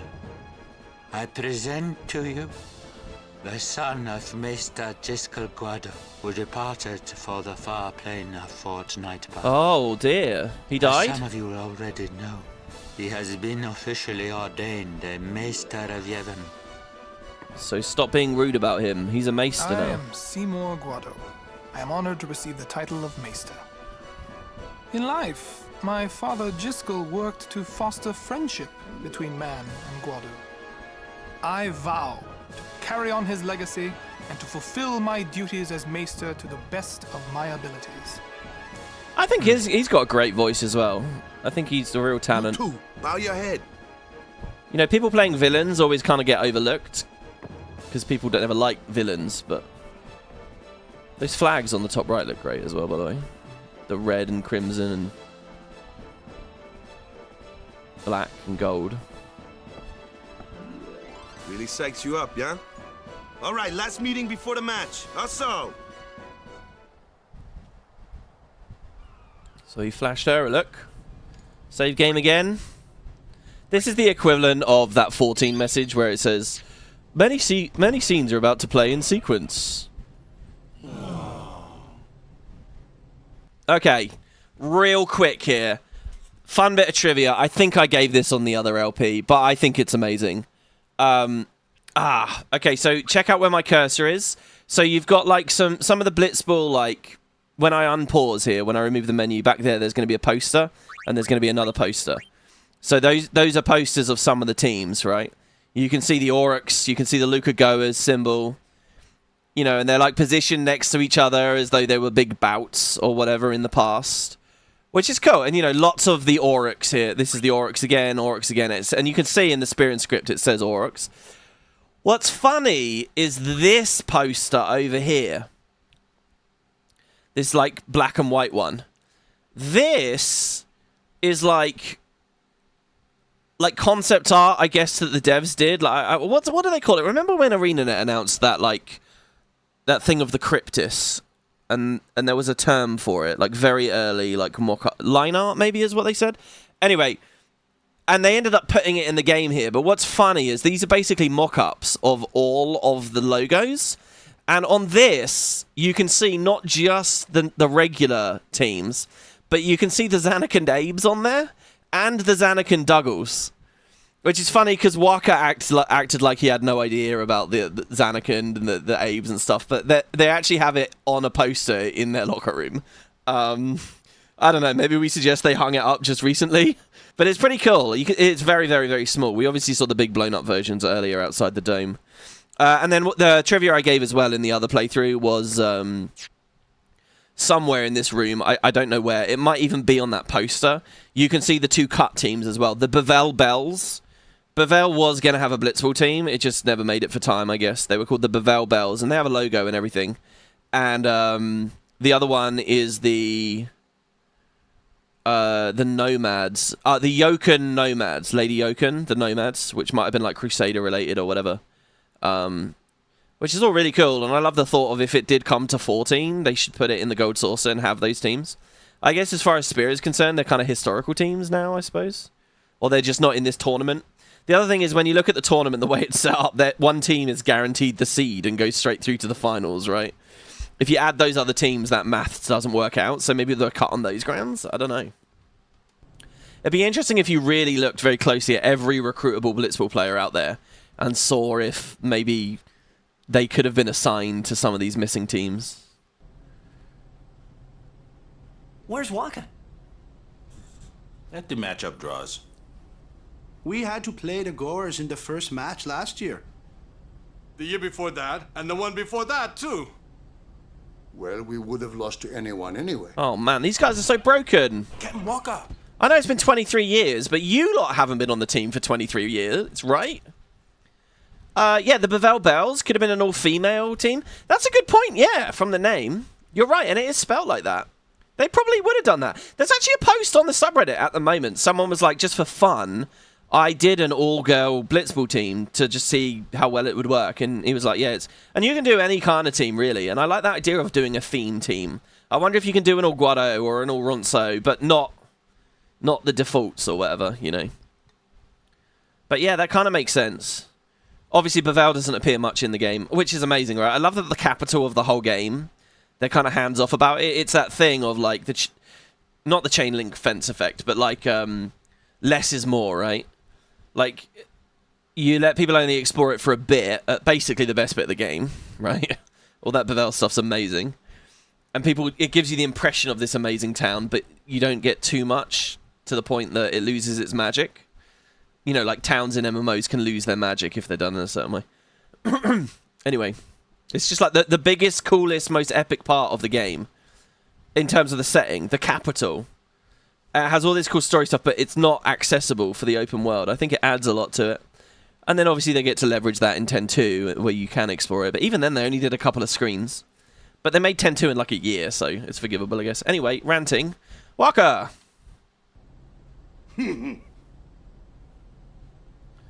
We're playing the Albed Sykes first. If we win, we're in the finals. Of course, the Sykes are the menaces. That's right. We got seeded. 2 wins, and we're the champions. The Sykes are fucking brutal. First things first. In the Blitzball early game, which is the only bit that matters. Boys. Usually people just Blitzball for attack reels. This is weird. They really should have given us like a small Blitzball match on the beach or something, where they should give us like a third of the rules. And then we should have had like another little friendly, very quick, like 5-minute thing around Kilika somewhere, where we get another third of the rules. And then the final rules here, maybe. But just to bomb it all on the player at this point. It's no wonder so many people don't try it and they just get bored of it. Anyway, I'm going to skip all that, obviously. It's weird. I remember recording this episode quite clearly. I remember it was a nightmare to try and explain everything.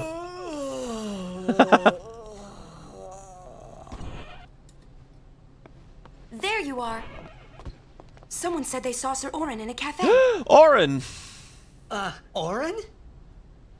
Yes, Sir Oren. Let's go find him. Luca's excellent. What a great part of the story. They give you so much expansion to the world building. Hey! Hey! The game starts like real And it makes it, you know, we're in a city. You would expect that to happen, right? soon. You come back quick, yeah? Yeah, we'll do. Hey, I'll be back. Yeah, okay. You guys deal with the Sykes. I don't want to deal with the Sykes. Hey, Waka. You're stiff, Oh, man. this... No, not your face. Just breathe out. Relax. Okay. Like this. Just breathe. Yeah. Oh, go and rub him. Put some oil on there. I mean, what? Maybe now we can find Sir Jekt. Huh? How? Sir Oren was also my father's guardian. So, he might know where Sir Jekt is. Let's go now. Oh, God, I don't remember It her didn't voice even acting. occur to me to think that the Aren Yuna was talking about and the one that I knew from Xanarkand could be two different people. I don't know why, but I knew it was the same guy. I knew it was the same Oren. I guess the reason why is because at this point, so much shit has lined up, right?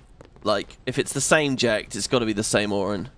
There's so much intrigue and mystery about him. He's such a brilliant character. God, I feel like I'm gushing way too much here.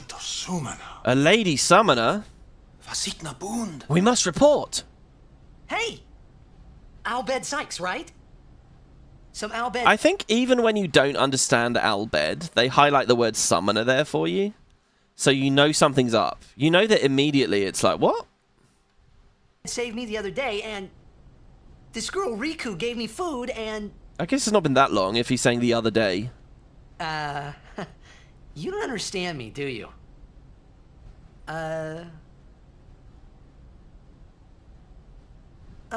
Anyway, if you meet Riku, tell her thanks for me. Oh, and as for the first game, may the best team win. Look at this. They reintroduce the Albed. They give you Micah. They give you Seymour. They give you Auron. They give you the Guado. They give you a bunch of the lesser races. Just all at once. Here's Biggs and Wedge. They have such minor roles in this game. It's unreal, right? No admittance. You don't even get a subtitle for his name on this. We are sorry, but you're not even Blitzball players are allowed to pass. No admittance. We're sorry, but not even Blitzball players. So this is up to the stands, basically. And you only realise their names are Biggs and Wedge later when you can recruit people for Blitzball and you press square on them. So then there's these teams' locker rooms over here. I guess the Sykes, the Oryx. How many teams? So hold on, let's do this. This might be fun, right? Each of these doors is a locker room. Yeah? So Guado Glories, Ronso... Shit, what's the Ronso team? The Ronso Rages? It's not the Rages, is it? Guado Glories, Ronso, Killer Beasts, Luca Goers.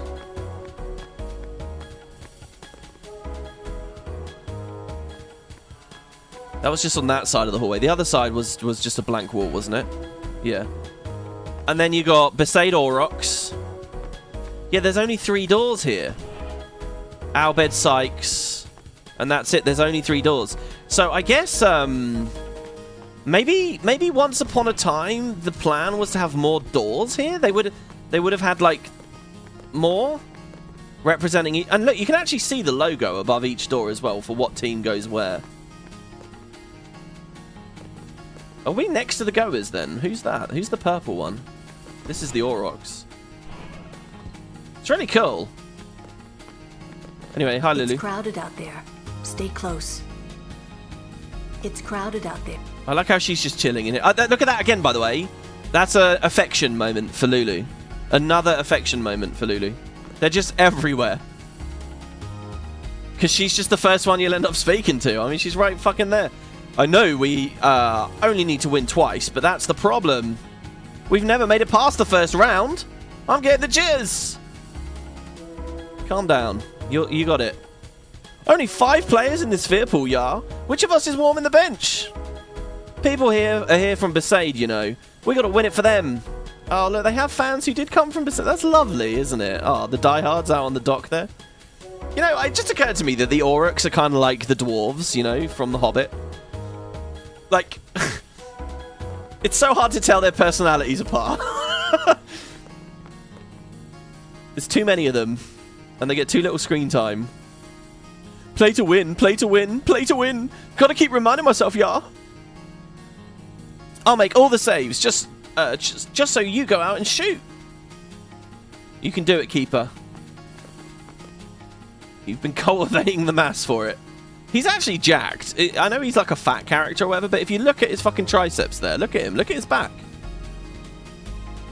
No looking back now, yeah. We just gotta wait. We just wait for the game.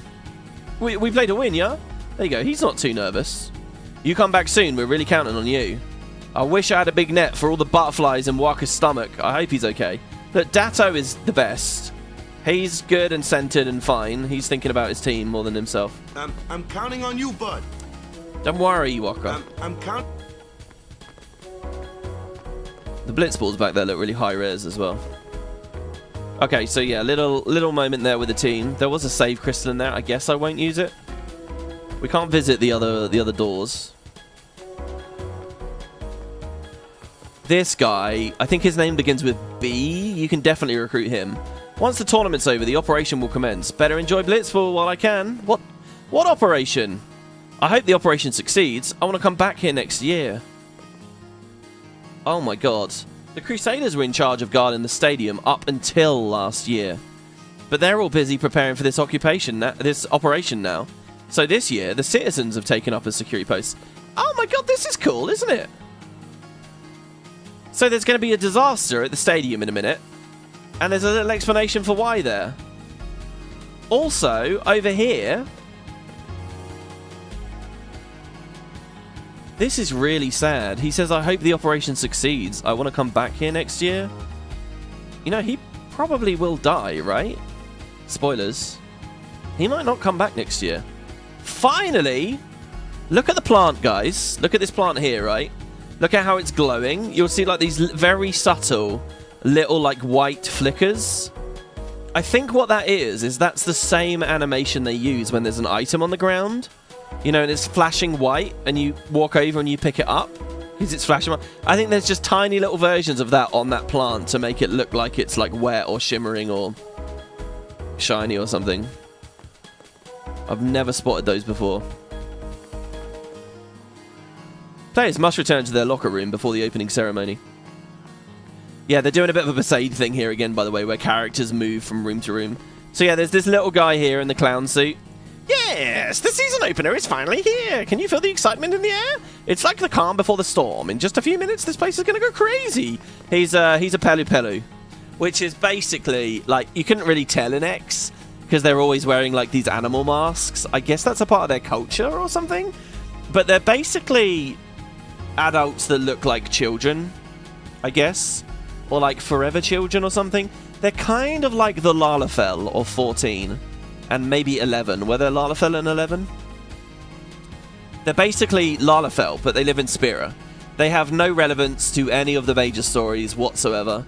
10-2 has a character called Tobley, and that's the closest they get to being main characters, but you really don't learn much. You don't learn where the Pelu Pelu live, or what they're all about, or anything. And again, a cool candidate for expansion, I think. As much as the whole Lalafell idea is a bit weird to me. Of course, 14 has Pelu Pelu in it now as well. And you help them build a travel agency, like Rin's travel agency and stuff. I haven't played it. It's all Dawn Trail stuff. Kerry says it's good. Oh, what did he say? It's like I'm feeding off the energy of the players. Get a Ronso here. Aurochs, do not underestimate Ronso's skill. Or don't underestimate, sorry. I just want to wish the goers luck, but security won't let me in. I've been a huge Goers fan since I was a little girl. I can still cheer as loud as the young'uns. This guard is so mean. He won't let me in to see Sir Grav. Sir Grav. It's funny seeing Grav's name there, because Grav, I hate Grav when you're actually playing Blitzball. I don't care if I have to wait for hours. I'm not moving until I see Sir Grav. 2 mega potions times 2. Wow. Don't think that was what originally dropped from that. This is the Luca Goer's locker room. No unauthorized entry. Guess what? Guess what? I shook Bixen's hand. I wonder if there's such a thing as saving the mega potions so that I can add, like... What gives you auto cure in this game? This is unbelievably gorgeous as well. Look at that out that window, guys. It's like we're underwater here in Luca, I guess. And there's like all fish swimming around and shit. And they've got like a really like good animation. Look at that. It's so great. Look at the zebrafish and stuff.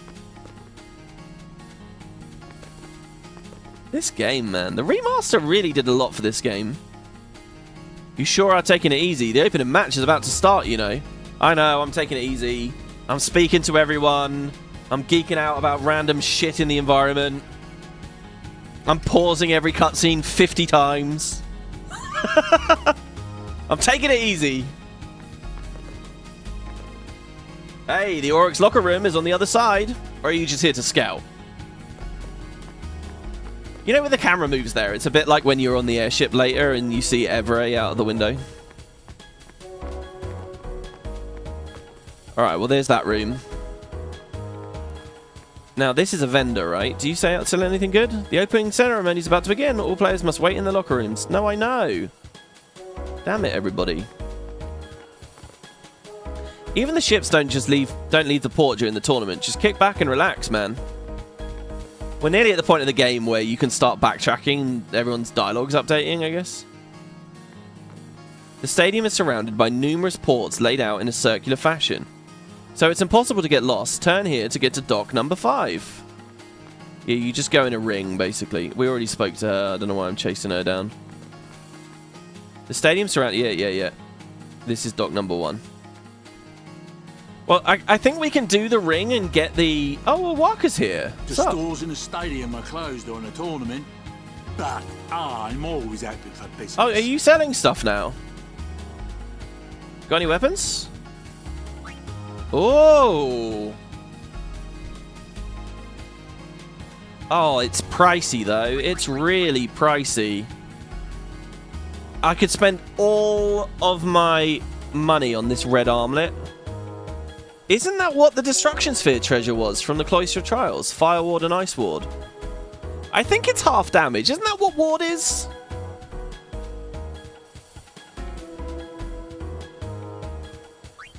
Glorious Bangle, MP plus 5. That's not great. The ring is the same. The Ice Lance, we can't even afford. But it's piercing and Ice Strike. The Rule Breaker is Poison Touch. Or we could get Fire Strike for Tidus. The thing is, First Strike is too good, right? I don't want to get rid of First Strike. I think I'm just going to have the Brotherhood on him for ages, because First Strike is just so excellent. Poison Touch is kind of cool for Waka. I'm just thinking, like, if there's a cool Tactician synergy, right? Where I use, like, Dark Attack or Silence Attack or whatever, and because it's Poison Touch. Now, what did he say in the documentation? If it can do it, it will always do it. That could mean this is really good. I guess this will be another 3-hour turn 5.5 hour. Well, I was hoping to beat Luca. We're just starting Luca. But Luca is mostly cutscenes. And then the Blitzball match. We have the Obliterator. Oh, shit. We have the Obliterator fight in a second. Oh, fuck. What do you need in that? You need lightning. Again, Brotherhood's going to be amazing in that. Brotherhood's going to be so good. I kind of want the Rule Breaker. 850 gil, though. I could sell items or old gear? Wow, the Noble's Armlet is worth 3,000 gil. Oh my god, should I just sell that shit? I'm really nervous about matters of economy. I'm genuinely really nervous. I don't know how the prices are set up or anything. But I'm very risk averse. The Nimbus Rod doesn't sell for that much, considering how amazing it is. Oh shit, yeah, it's double overdrive. I forgot about that. Maybe we should swap back to that for Yuna, because at least we'd see more A on somebody. They're so into the game they don't even look at what they're buying. Believe me, I'm looking. I love Blitz, eh? I'm looking at what I'm buying. Right, let's swap Yuna back to the double overdrive so she can summon more. That's going to be epic. I don't know about this other stuff. Got any items? What are you going to sell me items? Ah, see? He'll sell me Phoenix Downs potions. Alchemist Waka is so weird as well, considering how much he hates Riku. And Riku is like the big alchemy kind of idea. Should we spend 160 gil to get some potions back? It's going to knock some stuff out of our price range.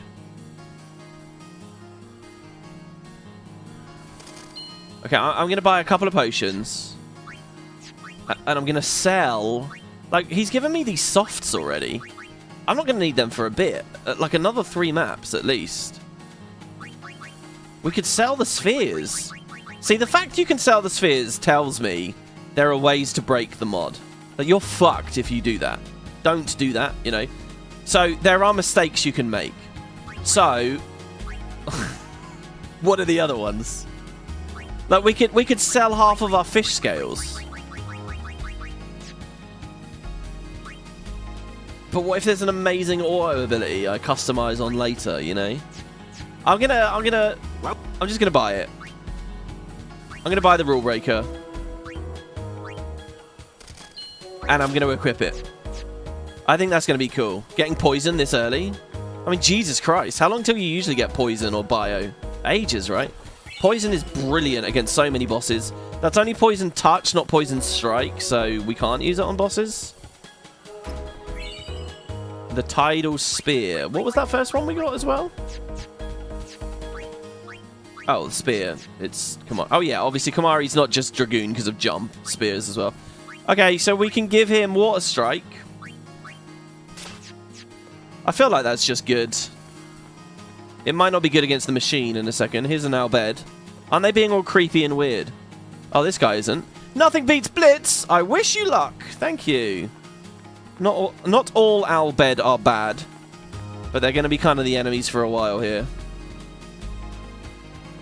Ice and snow from the holy peaks of Gagazet have strengthened Ronso's spirit. The Ronso Fangs will win the cup. Any Ronso knows that. We come all the way from Gagazet. Ronso will surely win. The Ronso Fangs are the strongest. They won't be defeated. The valiant Ronso Fangs have sworn victory on their horns. Ronso never break a promise. A ferry bound for Kilika is anchored at Dock 2. Patrolling a large structure such as this would be next to impossible. That's why we have a guard stationed at every dock. Oh, I love that camera where you can see they're actually playing. In fact, wait, that's... Hold on. What? This is quite funny. That's clearly the Oryx versus the Sykes right now. On that display. It's clearly the Oryx versus the Sykes. So they're already in there. Look at that, see? Go get him, Letty. You know what I'm fascinated by? What dev captured that footage? Because that's clearly game footage. Remember, this is like years before Fraps and Shadowplay and OBS and Elgato capture cards and all that. Like, what did they use? The ferry docked here is headed for Kilika Port. Yeah, can we just sail back to Kilika? I don't want to play in the game. Move it out of my way. I'm busy sorting the cargo. Alright, well, I'm going to steal this cargo while you look away. It's funny to think about that, actually. Titus is just a thief. Riku's meant to be the thief, but no. It's us. Sorry, sir, but the ferry will remain at anchor for a while. Wow, I could just get on if it wasn't. I don't need a ticket or anything. It's all just like socialized travel, is it? I guess people learn what's important and actually band together and help one another in times of crises, and Sin certainly is one. A watchman is posted at every dock for your safety. So this is like the really fancy one. Look at the... Seriously, look at the sail on that ship with the Yevon icon on it. I love that. I'm patrolling the area. That's some serious work and placeholder dialogue if I've ever seen it. Don't confuse us with those heathen crusaders. Warrior monks are the true defenders of Yevon. Really? Yeah, the warrior monks are like... Oren was a warrior monk, right? We'll learn about that later. I think the story is also that Oren could have been a maester if he didn't get excommunicated. Lord Seymour will learn... will lead the Guado to eternal repose. The Guado?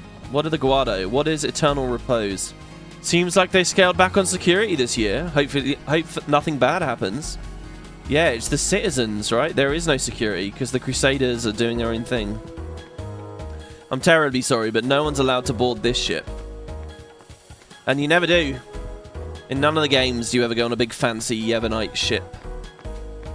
Alright, this is the last dock now. Hopefully we get another good chest. This is dock 5. I guess there's not one here. This was the one we arrived on earlier, right? There's definitely a bit later where you can, like, this barrier, I think. You can go past that barrier and, like, really deep into the crates over there. And I'm sure there's a chest there. There's, like, some super hidden good stuff. I'm not going to speak to that guy. He's just going to tell me he's... Oh, sorry, no, this is the last dock. Luca, too hot for Ronso. But I will speak to that guy. Is it through here, maybe? No? These are the crates that we stood on earlier. Oh, here, this is it. Very sneaky. Look at that. This is one of those things where, look, it is actually a game option to turn the mini-map off. And if you've turned the mini-map off, you're not going to find shit like this. But with it on, you can see it. And they've just, like, they've added a bit of opacity to it, right? Like, they faded it out slightly. So they've tried to keep it a bit of a secret. And they do that quite a lot. Again, this is the kind of thing that 13 never did. Oh my god, mana distillers? What? Wait. A mana distiller? Okay, if I remember right... This is cool. This is some crazy mod shit here. This is very cool. If I remember rightly in the game, there are distillers, right? And what it is... Like, there's the distill abilities, so distill strength, distill power. You hit the enemy with it, and now when it dies, it will drop spheres. So if you ever lose out on the spheres on the sphere grid, the idea is you can use those abilities to generate more. It's kind of like a farm mechanic, but it wasn't really needed in the base game. You barely actually used it. Maybe at the very end, sometimes in the monster arena, you'd do it and like get 40 to drop from a certain boss or whatever. But like it was kind of a subtle, strange mechanic that mostly like just was boiled out of the experience. This is a mana distiller. So wait, is this an... So there were the abilities. I think there were items you could throw as well, right? You could throw an item and it would cast Distill X on a thing. So is this an item I can throw on a monster to get mana from it? It's kind of like an ether. And then there's a power one. Maybe it's just magic spheres and power spheres, and that's what they're called. Here, let's look. Used for customization. Oh. Oh, okay.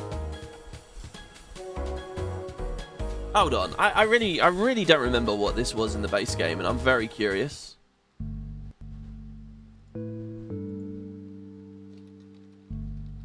Let me see here. Distiller.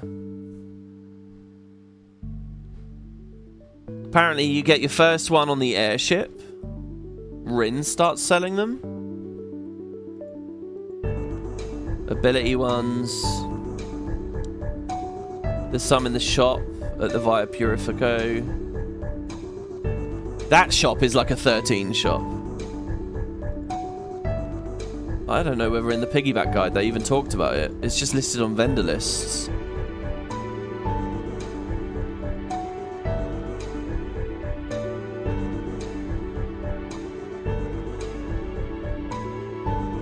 Oh, here we go. They got something here. Your armor abilities. Oh, I love that little Moogle thing on the top in the circle. Very yellow icons. Okay, ability distiller. Opponent drops those spheres after battle. Yeah, okay, I got you. Mana distiller. Opponent drops mana spheres. Power distiller. Opponent drops power spheres. Okay, so they were items that you could throw. Maybe the mod has changed it so that they're only for customization now. I won't get customization for a while. During battle, use extract ability or a distiller, which allows you to get 40 spheres of your choice. There you go, 40. They have that advice in there as well. All right, that's it. It's not anywhere else. This is great. We can go to our little handbook, listen to a bit of the Besaid music.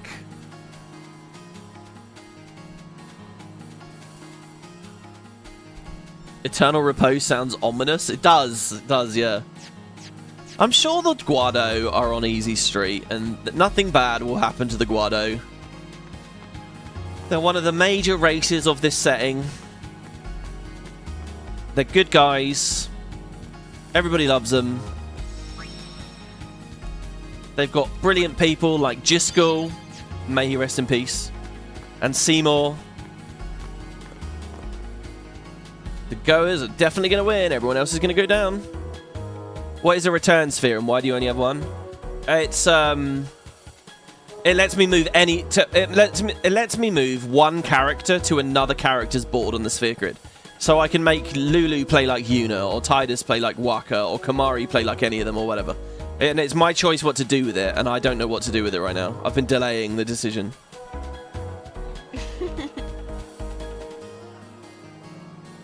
You do like how the birthday music's there? Please let me through. Yeah, I might change it in the later episodes. Hey, let's go. The Gagazette music's really good. I like the remastered Gagazette music more than the old one. You're really famous. Yeah, she's famous. She's doing a great thing, and she's got all that, you know, nepotism fame.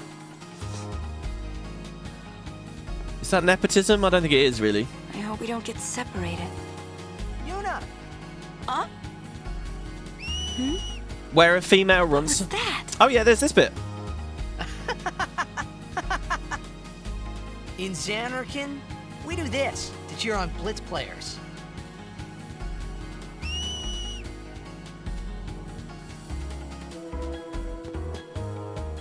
You try it too. Put your fingers in your mouth like this.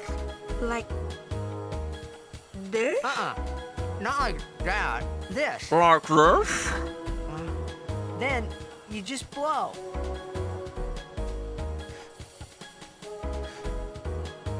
It's not working. Practice. Okay. Look, I know it's a bit goofy. Hey, use that if we get separated. Then I'll come running, okay?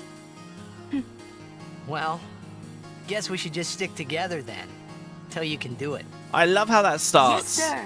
That starts as such an innocent, fun, nice little moment, but it, like, destroys her psyche by the time of the second game. She's just fucking whistling into the distance, hoping for a response, and just won't get one.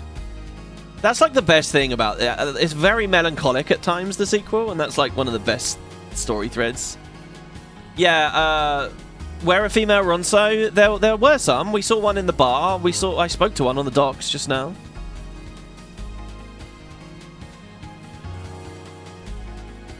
The X2 whistling in the far plane at that crazy moment in the cutscene where you don't even get a clue about it.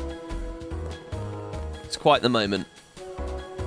I think that to get the perfect ending, you need 100%, right? And it's easy to forget this. You need 100% file, but I think you also, right at the end of the game, you have to whistle. There's like a moment where you've got to whistle, or you still won't get the perfect ending. I'm keeping a close eye on the Albed Sykes this year. Ew! Why would you root for the Albed? You really do have bad taste. I like how they cover up their faces. It's just so sexy and mysterious. Well, I would say it's the Ronso fangs for me. The Ronso? They're just a bunch of meatheads. And that's why the other teams are dead meat. I like how the word sexy actually does appear here in the script. This guy says the Besaid Aurochs? Oh, come on. Seriously? That thing, though, about them covering up their faces. You know, I mentioned there's that lore from the novel about how they're actually called Bedouls, and their leader was called Alb. In that story, it says that Yevon was forcing them to make Machina and automatons for war or whatever, but like they started to refuse. And one of the things they did was they would dress all of the robots they made in that like full headgear and like the masks, and to completely anonymize their appearances. But what this Alb guy ended up doing was, instead of building Machina, he just sent his people there. Oh, no, it was a reverse. It's a reverse. They were supposed to send Albed to fight, but he built Machina and he put them in those suits. He put Machina in those suits, pretending they were the people, so that they wouldn't have to sacrifice themselves or die. And then got caught out, and so on and so on and so on. Which, again, I think is quite... You know, that novel gets a real bad rep, but I think there's some interesting expansions on the canon there, actually. I think that's kind of a fun thing to, you know, add to the Albed history. I'm reporting to you live from outside Lucas Stadium. The excitement here has reached feverish pitch as the opening ceremony gets underway. Hey! I'm in the middle of a broadcast. Leave me alone. No, I'm gonna stand in the way. We're gonna photobomb, and we're gonna make it into like a meme video on YouTube. Hey, well, if it isn't the Aurochs comedian, thanks for that comic relief. Keep up the antics throughout the tournament. I'll be sure to capture you on the Sphere. This is another thing that they're introducing, actually, in Luca. The whole thing about Sphere television and whatever. Huh? You want me to interview you? It's not like the Aurochs are going to make it past the first round anyway. Why bother with an interview when we already know the outcome? Well, if you win at least one game, I'll grant you an interview. Oh, man. Can I go back to where and actually get that? I have some amazing trivia for you guys here, by the way. I really don't care which team wins or loses. I just want to watch the game and go crazy. What's this Yevonite priest guy? The people are indulging in merrymaking, but we must keep in mind that... I'll spare you the lecture. Okay, the trivia is... And I don't remember... You okay there, Yuna? I don't remember if I gave you this before. The Sphere Theatre is up ahead. Can we go? Oh my god, I thought I'd be stopped. Alright, well, let's move back real quick here.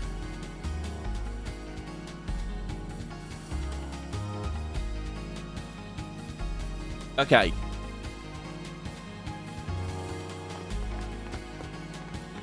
You see that signpost there? It's like it's got like Luca docs and stuff written on it. Really hard to read on the PS3. These signs here, right? You can see really big just to the left of Titus there. What do you guys think that says? That's the Sphere Theatre down this road. It's the Sphere Theatre where you buy, you know, you record the FMVs and you rewatch them. But actually what the environment art says, what the artists have done there, and you can read it. You can, because the Sphere in text is like almost English.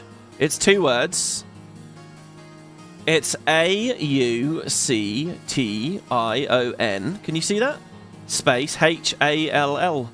Auction Hall. It's an auction hall. I don't remember if I talked about this before.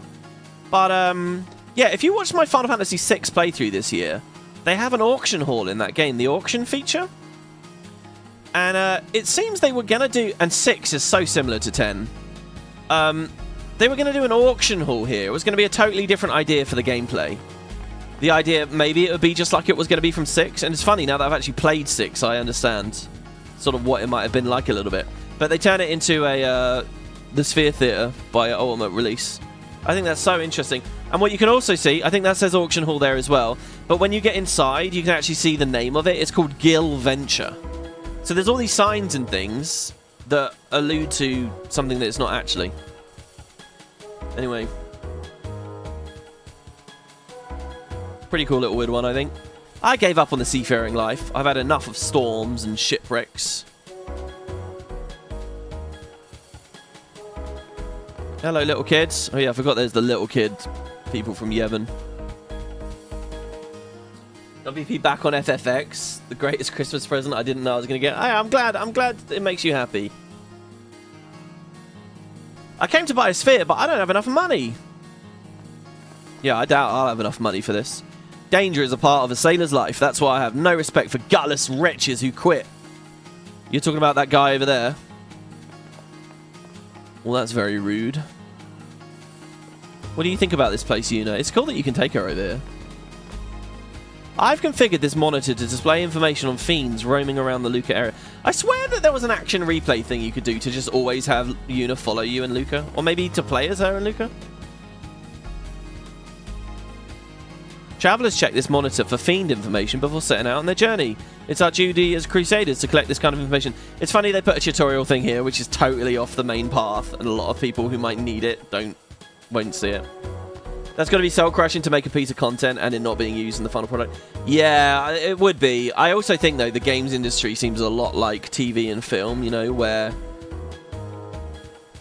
If it's okay, it's a bit different for a franchise product like this, but, like, you work on things and it's like you don't know whether it will see the light of day, you know. You do an interview or an audition or something and you're in a pilot and you don't even know whether they'll pick it up. And when they do pick it up, you don't know whether it will go to Season 2. And if it goes to Season 2, you don't know if it will go to Season 3. There's some quote from some big, like, TV director that was saying, like, reflecting back across his career. He basically said, look, all the projects I've ever done, and this includes really fringe, weird things that you know nothing about, I've loved them all, and I've cared about them all, and it's just, you know, some of them went further than others, but ultimately we're all just waiting for that moment until it comes to an end. I know that sounds very depressing or whatever, but he was sort of saying it in quite a liberating way, actually. And I feel like games are like that as well. I mean, I've seen it more than enough. You know, a lot of games go in the bin, a lot of games don't get released, a lot of games get stalled, a lot of games get cancelled, and just... You know, so it's bad. If you make a content piece and it gets cancelled, that's a shame. But you're already kind of in this environment where, you know, it's art, and art is always changing, and I feel like you're probably steeled against it, at least somewhat. Maybe. Maybe that's the beauty of working in a massive team. You don't really feel any true ownership or love for what you do. Because there's so many chefs. I suggest you proceed to the rear for a thorough explanation. Enjoy the beautiful music. Immerse yourself in the stunning visuals. It's our music you want to hear, then go to the back and buy a sphere. I think that guy always rhymes. Yeah, so I won't go into the whole movie sphere thing or whatever. Kerry, trying to whistle with fingers, now you're dizzy. Dude, I told you this, Kerry, before. I knew someone who used to be able to do that, and it was so loud. It was the best thing. I've always wanted to do it. I can't do it. I think your tongue has to be above your fingers. So tongue is at the top of the mouth. I'm not even really sure what the fingers are doing.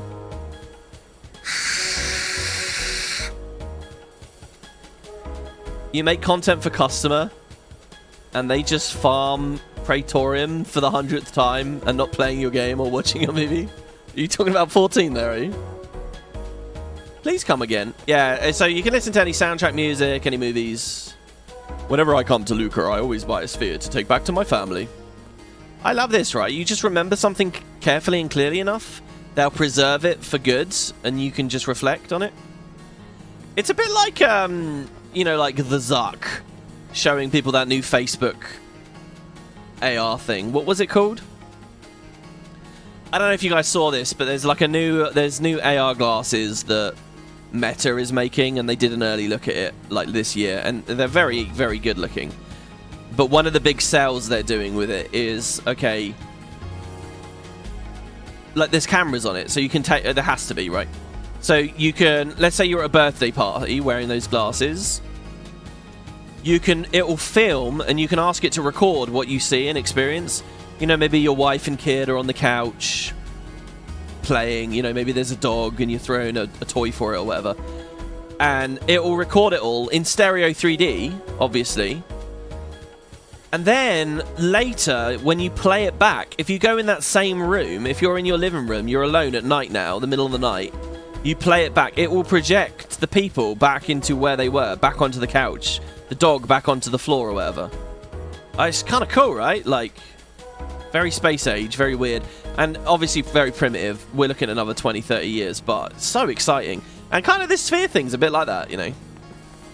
And again, if you guys haven't experienced stereo 3D in this kind of technology, it's so much better than just like watching a video back on your phone.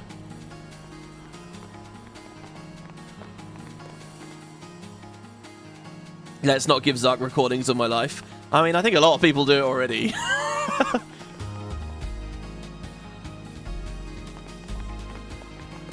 There's all these people like on the Quest 3 forums, like, how do I get adult content for this, you know?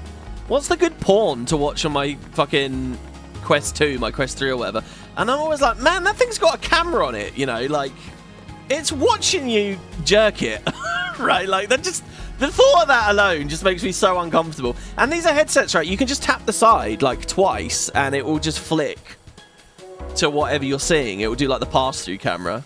Is it true that the ferry is out of service? I hear Sin may still be lurking in the sea nearby. At this rate, who knows when we'll make it back to Kilika.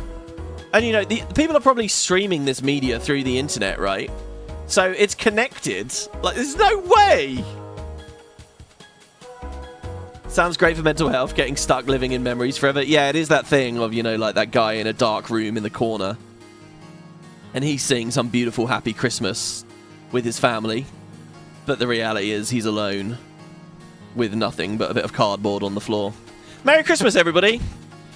The Crusaders are blustering on about destroying Sin, but I doubt they will.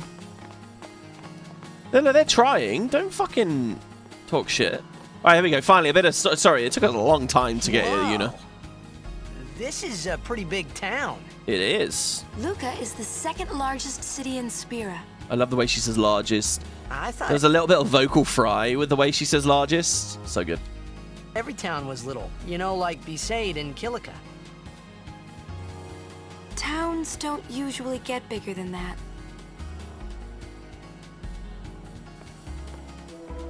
Because when a lot of people start to gather... Sin? Hmm. What about Luca? It's safe here? It's not any different, but the stadium is here. The Crusaders fight to protect it with all their strength. They protect the stadium? Blitzball is really the only entertainment that we have. Spira's a little short on fun these days.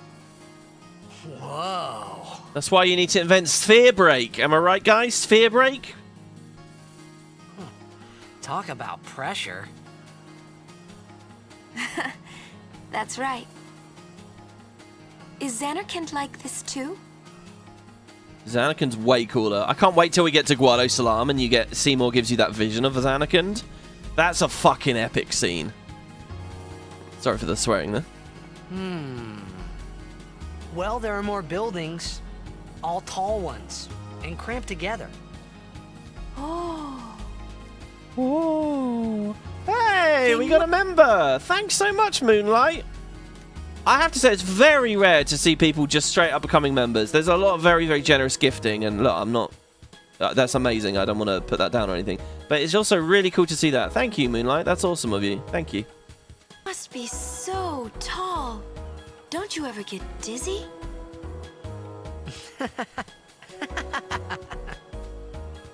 Let's go find Sir Orin.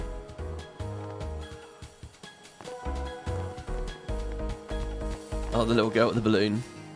Isn't there something about the balloon in this game or the other one? I got a red balloon, but you want two. I bet you want one too. You'll have to excuse my child. I've never seen her quite so lively.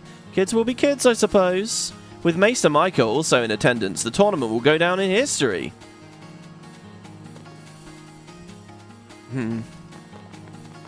She's just spinning and spinning and spinning. That's cute. Yeah, can't you buy balloons here or something? Can I buy Yuna a balloon? I'll buy her one. I've got official Blitzball merchandise, as well as other rare items. Really? Rare items? Let's see if Coryphean's done anything here. Strength, magic, piercing strength, defense, defense, defense. No. Oh, it would have been cool if there was something like really weird here, because this is kind of a strange vendor. But no. Unless you have an item? Do you have any crazy items? Echo screens? No. Nope. You were on the sphere, right? Good luck in the game. But I still think an Aurochs victory is next to impossible. The opening ceremony is going to start soon. All players must proceed to the locker rooms. Poor Yuna, she's going to get stuck all over the place. This is one of the weirder looking Guado here. Have you seen Maester Seymour? What do you think? He's an absolute dream, isn't he? It's nice to see someone thinks he's nice. The manager said he's going to the game, so I got stuck looking after the place. It's not fair at all. I wanted to watch the game and cheer on the goers. Hey, why don't you go cheer him on for me? Yeah, fuck that. I'm going to smash him down into the dirt. Can we go up here already as well? I like this. This is so weird. Yuna is still following me and we're literally leaving the town. And look, the devs have got all like dialogue and stuff for like NPCs way out of the way. Oh look, there's some speed distillers here. What's going on with that? That's... What you doing here? The tournament's about to start. I'm looking for someone. Well, you're looking in the wrong place. There aren't many people here. Everyone's either at the stadium or watching the game on the sphere. They love their blitzball. Blitzball. Are you gonna watch? We'd like to, but we're waiting for some couriers. And they got important stuff going on. They're late. Want to ditch the courier and go watch the game? But we're still on duty. What about the mission, sir? See what I mean? We might be a little late, but we will go watch you play. You better be winning when we get there. Yes, sir. Dude, that scene where Waka punches they're late. Luzu. is just the best. You better be winning. Do you guys remember that scene where Walker like really gets angry with him and decks him? I feel like you have to make it this. Is that only if you pick Luzu? I'll let you guys. Bye bye, Yuna. Never see you again. Bye bye. Oh, look, she's up there. Hello. Here, throw me something and I'll throw it back. She's actually reacting as I move left and right. This is a bit creepy.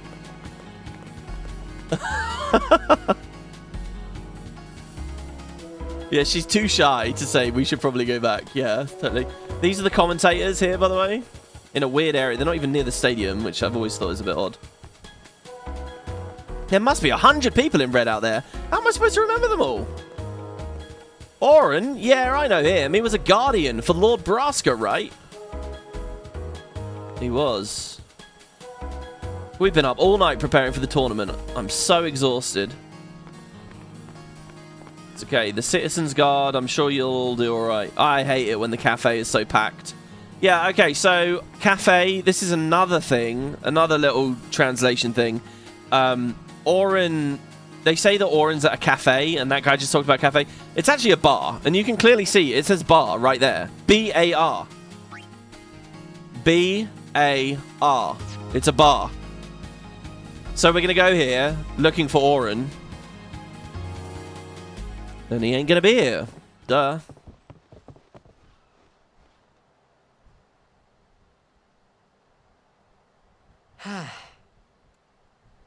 Oren's not here. Oh, yeah, it's the flashback in X2 I'm thinking about with the balloon. You're right.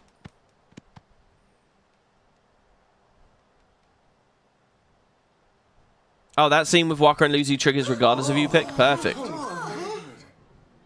Why not talk, Kimari? Oh, we get the Gagazette music. For 10 years. Say something. Kimari forget Yenke? Forget Biran? Leave Kimari, Yankee. Kimari is small, Ranso. Kimari's so small, can't see Yankee and Biran's faces. My FF14 main character, guys, is meant to look like this Ronso here. This is Biran Yankee. He's kind of got the black fur with the blonde bits. I don't know. The blue one just looked a bit weird. I should change him. I don't know. You can't do the horn, obviously, either. Kimari forget Ronso friends? We taught you much at time of Hornmold. And again, he is probably the first time you notice his horn's broken. Oh, I don't know. Maybe me. I'm a bit face blind. Biran taught Kimari to be strong, Ronso. Maybe taught too much. Take him on. Yeah, fuck him up. Oh, he's doing it. Dude, this music is so good. Even the old version, which is what we're listening to right now. You can barely hear it, but what they're doing with the piano right now... Sorry, anyway. Anyway. Bring it outside. The tournament's starting, you hear?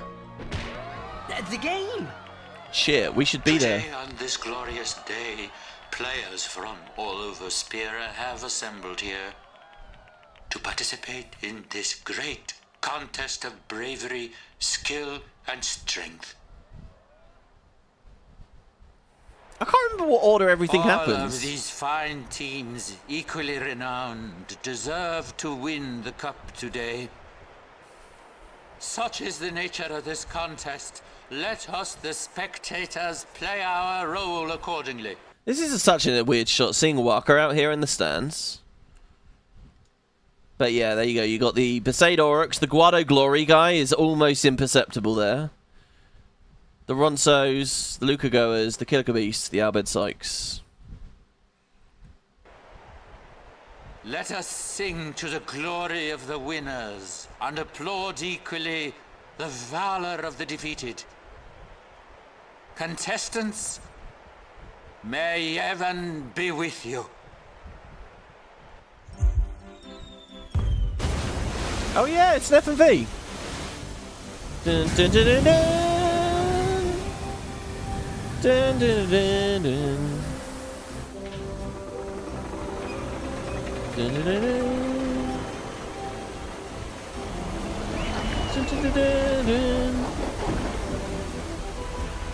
timeline here makes no sense, by the way.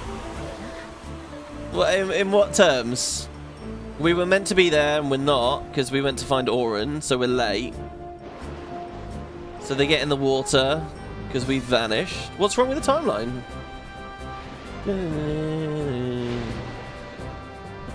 Why does Maker say this when the Albed Sykes clearly already played their first match, which made them our opponents in the second round? Oh, you're right! Yeah, because we're seeded. Wait, but hold on, when does the seeding happen? Is this already the second round? I assumed this is still the first round, it's just we'll skip to the third due to the seed. But maybe that's wrong. Yeah, maybe you're right. That's a good point. Yeah, the logic of the tournament just doesn't work. Nixus. Yuna's gone. Fucking Baran and Yankee, it's their fault all this shit happens. And he sucker punches him. What a dick.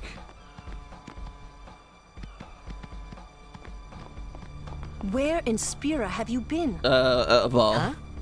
Yuna's been kidnapped by the Albed Sykes. In exchange for her safe return, they want the Aurochs to lose. What?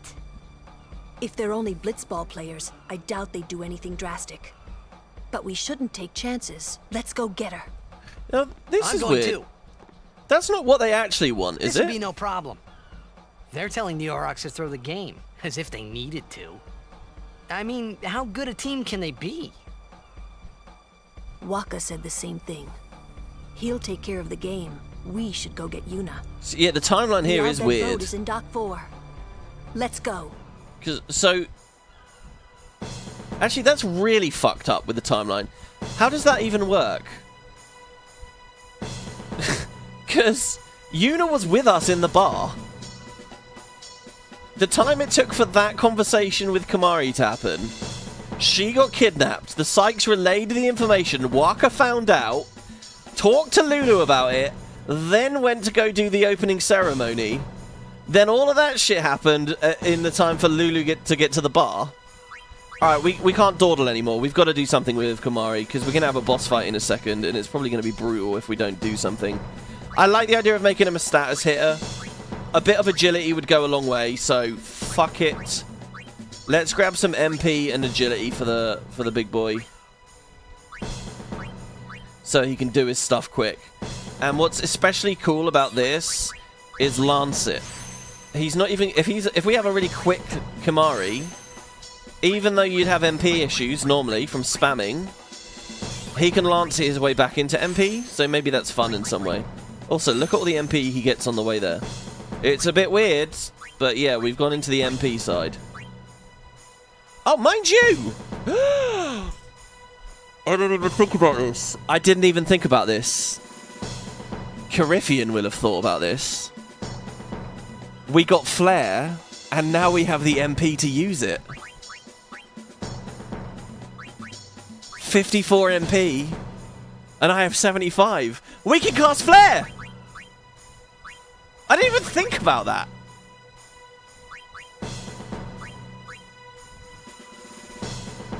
Okay, but his magic stat is quite low, so even though Flare is really good... Oh, do you know what? I could have done that before the Sin Spawn fight as well. Oh, no, I don't think I could have. So, is everyone's dialogue changed again? Shh, everyone went to see the opening ceremony. Hey, ain't you a blitzer? What are you doing walking around? What happened to that young lady you were with? Ha, she dumped you, eh? Don't let her get you down. Thanks, Tobley. I'm going to say that's Tobley. A lady summoner? Sorry, I haven't seen her. Even if she did pass by, I probably wouldn't have noticed. What with it? Huge crowd and all. I doubt they let me go up now. Yeah, it's just an invisible wall. Isn't it better to move him to, like, Lulu so he has magic power? I mean, maybe now. Maybe we grab the... I mean, we could return Sphere now. We could put him on Lulu right now. Give him the MP, give him Flare, throw him over to Lulu. But I might like to do the inverse. I might like to throw Lulu over to him. Let's not get too wrapped up in it for now. This better hit for well over 1,000. The thing is, it doesn't really need to. It just needs to be a cool opening hit, and then I lance it my MP pack. It's actually really... This is like a love letter to Kimahri so far. Right? I can bomb my MP and then lance it. The stadium's surrounded by numerous ports. Yeah. I'm sorry, guys, about the stalling here, but I'm just so curious what they all say now. Once the tournament's over, the operation will commence. Better enjoy Blitzball while I still can. Yeah, so his dialogue hasn't changed. I can go into the locker rooms. They're empty now. This guy's still guarding the goer's door. What are you doing out here? The tournament's underway. It gives me a bit of weird anxiety here. It's like it being an exam at school. And you're not where you should be. You know, like you're taking your GCSEs or whatever. And, or your A-levels. And, like, during the exam, you go to the toilet. It just feels very eerie and like, oh, fuck. That's a bit of a weird anecdote, isn't it? Alright, they just took the NPCs away.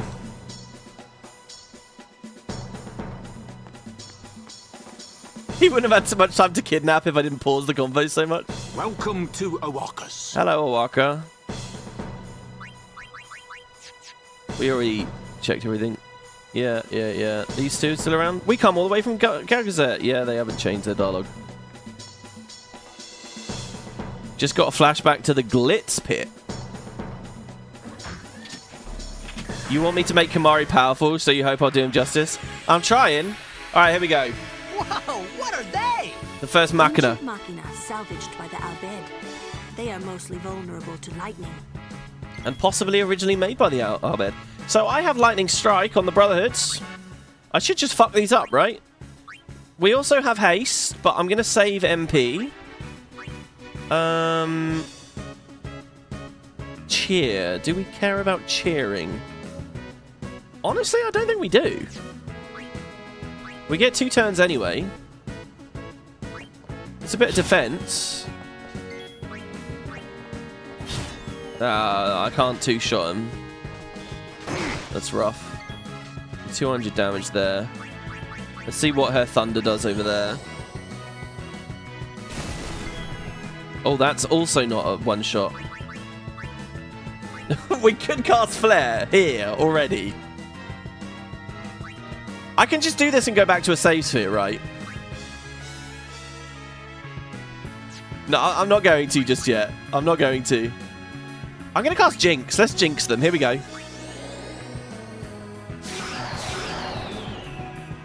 Oh my god, it says luck. That's weird. In Japanese, is it different? If I swap it? There we go, that's Jinx. They are now Jinxed. And so they will evade a bit less and crit a bit less. Something like that. Oh look, they're kind of squishy. What does Jinx need to feel really good? Well, obviously not overpowered, but, you know, worth pressing sometime. Contextually good, let me put it that way. How do you make it so that dropping luck is good sometimes and like mid other times? Luck is such like a global... Like, what levers do you have for that? It's weird, right?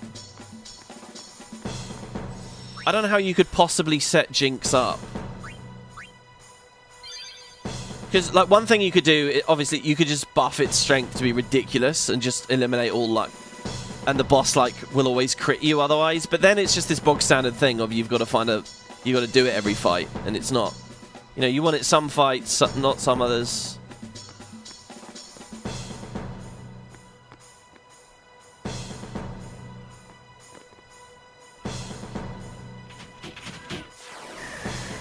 Oh yeah, no ceiling means we don't get a free ride when we have Riku later. That's true as well, yeah.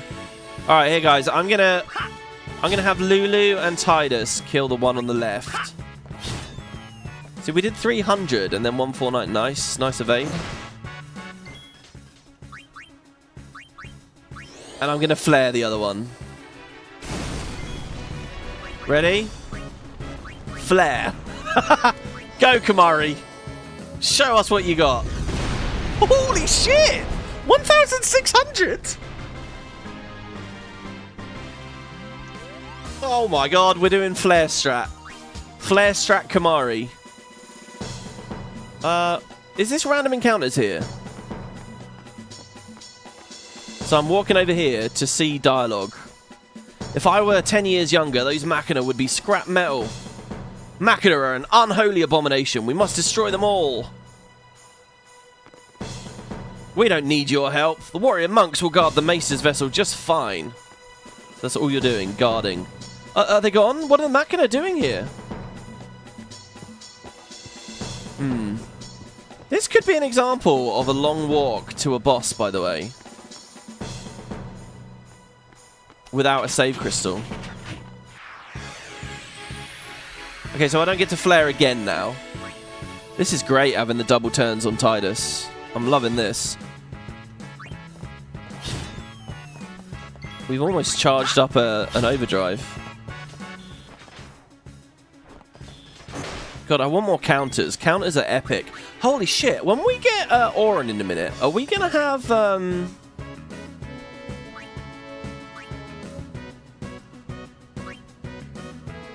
Are we going to have it immediately? Is he going to be countering immediately?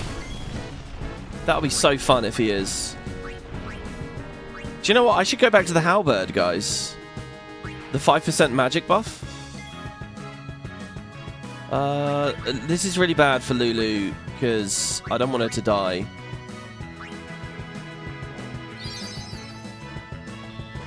Okay, that's good. So, we obviously can't recast it now. So the game is to lance it our MP back, but it's a Machina. I doubt it gives me any MP. Yeah, we don't get any MP. The only thing I managed to actually lance an MP off of so far was an Elemental. Yeah, I'm scared. If we don't get a heal before the Obliterator, I'm tempted to do the whole run back. Because there might not actually... What's up with these guys? Oh, shit. There's 2 waves. Okay, cheer was better this fight. Cheer was definitely the right way to go. If I haste myself...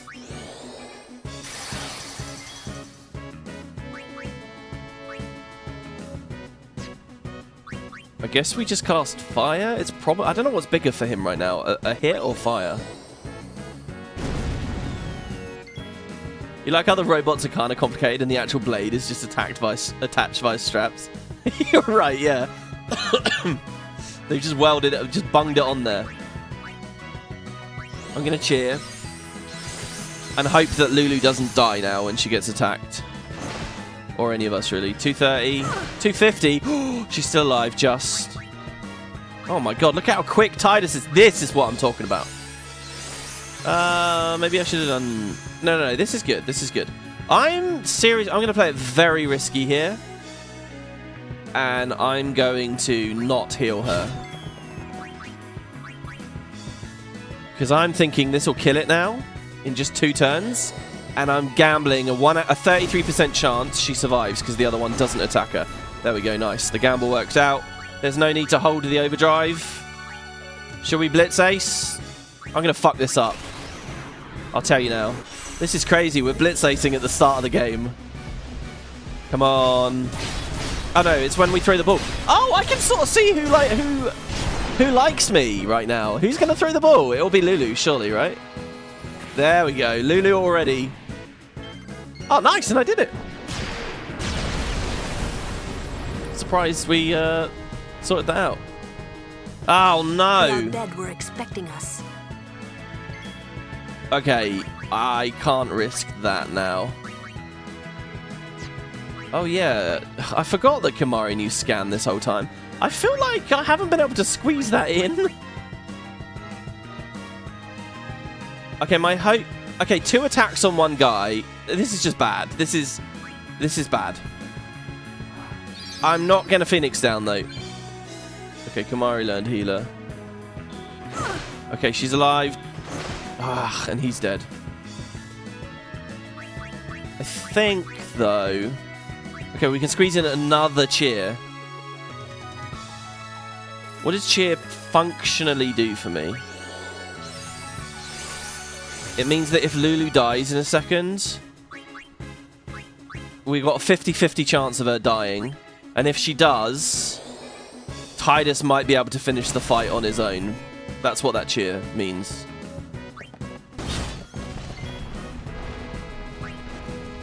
Oh, if only I had, like, delay attack or something. Don't attack Lulu, or if you do, nice, miss. Good. If there's another wave... Is there another wave? Okay, there's not. Right, well, we got to go back. Oh. Oh, my God. If I start the boss fight with this is real bad. All right, meanwhile... The Hawks are keeping the score tied with some excellent defense, folks. I did blitz ace a Lobby mech. I did indeed. Oh, he'll feel that one in the morning. I should have saved it and sliced and but diced. The referee doesn't call the foul. Waka's taking a real beating out there. Doesn't call the foul. Huh. Still in there. He won't last. Waka's always like that. Ouch. Yeah, that's so mean. Let's go. That is so mean of Lulu there. Ah, there is a save crystal.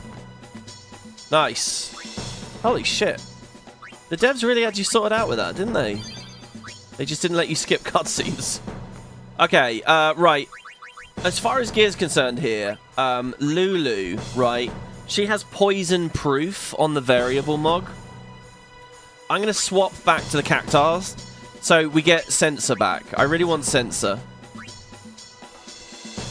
I don't know what this boss does, guys, so I don't know what overdrive modes to set. We're currently on Warrior, Warrior, Warrior. We're all just charging as we attack. The only other one I can imagine is maybe Comrade, because like if the boss is going to batter us, Comrade could be real quick. Let's just try it.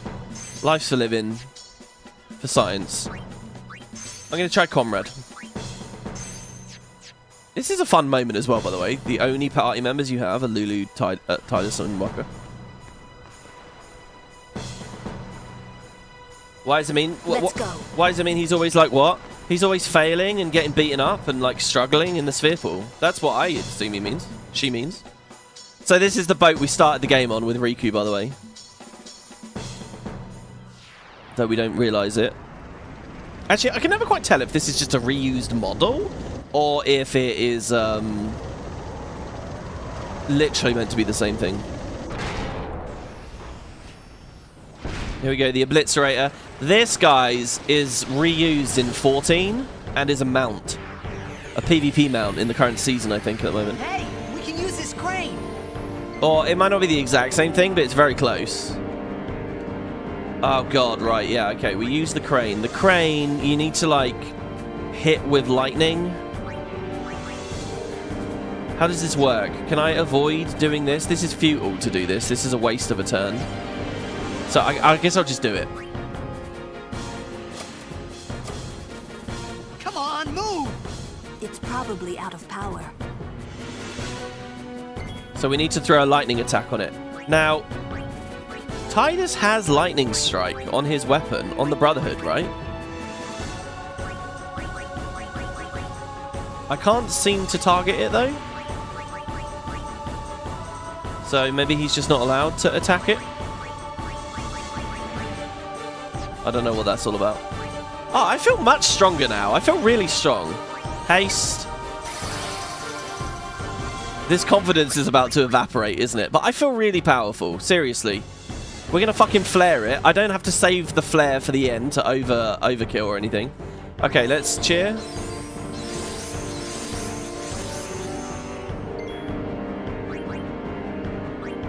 Yeah, she can target. That's funny how the targeting works. Okay, that's 30,000 health, but once you do this, I think it like, I'm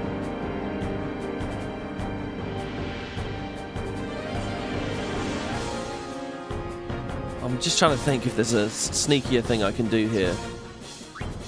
I don't think there is. Right, let's power it up. I don't know how much health he has once you've done this. Okay, it's on now. The crane seems to respond. Wait, do we have to do it multiple times? I'm not going to flare the boss yet. I'm not flaring yet. Hold on. Oh, yeah, we never have time to really, like, fully scan and get the full lore out of these things. Maybe I could have done that. Oh, I regret a little bit that I haven't been doing that. Anyway, let's see what he says here in the hint here. He says, has learned some blitzball techniques, as well, and it usually has blitzball moves, as well as a powerful Ronso Rage. As a Machina, attacking it directly damages your weapon, causing power break. Right. Nice little bit of flavor there in the description. Okay, so I will get power break on me if I attack it. I want to lance at it because of that Ronso Rage thing. Are we going to get a Ronso Rage out of this? We did! We got Mighty Guard! What? Wait, I just have Mighty Guard now? Oh, that's cool. You know what? By starting this and having it tuned really hard and then giving me cool shit. Okay, he's blind, silenced, and does he have power break on him as well?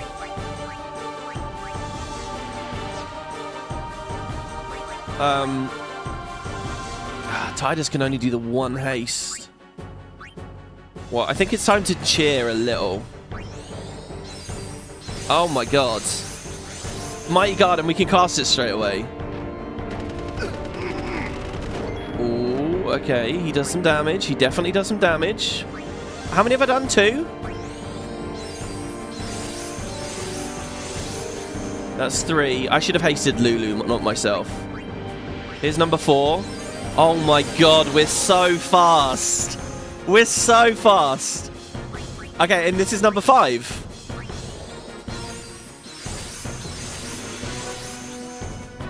Right, Kamari, Ronso Rage, Mighty Guard, casts defensive spells on the party. What does Mighty Guard... So, wait, is this vanilla Mighty Guard? Let me see. It shall protect... It's regen as well, isn't it? I'm sure it's regen, in vanilla anyway. Kamari can learn Ronso ranges on Mount Gagazet normally.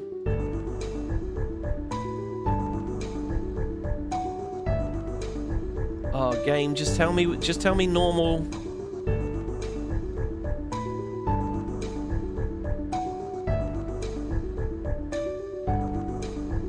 We need to be on like the Kamari chapter. Here we go, Mighty Guard.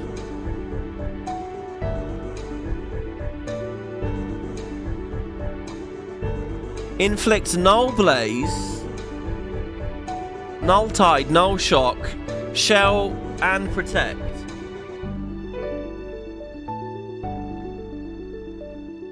Okay, regen isn't on it. Was regen on White Wind? No, that White Wind was just a heal. They really didn't balance White Wind well in vanilla. Okay, still though, this is pretty good. I mean, fucking hell, Shell and Protect and everything? Oh, why do I feel like this is a trap, though, to do this so early? I can't believe that. This is going to be so cool, getting Kamari overdrives. Alright, so we've done 5 cheers. Okay, so I guess I throw an echo screen on him to get rid of the silence. And then we cast Thunder on this again.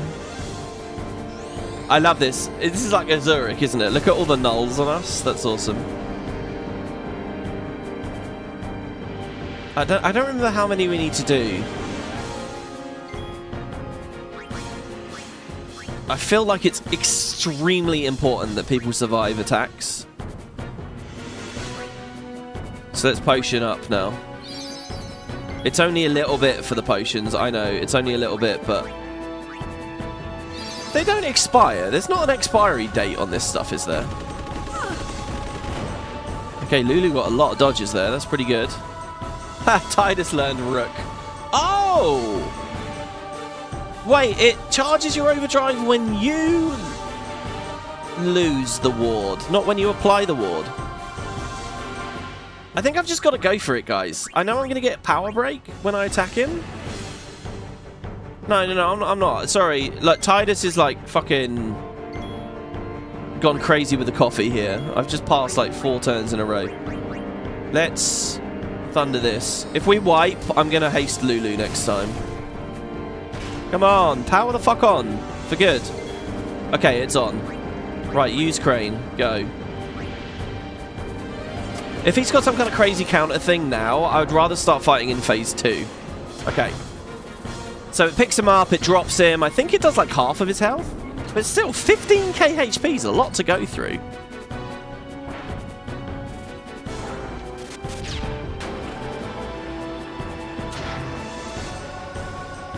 I love that Tidus managed to program that whole thing. Oh my god, 28,000 damage. Ooh, he cast it on himself now. Okay, now I'm very glad it didn't have regen on it. Okay, now he has Shell. I can't get rid of that in any way. There's nothing I can do about Shell. So I think we flare straight away, right? It's got to be flare. Flare will go through the nulls. It's typeless. It's not fire. So we should be fine. It will do half because of Shell, so it's not going to be as impressive as it was earlier. But still, we're going to be close to winning immediately. There you go, it was halved. It was down to 800. Venom shot as a counter.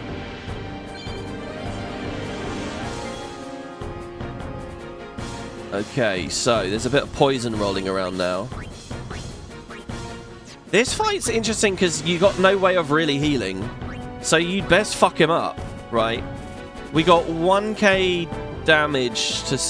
Okay, if I attack, he will counter, hit Tidus, poison Tidus, and then it's the boss's turn, and I think Tidus dies. So actually, I think Tidus has to wait, and potion...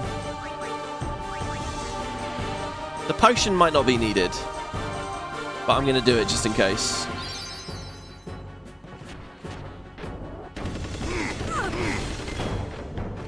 It's funny, if I gave him Dark Attack or something at this point, maybe... Okay, so now I think we go ham with Tidus. I think we just attack. He's weak to lightning and water, which is both the elements that Tidus does on the Brotherhood. So I think Tidus will hit really hard here. Let's see. 3, 2, 1, go. Immune! What? Oh, because of Mighty Guards? Is it because the...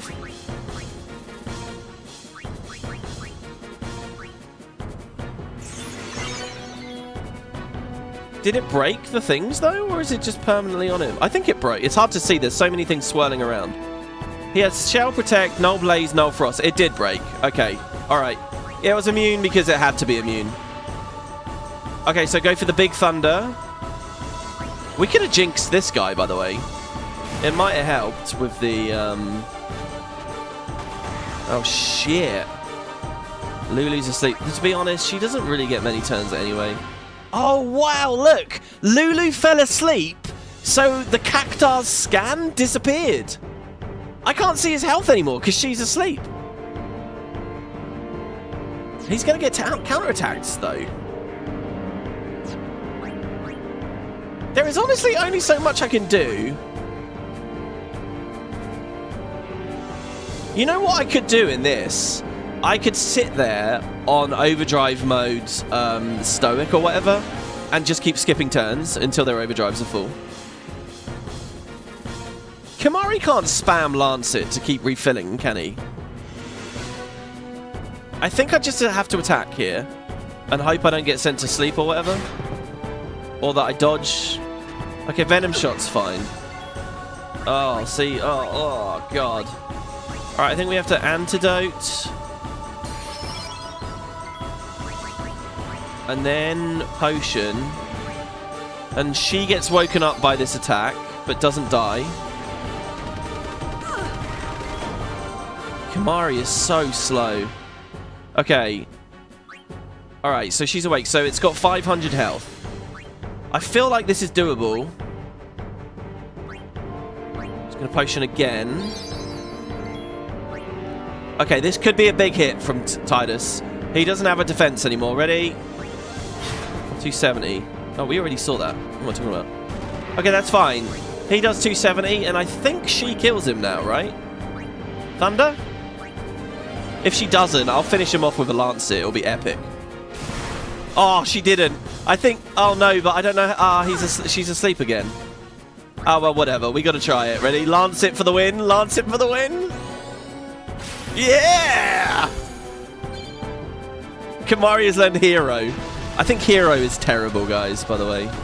Hero is like, it charges only when you kill really dangerous mobs. So it's like charges when you kill bosses, but it's just not useful.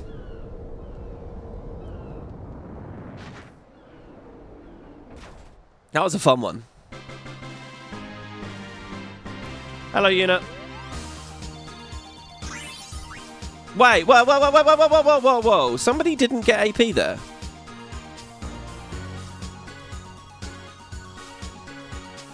Is that right?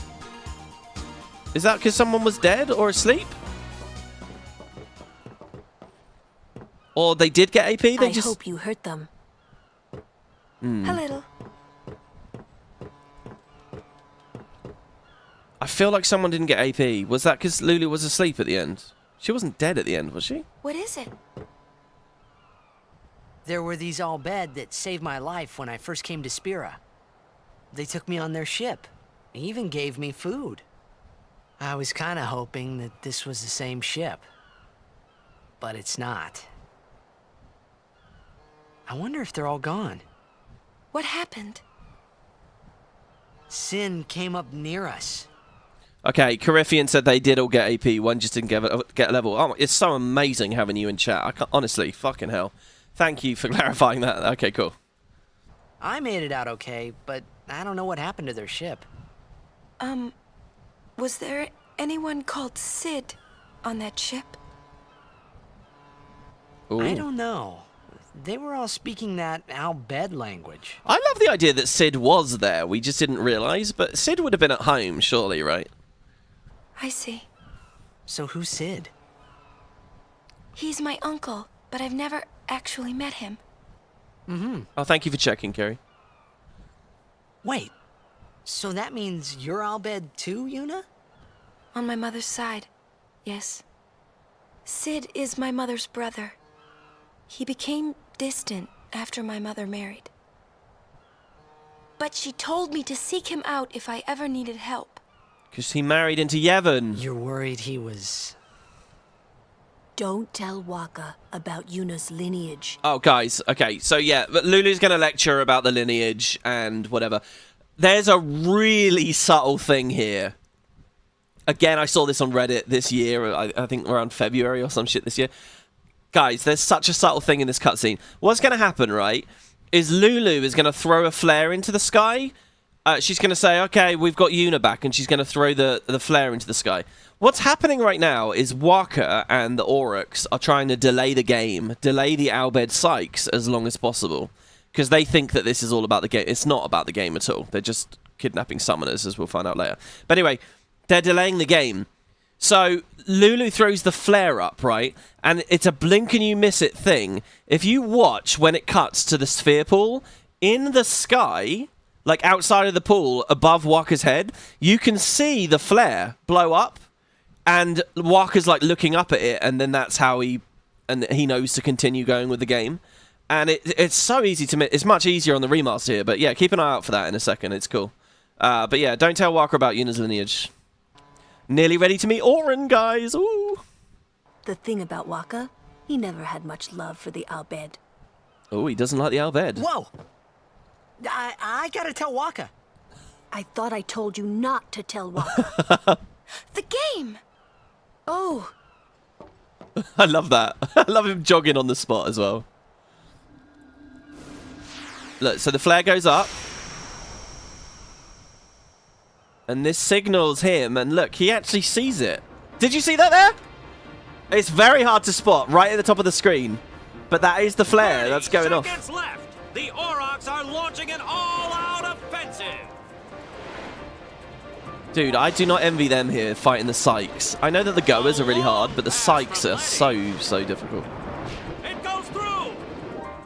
It's the long pass. Go on, Walker. Oh! Oh! He shoots! Goal! Oh my God! Unbelievable! The Aurochs win the match 3-2. In the last second. We won! We did it! We're in the finals! First win for years and years and years. Not the most graceful win. Oh, lighten up, Lulu. If it was Chapu, he'd still be standing. Oh. Hey, aren't you being just a little unfair? Excuse me? I know I could never take Chapu's place. You're the one who told Waka that, right, Lulu? And I don't think Waka would ever try to take Chapu's... You don't want to finish that sentence. I kind of want him to, though, because with the whole way that their story goes, in the end, it's like... Okay, Tidus just didn't get the level, that he was the only one. But that's fine, I'm not salty about that. I just wanted to be sure that I didn't miss out in some way. It's so cool seeing that we just skipped that luck thing. Oh, she's learned Focus! Focus is the cheer, the magic cheer, right? Oh my God. Kamari can start blasting here, guys. Kamari, we're going to get Focus. He's going to be fast. And he's got Flare to spam. Look, he's even getting Evasion. I'm going for the speed nodes first. Mind you, the Evasion is like 4 points each. That's a fat amount of Evasion. Meanwhile, the agility is like quite minimal.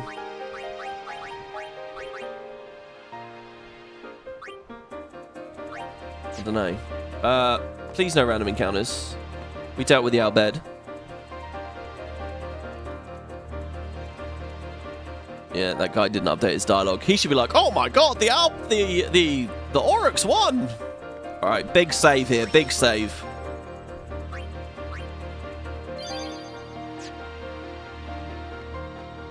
I'm actually really happy that that Obliterator fight wasn't too grueling. I feel like that was really good. Sure you all right, Captain? The game starts in a few minutes. You sure you okay? We're playing the Gores, too.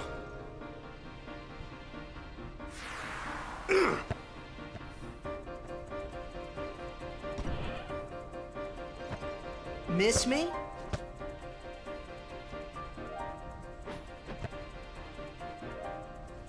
Lady Yuna, are you okay? All this because of me. I'm sorry. I'm so sorry. How can you let some outbed kidnap you? Not like she chose to, mate. Hey, let it go, all right? He's just being racist there, basically. Don't go near outbed anymore, okay? They're trouble. And I like it. On our first time through, we totally believe and understand him, right? You're completely on Waka's side for so long. Because all we've seen is them being trouble. They weren't nice to us. Riku was a little bit nice to us, but she still fucking kidney punched us. Or punched us in the dick, whichever way you want to see it. Please, don't tell anyone about Yuna's lineage. Dude, you want to keep your voice down a little bit? Yuna will be watching, ya. Gotta play hard. So who's warming the bench? Could it be me? I should have been the one injured, not Waka. Yeah, because he plays on defense, right? It may be last minute, but want to go over the rules? No, Datto, it's okay. I remember the rules.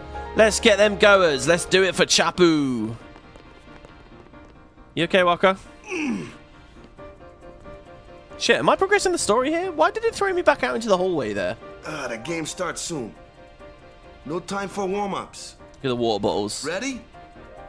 Let me at him. All right.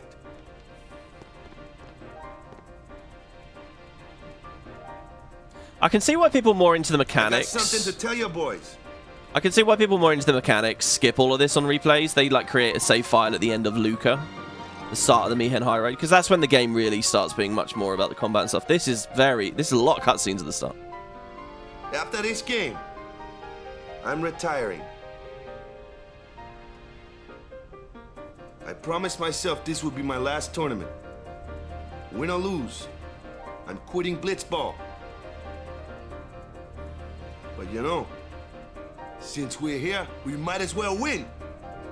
Yeah! Mind a bench? He finally asked it out loud. No, Walker is... You know what? No, it's no wonder they do terribly. If any of them ever get injured, they never even had a sub before us. I'm warming the bench. He's taking my place. All right, boys, let's win this one. Let's make the goers goners. Let's blitz. To do our best. Oh, here's a sweet moment between these two. I saw you floating there on the sphere. Oh, hey, you weren't supposed to see that. Oh.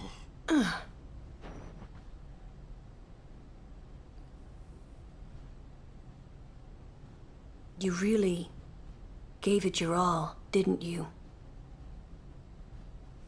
He did, Lulu. All right, boys, what are we gonna do? Win! For Captain Walker. Oh, it's so easy to get into this game, you know? Yeah, let's fucking do it for Walker. Let's do it. Okay. This is it, folks. In just a few minutes, the championship game. So again, here they translate this. My best memories are here. Walker, captain of the Oryx. It's not actually what it says.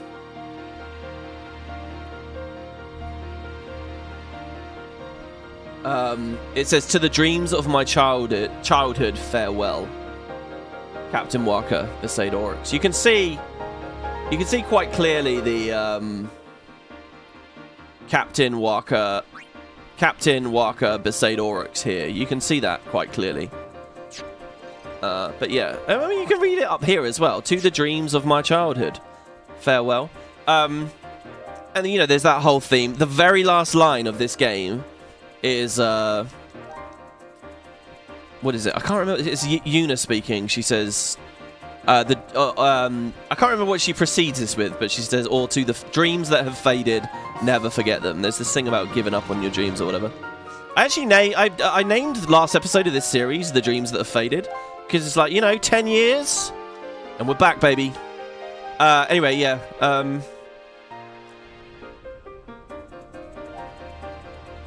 They subtitle it a bit weird there. All right, Blitzball. But who could have imagined a championship game between these two teams? Who's this? Who's our legendary Luca goers going against? Who's this in the crowd, guys? Is it Jecht? The horrendously ill-fated Besaid Aurochs. This looks like history in the making, Baba. Oh no, it's someone even better.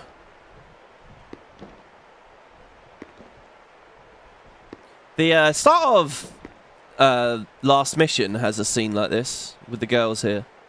Before you go to the Yusita Tower, they use this place again. Look at how low res the fucking crowd is. Look at those guys going like 2 FPS a second.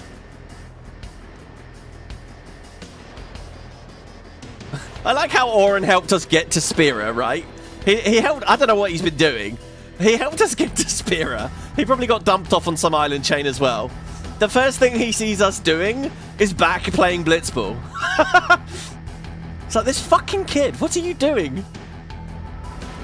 I love the Blitzball theme. I do not remember really how to play. I'm very glad to have skipped those tutorials. I'm going to do a poll, guys. Here you go. This is the last thing, really, we'll be doing this episode before closing down today. It's the Blitzball match. Do we win? This is really hard. I will tell you this. I will give it my all, including cheese strats. I will try to cheese it if I can. What we need to do is score a couple of goals and then dribble the ball in the back of our net, basically. But I don't really remember a strategy. Like, you want to go down a flank or whatever. This is hard, and there's a lot of RNG. It's tricky. So here's a poll. Will we win?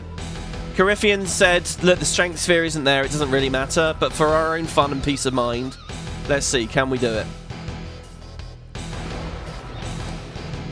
Victory! Victory! This means so much more by being hard, you know. It'd just be another boring little bit of the game if it was a snooze fest. What's our goal? To kick this guy's ass. Yeah, like he gets in our face, right? And he like, yeah, he doesn't. They're already going at it, folks. Ooh. The goers are taunting the Aurochs.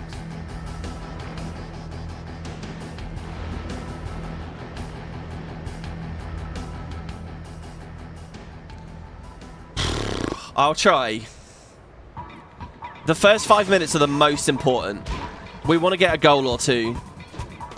Alright, they catch the ball on the kickoff. That's fine. I think that's basically to be expected. He's trying to get through 2 of us and then pass. We're not going to be able... We don't have enough attack. He has 13 pass. We have 2 block. Datto gets a bit. He's going to collect it. This guy has 13 shoot. This is horrifying.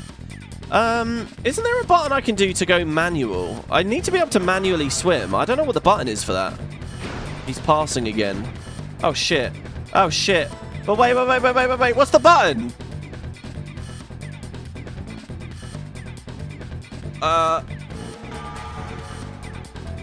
Okay, here we go. Manual A. Fuck, I don't know what... I think it's going to be E, probably. I'm quite happy that we managed to do this. The formation, we could just mark them. I don't actually really know. I mean, marking them seems fine. I'm just going to go normal. Right, get up there, guys. Get up there, get up there. Come on. I don't know what the button is. I don't know what the button is. Oh, well, fuck's sake. All right, what's his attack? Oh, Abbas has only 3 attack. And I have 7 endurance. So let's just break to him. We could pass afterwards. I have 7 pass. Is that Tidus near me there? It is. All right.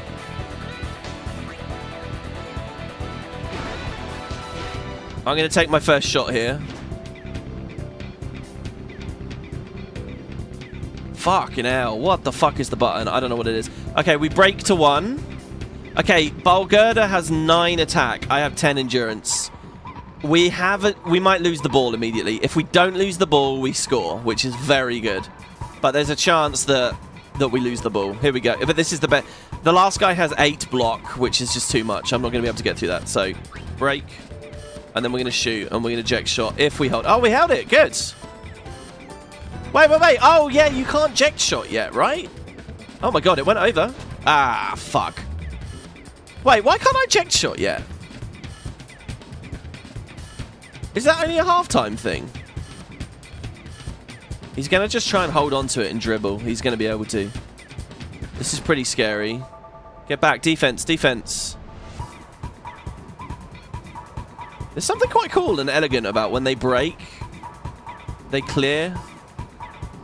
He's going to pass. Get a good hand on it. Uh-oh. Oh no, he just passed it back up the field. They're just stalling here.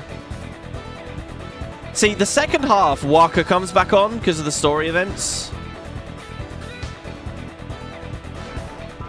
So do you only get like a 2-minute period in the first half? He's going to try and shoot straight through. Oh, keeper, you're so bad, man.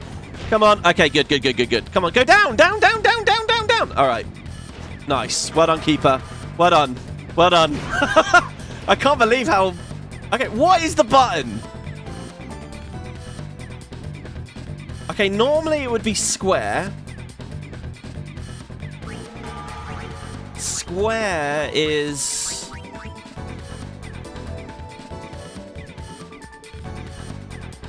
What is square normally? Recruit people to Blitzball. It's like nothing.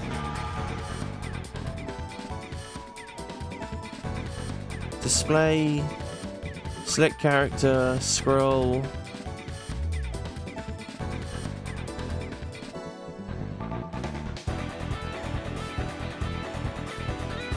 Oh, I don't have the HP to eject shot yet. Oh, yeah. Right. In round 1, we need to pass to Tidus a lot so that he levels up at half-time. And when he levels up at half-time, you have enough HP, and then you can eject shot. I think that's what it is.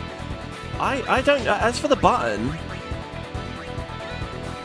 Maybe it's this? Open menu guard? No, that's triangle. Display character change window screen?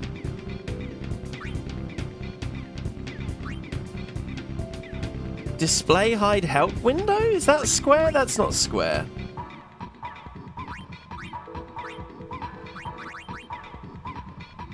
You think it's Z by default?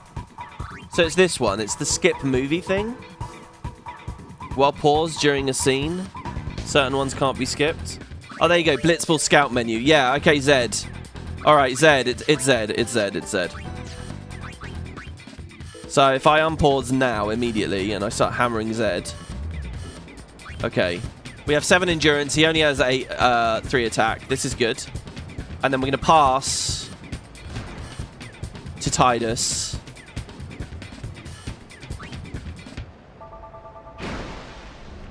He might be able to sneak down the flank. If I can get a goal right here at the start, I'm going to just break to the 1. If we can hold on to it, I'll shoot. I'm going to shoot again. He lost it this time. We basically just have to grind Tidus up here. This could be good. We should probably get possession here. Yeah, nice. I'm going to immediately just pass. Ow, are you fucking serious? Oh, God.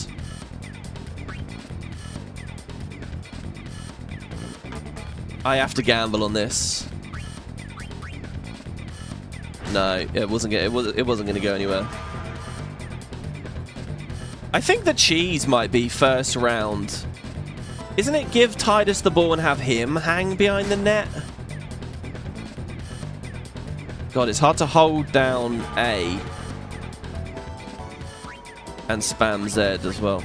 Okay. Oh my God, he's open. He's actually fucking open.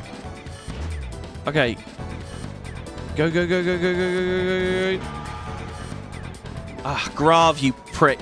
It's okay, it's only Grav. 8 attack, 10 endurance. We get a goal here. Oh, Venom tackle. Oh, fuck. What a dick. See, they get moves already. I don't have any moves yet. Oh, we're too slow. All right, no, we got him. He's going to try and break through both of us. Oh my God, he's such a good midfielder. All right, this is bad. They're probably going to score now. It's all fallen. Oh no, dude, he shouldn't have passed. Okay, we're still in this because of the terrible AI.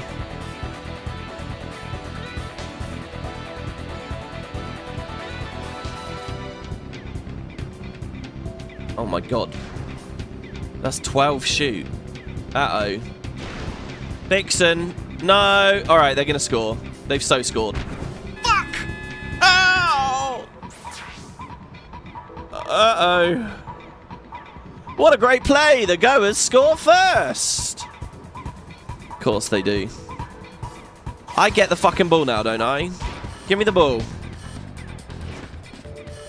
Yeah, 12 shoot. That was insane.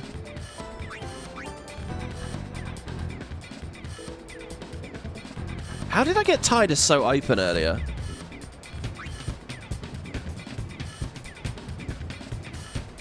I mean, he's kind of through here. We've got enough pass to get through the sphere. Oh, Jesus. Oh, well, we're fucked. We can't do anything here. We just can't do anything. I mean, break to 1, shoot. Oh, maybe we could have broken to both, actually. We survived on 6. Miss it, miss it, miss it. Ah. Half time. If that was going in, I would have been fuming. And it's halftime. The goers are just playing great, Baba. Really great. Oh, dear. Okay, Tidus levels up and now has an extra technique slot, so we can equip the eject shot. Zone defense, boys. Stop those goers. Oh, it might not happen, guys. Get the ball and just shoot like crazy. Goers are going down. Oh, yeah. Yeah, come on, everybody. Shoot like crazy. Down. They're so excited. All right, hustle. I'm going to lose it for him, though. I'm so sorry. I'm going to lose it. All right, he has the sphere shot. We're swapping it for the eject shot because we overcome our, you know, we had our therapy. Can anyone else learn anything? Datto has nothing. Letty has nothing. Jasu has nothing. Bot has nothing. All right. So now you could set the marks. Who would I want anyone to be marking? I don't know. I'm just going to say no because I'm not using mark mode anyway.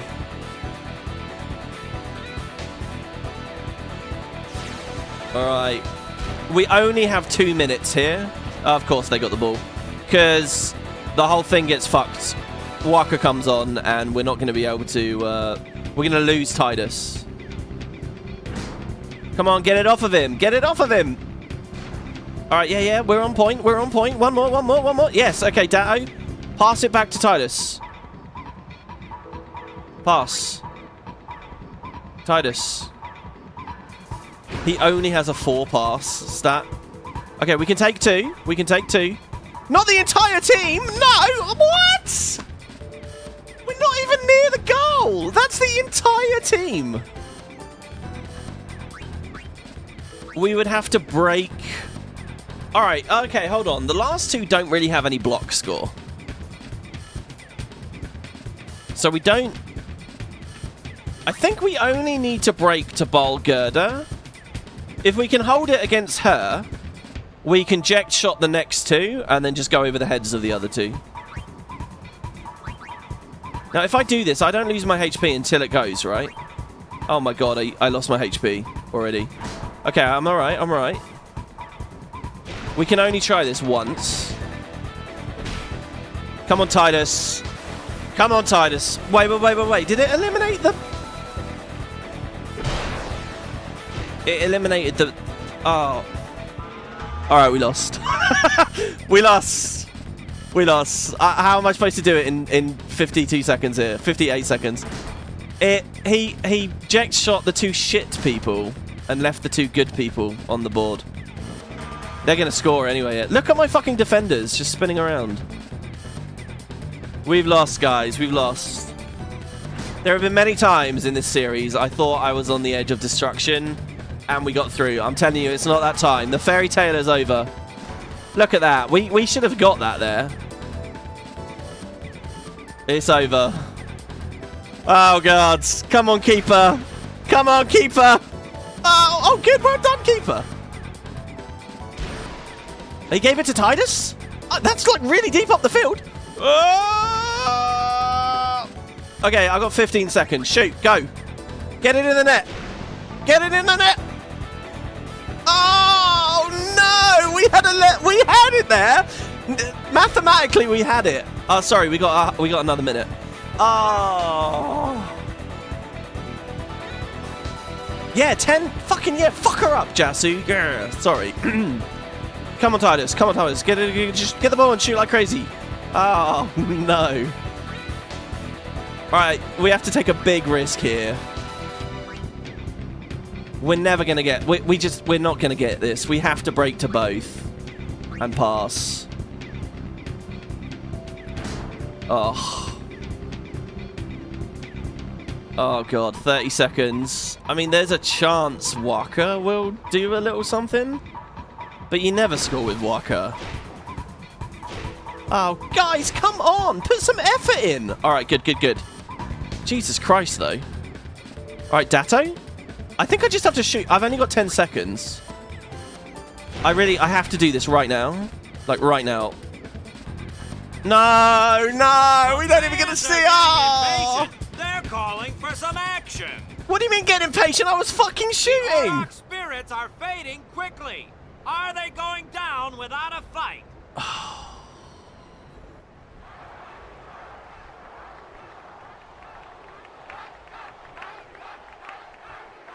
They're all calling for Waka, the amazing hero from the Albed Sykes game.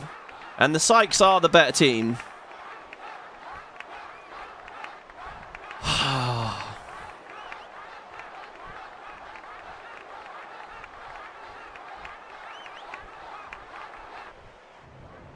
Everyone seems to be calling for Waka, folks. AWP loved Grimrock and rematch constantly. Thank you. Hey, man, that's awesome. Thank you. I'm glad you like the Grimrock series. Waka's got this. The thing is with the Waka bit, right? You get 2 minutes, and if the Luca goers start with the ball, Say, where is that player going? I mean, if the dice rolls wrong, He's leaving the sphere pool. He may be injured. if the dice rolls wrong with the Waka bit, they may just instantly score against you. You might only have seconds. I mean, this is the dream, really. Narratively, if you get Waka in and he scores, but it's more of a, you know. To be honest, I did kind of feel left out, but it really was the Oryx and Waka show after all. It would have been nice if we'd already scored, Titus. The crowd is going wild. What's usually happening here, if you're on a winning run, is you're really nervous right now. It's Waka. He's back on the field and ready to go. You're just trying to get the ball and hide at this point. The Aurochs seem glad to have him back. But there's a chance the goers get the ball straight away here, and it's like, oh fuck. But you know, it's not about the game, really, is it? Now it's about the Oryx. And look, they've made it to the finals. That's victory enough. That's what I told myself at the last World Cup, guys. This year. It's good that we made it to the finals. That's all that matters. Oh, we got the ball! Can you... Okay, we could break to Abbas and keep pushing. I think I'm just going to pass to him straight away. He's up on the... He's down on the south, right? Or the left? Yeah, there he is, Waka. I mean, he has good shoot. It's 13 shoot. Letty's good. You want a lot of endurance and a lot of pass on a midfielder. That's it. Should I try and shoot from here? 9 attack. I'm going to break and dribble. Come on, don't lose it. Don't lose it. Okay, all right. Oh. Waka. Waka. Waka. Waka. Waka. 10 versus 11. Waka. Oh, Waka! He had Venom Shot and everything! Oh, no! He should have made it! This fucking bitch right here. What? She's just trying to pass through my entire team? Yeah, good luck with that. He's still in the open? He's still in the open? Oh, this fucking bitch. I've got no choice but to... I'm not going to be able to survive that. There's no way. She's just going to get the ball back straight away. Oh my god, look, they are juice. This is insane. They've got all these fucking techniques and things. Oh, Waka, if you just held the ball there, that was your moment. That was your moment. Okay, go. Swim up. Up. I don't know who to break to here. Okay, that guy's only got 1 block. It has to land now. This has to be the play. If it's going to work out, we pass to Waka. The block will get this. They can't block that too hard. Waka's going to get it, and then he has to shoot, like, very soon. I mean, maybe I did this a bit early. 30 seconds. How long for the animation to play? If I dribble... Fucking hell, the controls. This will just be a tie, though. I have 13 shoot, and he's got 8 catch. It's a lot of catch.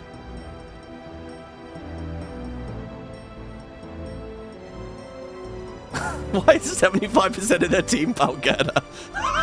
It's because she plays defense on the south side, so... Oh, do I shoot here? It's gonna decay, like... Oh, fuck it, I'm doing it. Oh, we got Venom Shot as well, actually. Oh my god, we might score. 9 versus 8, and he caught it. Oh, he caught it. We, honestly, guys, mathematically, we were on for a goal there. Twice. But look, it's over now. That's the game. It's over. There you go. That's what it looks like to lose to the Luca goers. We've all been there, guys. It's a very common experience. It's not a big deal. It is a big deal. It doesn't happen to every guy. Alright. Well, look, they're learning techniques. Yeah, it did decay fast. I don't know what affects the decay. I think it's when you use an ability that it decays quicker. So look, you're keen to blitz it up. The Aurochs may have lost the game, but what a way to go! The lesson is never try. Isn't that a Homer thing? Oh, well, look, guys, what I can say is if you want to watch a win of that, there's this guy, WoodenPotatoes. He did a Let's Play on the game, and you can watch the win on that Let's Play. And you'll see all the alternate story scenes. And you'll see people be happy. This is the misery run. Reset run, I can't stand this. There is no reset run. You have to wait now to the next World Cup. This is collectively what the whole nation was feeling. Oh, it would have been great. I mean, if he made... He really did have a chance there. But look, there's another story now, you know. He's happy anyway. The file is doomed. I'm really nervous that there was a strength spear. We're going to miss it. Anyway, now it gets epic. We're going to see Anima in a second. Okay, how is this structured? This is like one really long fight, right? It's not actually... they're not separate encounters. It's one long fight. So I'm going to immediately juice.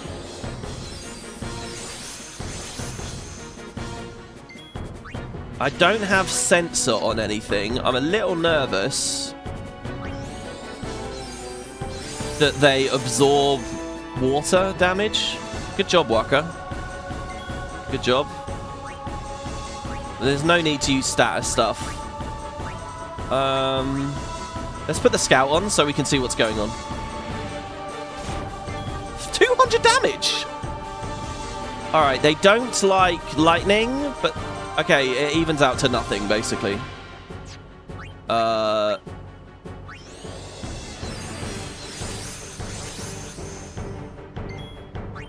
Right, so let's just get hit in and stuff, I guess. It's probably going to be 2 attacks per kill. I think there's one more cheer available. Right, we're like super buffed now. I think we're going to have to kill literally like 12 Sahagin here. Get ready, guys. Oh my god! Okay, maybe elemental things don't work the way that I thought they do. It must just pick the strongest, right? I mean, he did fuck me! We just crit for 1,266! That's that luck sphere that we picked. Oh, you don't have alchemy on. Alright, screw this. We know what we need to know now. Let's put alchemy back on. I mean, Tidus will just hack his way through all this. Like, see, this is the same battle, I think, right? You just swim. Yeah. Okay, and then Waka with the double potion.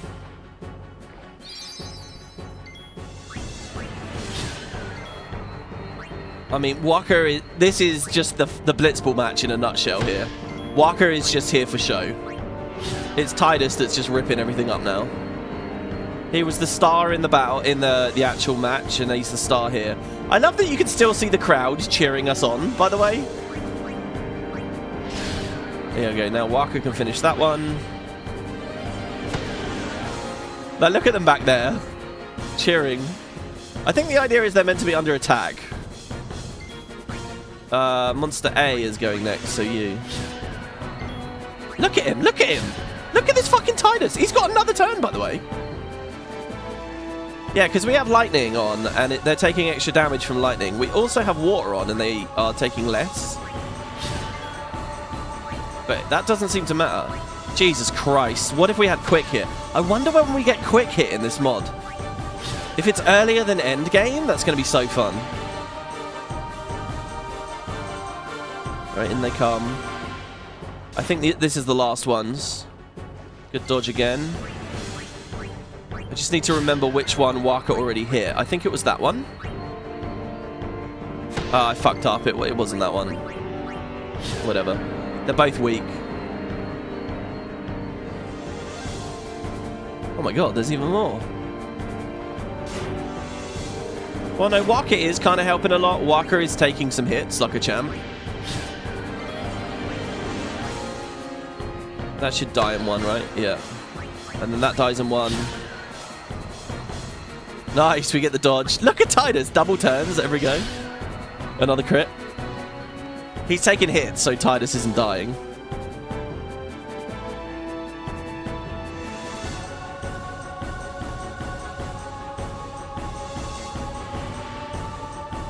Yeah, okay, actually, it's a really good question, Kerry. How are they getting into this floating water sphere? Seymour is part Guado, and the Guado in this can take... You know how fiends are fireflies? The Guado have this ability to just mold... The Guado are like the defenders of the far plane, and they have like this communion with it. They don't go into much detail about it. But when you fight Guado in this game, when they're against you, they can just summon fiends. Just straight up create fiends out of nothing. And I assume that's what Seymour can do here. Okay, what's actually happening here, they haven't revealed it yet, but Yevon and Seymour have had a plan to release these fiends here, just so that he can make a show of clearing it out. Seymour's just doing this to look like a hero. And people are getting hurt and dying in the process, but he's just faked this. So you could say Seymour has just summoned these out of the fireflies in the area, I don't know. But yeah. What's happening? Here we go, this is great. This is a hell of a cutscene. We get Auron and we get Anima. Could you ask for anything better? Oh shit, these things. Look, it's really dangerous, guys. And you can tell it's extra dangerous because of the Masters Challenge. So if Auron can deal with this like a badass... But he shaves his armpits. Oh, oh fuck! I play. Oh god, no! Now I'm nervous. Oh. We just evade and counted it instantly. What the hell? I didn't even do anything. All right. He's still got that sweet sword from the beginning. You do know him. Yeah, best guardian there ever was.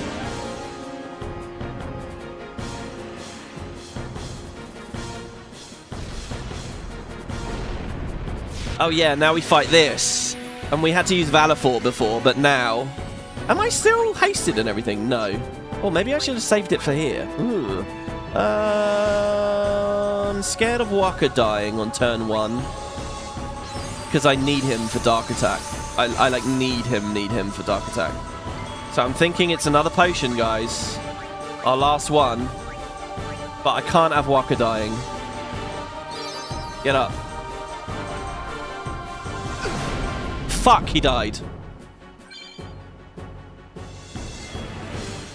Ah, we're gonna have to spend a Phoenix Down on that. There's absolutely no choice.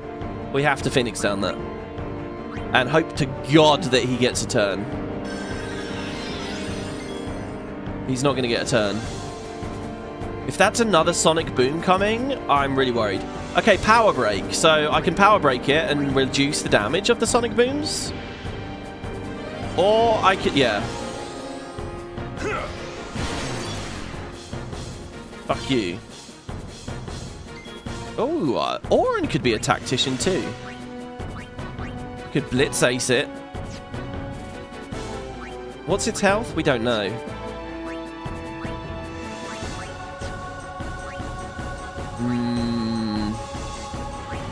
I think Blitz Acing it. The thing. Alright, I'm gonna potion. Oh, it's only high potions left. Power Break. I'm just kind of having to guess what the health is that I'm gonna lose. I'm gonna go for Blitz Ace. Will Lulu randomly be here if I Blitz Ace this? I think she will, right?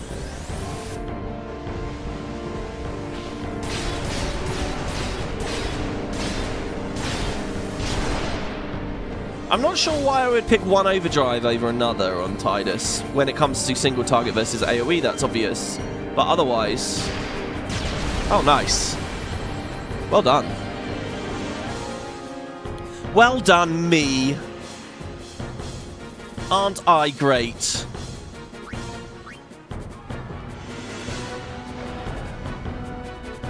Here, you think you're going to do even more, all of it, all at once? Hey, give me a break. Guys, doesn't it look like that dingo has balls in its arse? Just some food for thought for you all. Right there. Everybody had a good look? All right.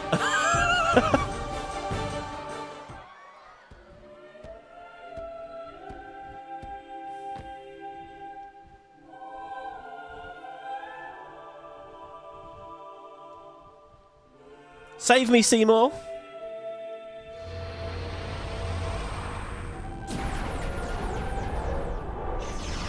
Look, this is the summon as well. It's like, it's the exact summon animation from later.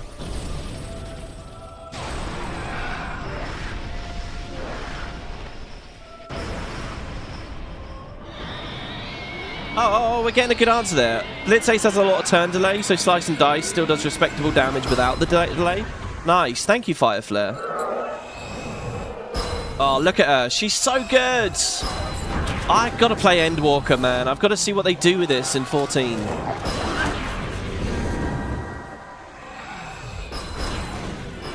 Look at that fucking rapid fire pain casting as well. I love that. And the sound effect on it. The thing is, right, like in game, obviously it's so turn-based, you never get a sense of like rapid, really quick stuff.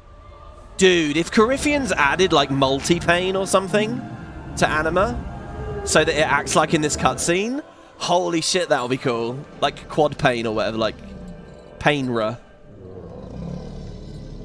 Or whatever it was that Uchu attack name was. Thank you, Seymour. I wonder what Micah thinks of this, or whether he was complicit in this plan or not.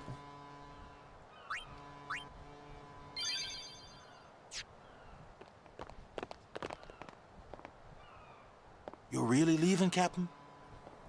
Shouldn't you heal up first? Yuna needs me with her now. This is the sad we lost the tournament scene here.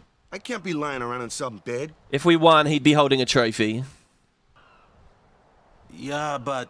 And I feel sad, you know, you spent long enough. Look at this, guys. We're like 12 hours into the game now.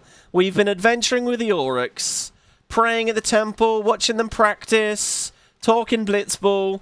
It's the end of an era now. They're gone from the story now. They really do leave. I mean, I guess technically they don't if you keep replaying the sport, but, you know. Come on, look sharp. The blitz season just started. I'd love them to come down the Mihen High Road with us. Yeah?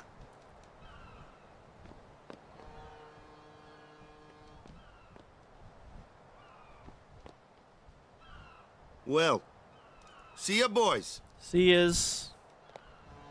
Goodbye, Waka. You be good. I can't hear you. Captain! They gotta find a new captain now.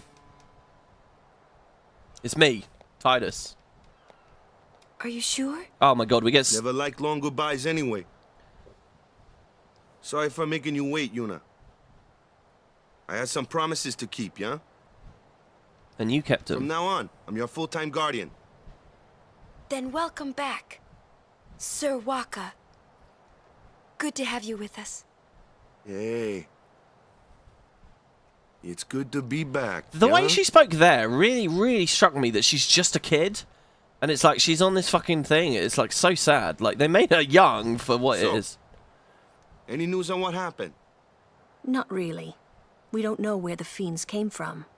Maester Micah is safe and sound, thanks to Maester Seymour. Oh, look at that. That's about it. It's an even more political Maester move there. Seymour's Aeon. It was so powerful. Basically showing he's better than Micah in a way. I love all these scenes here. We got... This is the fucking big one. You, don't just stand there. All of this is your fault. Oh, I can pause. I can press escape. This is the big one. The big reveal about Sin. Sort of the first mini twist. And you get Oren's theme here. Oh, crank up the music on this one, guys. You've got to listen to this. And then there's the laughing scene. Two big ones. Double hitters here. Getting swallowed by Sin, ending up here in Spira, not being able to go back to Xanarkand, everything! I'm telling you, it's all your fault! Titus finally lets rip, right? Like, he's just been bottling it up the whole time, and now he's finally got someone to shout at. Someone from his old life.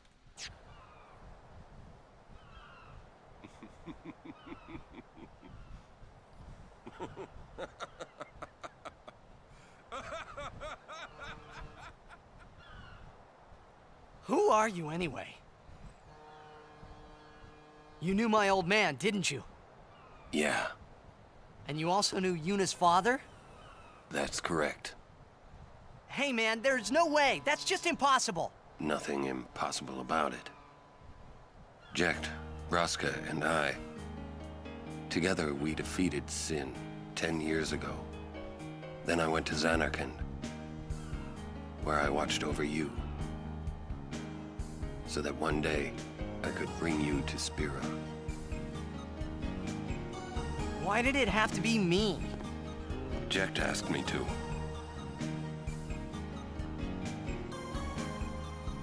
Is he alive? It depends on what you mean by alive. He is no longer human. But then, I felt something of Jekt there in that shell, couldn't you? You must have felt him when you came in contact with Sin. We saw him, remember we swam down to him? It can't be.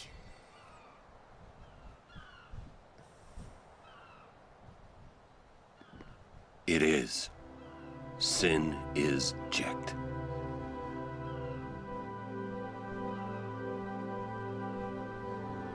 No, that's ridiculous! No way! I don't believe you! But it is the truth. You'll see for yourself. Come with me. If I say no? Every story must have an ending. I don't care about your stories! It's good voice acting. I see. Sorry you feel that way. Fine then. Come or don't come, it's your decision. What am I supposed to say? You tell me it's my decision. But I don't have a choice, do I? You're the only one who can tell me what's going on anyways. I have to go with you. I have to.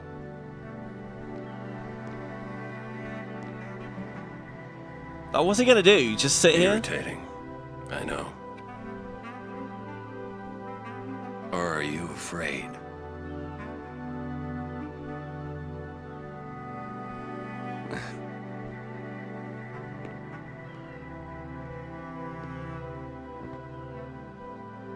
It's all right. I love him being a little bit comforting there. Oren. Will I ever go home? Back to Xanarkand? That's up to Jekt. It's kind of the whole question of the story there, right? What do we do about Xanarkand? I'm going to offer my services to Yuna. Come. Like, if he didn't follow, he'd just be completely alone in a world he doesn't understand, with no friends, no nothing. He really doesn't have anything. It's so sad. That's one of my favourite Oren scenes. My actual favourite Oren scene is at the top of Mount Gagazet, where he's finally almost finally being open about the pilgrimage. And he says, I didn't change anything. I was just a stupid kid. I thought I could do something, and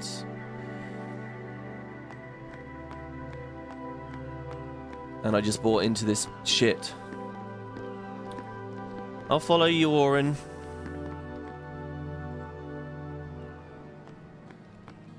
And I think it's important as well there to see like how fucking sad Titus is right now. So the really obscene, cringy laughing that neither of them feel, like the laugh scene works, man. Ending the tournament with the fiend attack left a bad taste in my mouth. I'm sure it did. I swear, we're still investigating how the fiends managed to get in. I'm sorry, but please wait for an official statement regarding this matter. I think you can now find like Albed primers in the shop, in the locker room maybe, or something in the locker room.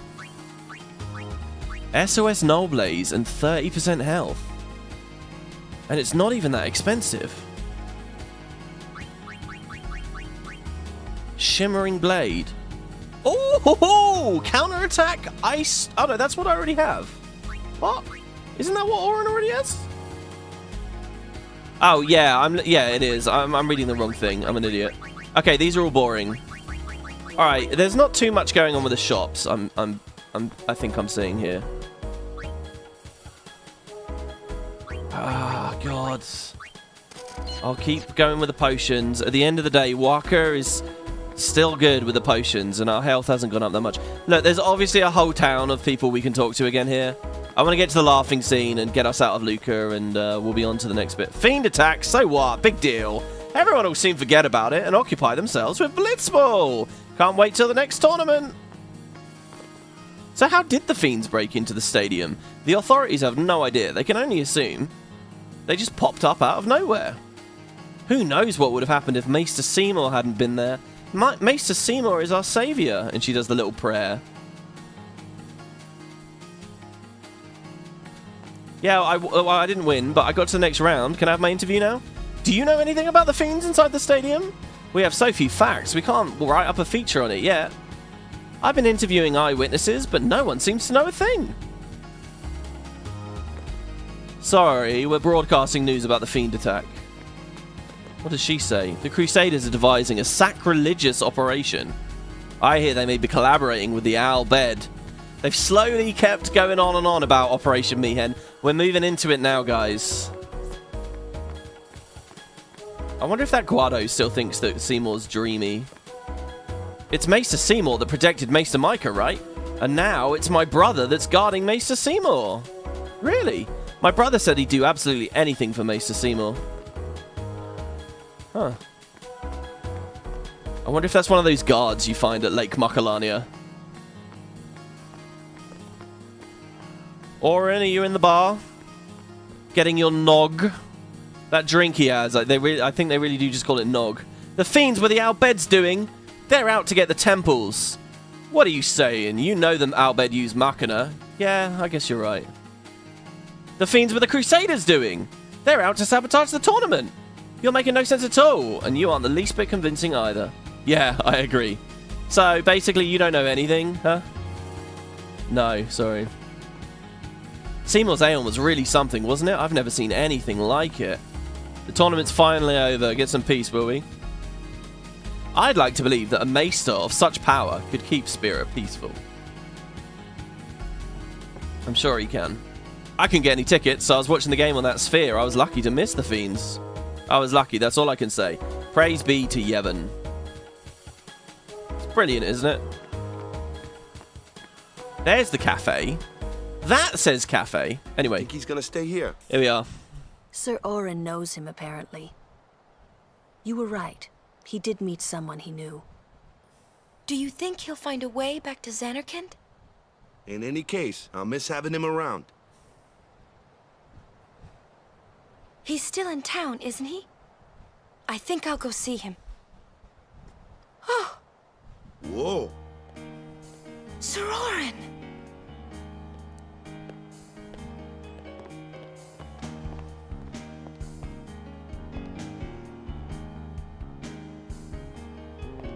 Yuna. Sir. I wish to become your guardian. Do you accept? You're serious? You refuse. No. We accept, right, everyone? Of course! No problem at all! But why? I promised Braska. You promised? My father? Thank you, Sir Orin. You're welcome to join us. Does that mean Yuna's learning for the first time? And he comes too. That Braska expected her to have a pilgrimage? Hi, guys. Howdy. This one I promised Jecht. Is Sir Jecht alive? Can't say. Haven't seen him in 10 years. I see. I like how there's now this lie going around, you know? You'll meet eventually. Like that. Yes, I'm looking forward The to sin thing is for us, not everyone, to know. What's our itinerary? I also like that Where are we headed? he goes straight to Lulu. Hey, come with me. Lulu's clearly the one that knows what the fuck's going on, right? Like, he goes straight to Lulu. Leffy said, do you think Oren knows that if this plan works out, he'd be sacrificing Tidus? I don't know if... I mean, is it... We use that word, but is it... Is that what... are we sacrificing Valor for every time it gets defeated? Do you know what I mean? Like... You're a real guardian now, so no mistakes. Understood? It's funny, guys. Hours ago, we got Ifrit, and just the way the game's structured, you just don't get to see or summon him at all for so long. I mean, I suppose we could have in the woods, but Yuna wasn't a part of any of this combat. You're a real guardian now, so no mistakes. Understood? You'd think there'd be ceremony about becoming a guardian. Where'd you meet Sir Auron anyway? Oh, I'm not telling or Zanarkand. I think this is another affection mechanic moment. I think if we say, I'm not telling Oren... No, I think let's just say Zanarkand. Sin's toxin sure is taking its time wearing off. Anyway, I knew you'd find someone you knew here. Yeah, see, so Waka knows Oren is a real Spearin. Oren's really cool, to be honest. He's an actual legitimate Spearin that goes to the dream. It's cool. No one else in the story can say that. No one.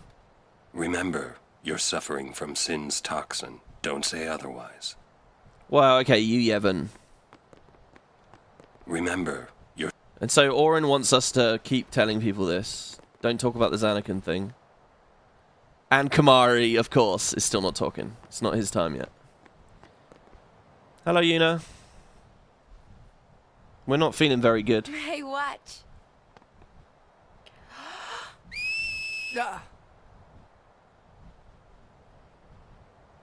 Hey, you got pretty good. You sound sad. Yeah, maybe. Want to scream? I really don't think that's gonna help this time.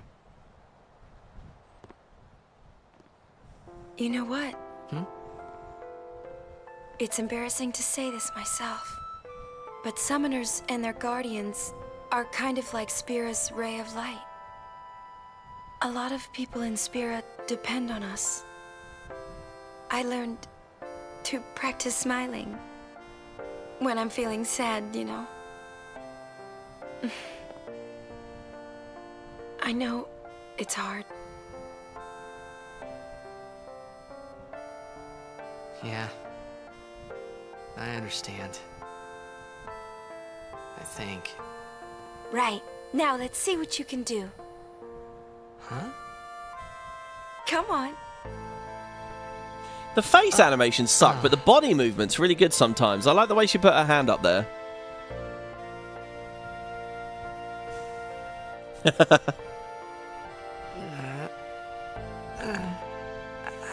It's so awkward, especially with the mod on.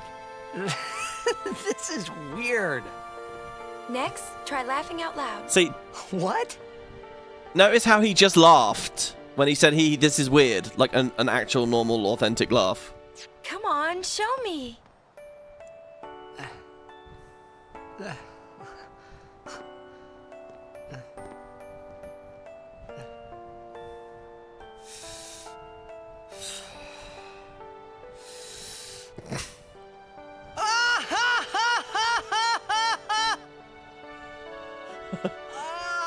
Don't they call him brain damage? Look at him just looking fucking weirdly at him. You probably shouldn't laugh anymore.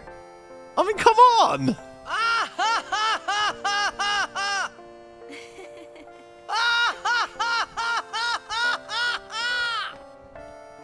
And she just joins in to be silly with him.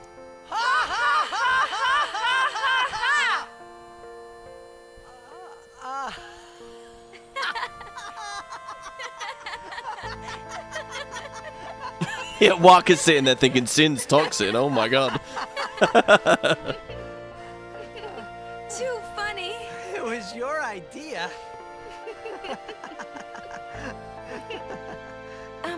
Thank you. Huh?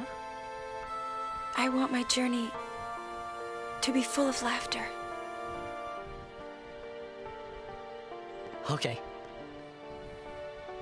If we should get separated, just whistle. I'll come running. I promise. The whistling thing is probably the best thing that 10-2 did. In terms of actually, like, earnest emotion. It's a really good thing to keep going with. Well, let's go.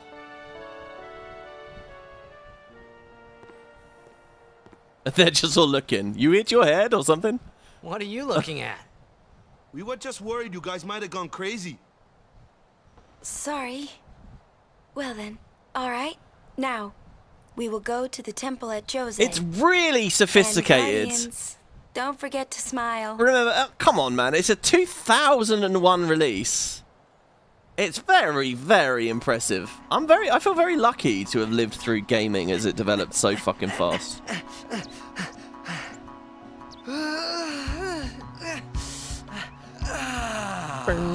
Oh yeah, we get the Mihen High Road music. I did have a slight hope I could clear the whole high road in this episode as well. Because it would put us on the edge of Operation Mihen. Operation Mihen will be the big thing next time, guys, and it gets very sad there. That's going to be the end of the episode, though. Thank you so much for watching. Valen says, so this is the point people make nuke save game files? Yeah, thank you for reminding me. A lot of people right here, if they're going to do a new game, they start here. Because you kind of skip the blitzball and a lot of the long cutscenes. So if you're not too into the story or whatever, I guess it depends how rapidly you're redoing the game. But you can actually, guys, download save files online. Like, you can go to Game FAQs or whatever. And people do provide save files of exactly what you're looking at here. Tidus standing at the start of the Mihen High Road.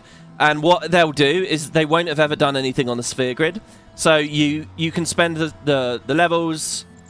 You know, they'll have the items there for you, and you can just basically pick the game up right here. Personally, I think if you've had a big break from the game, it's better to play the other stuff. Because, you know, as good as the combat and stuff can be, the random encounters can be a bit of a chore if you're just jumping into it or whatever. But yeah, I have no idea. I'm really excited to see the Chocobo Eater. I'm really excited to see the Sin Spawn at Operation Mihen. We're going to meet Macon. Learn about the history of the Crusaders. We're going to meet Belgamine, Clasco, Lucille, Elmer. You know, the Aurochs are gone. We've finished the Auroch act. However, there's a bunch more happening here now. What the fuck? Kimahri's Rages.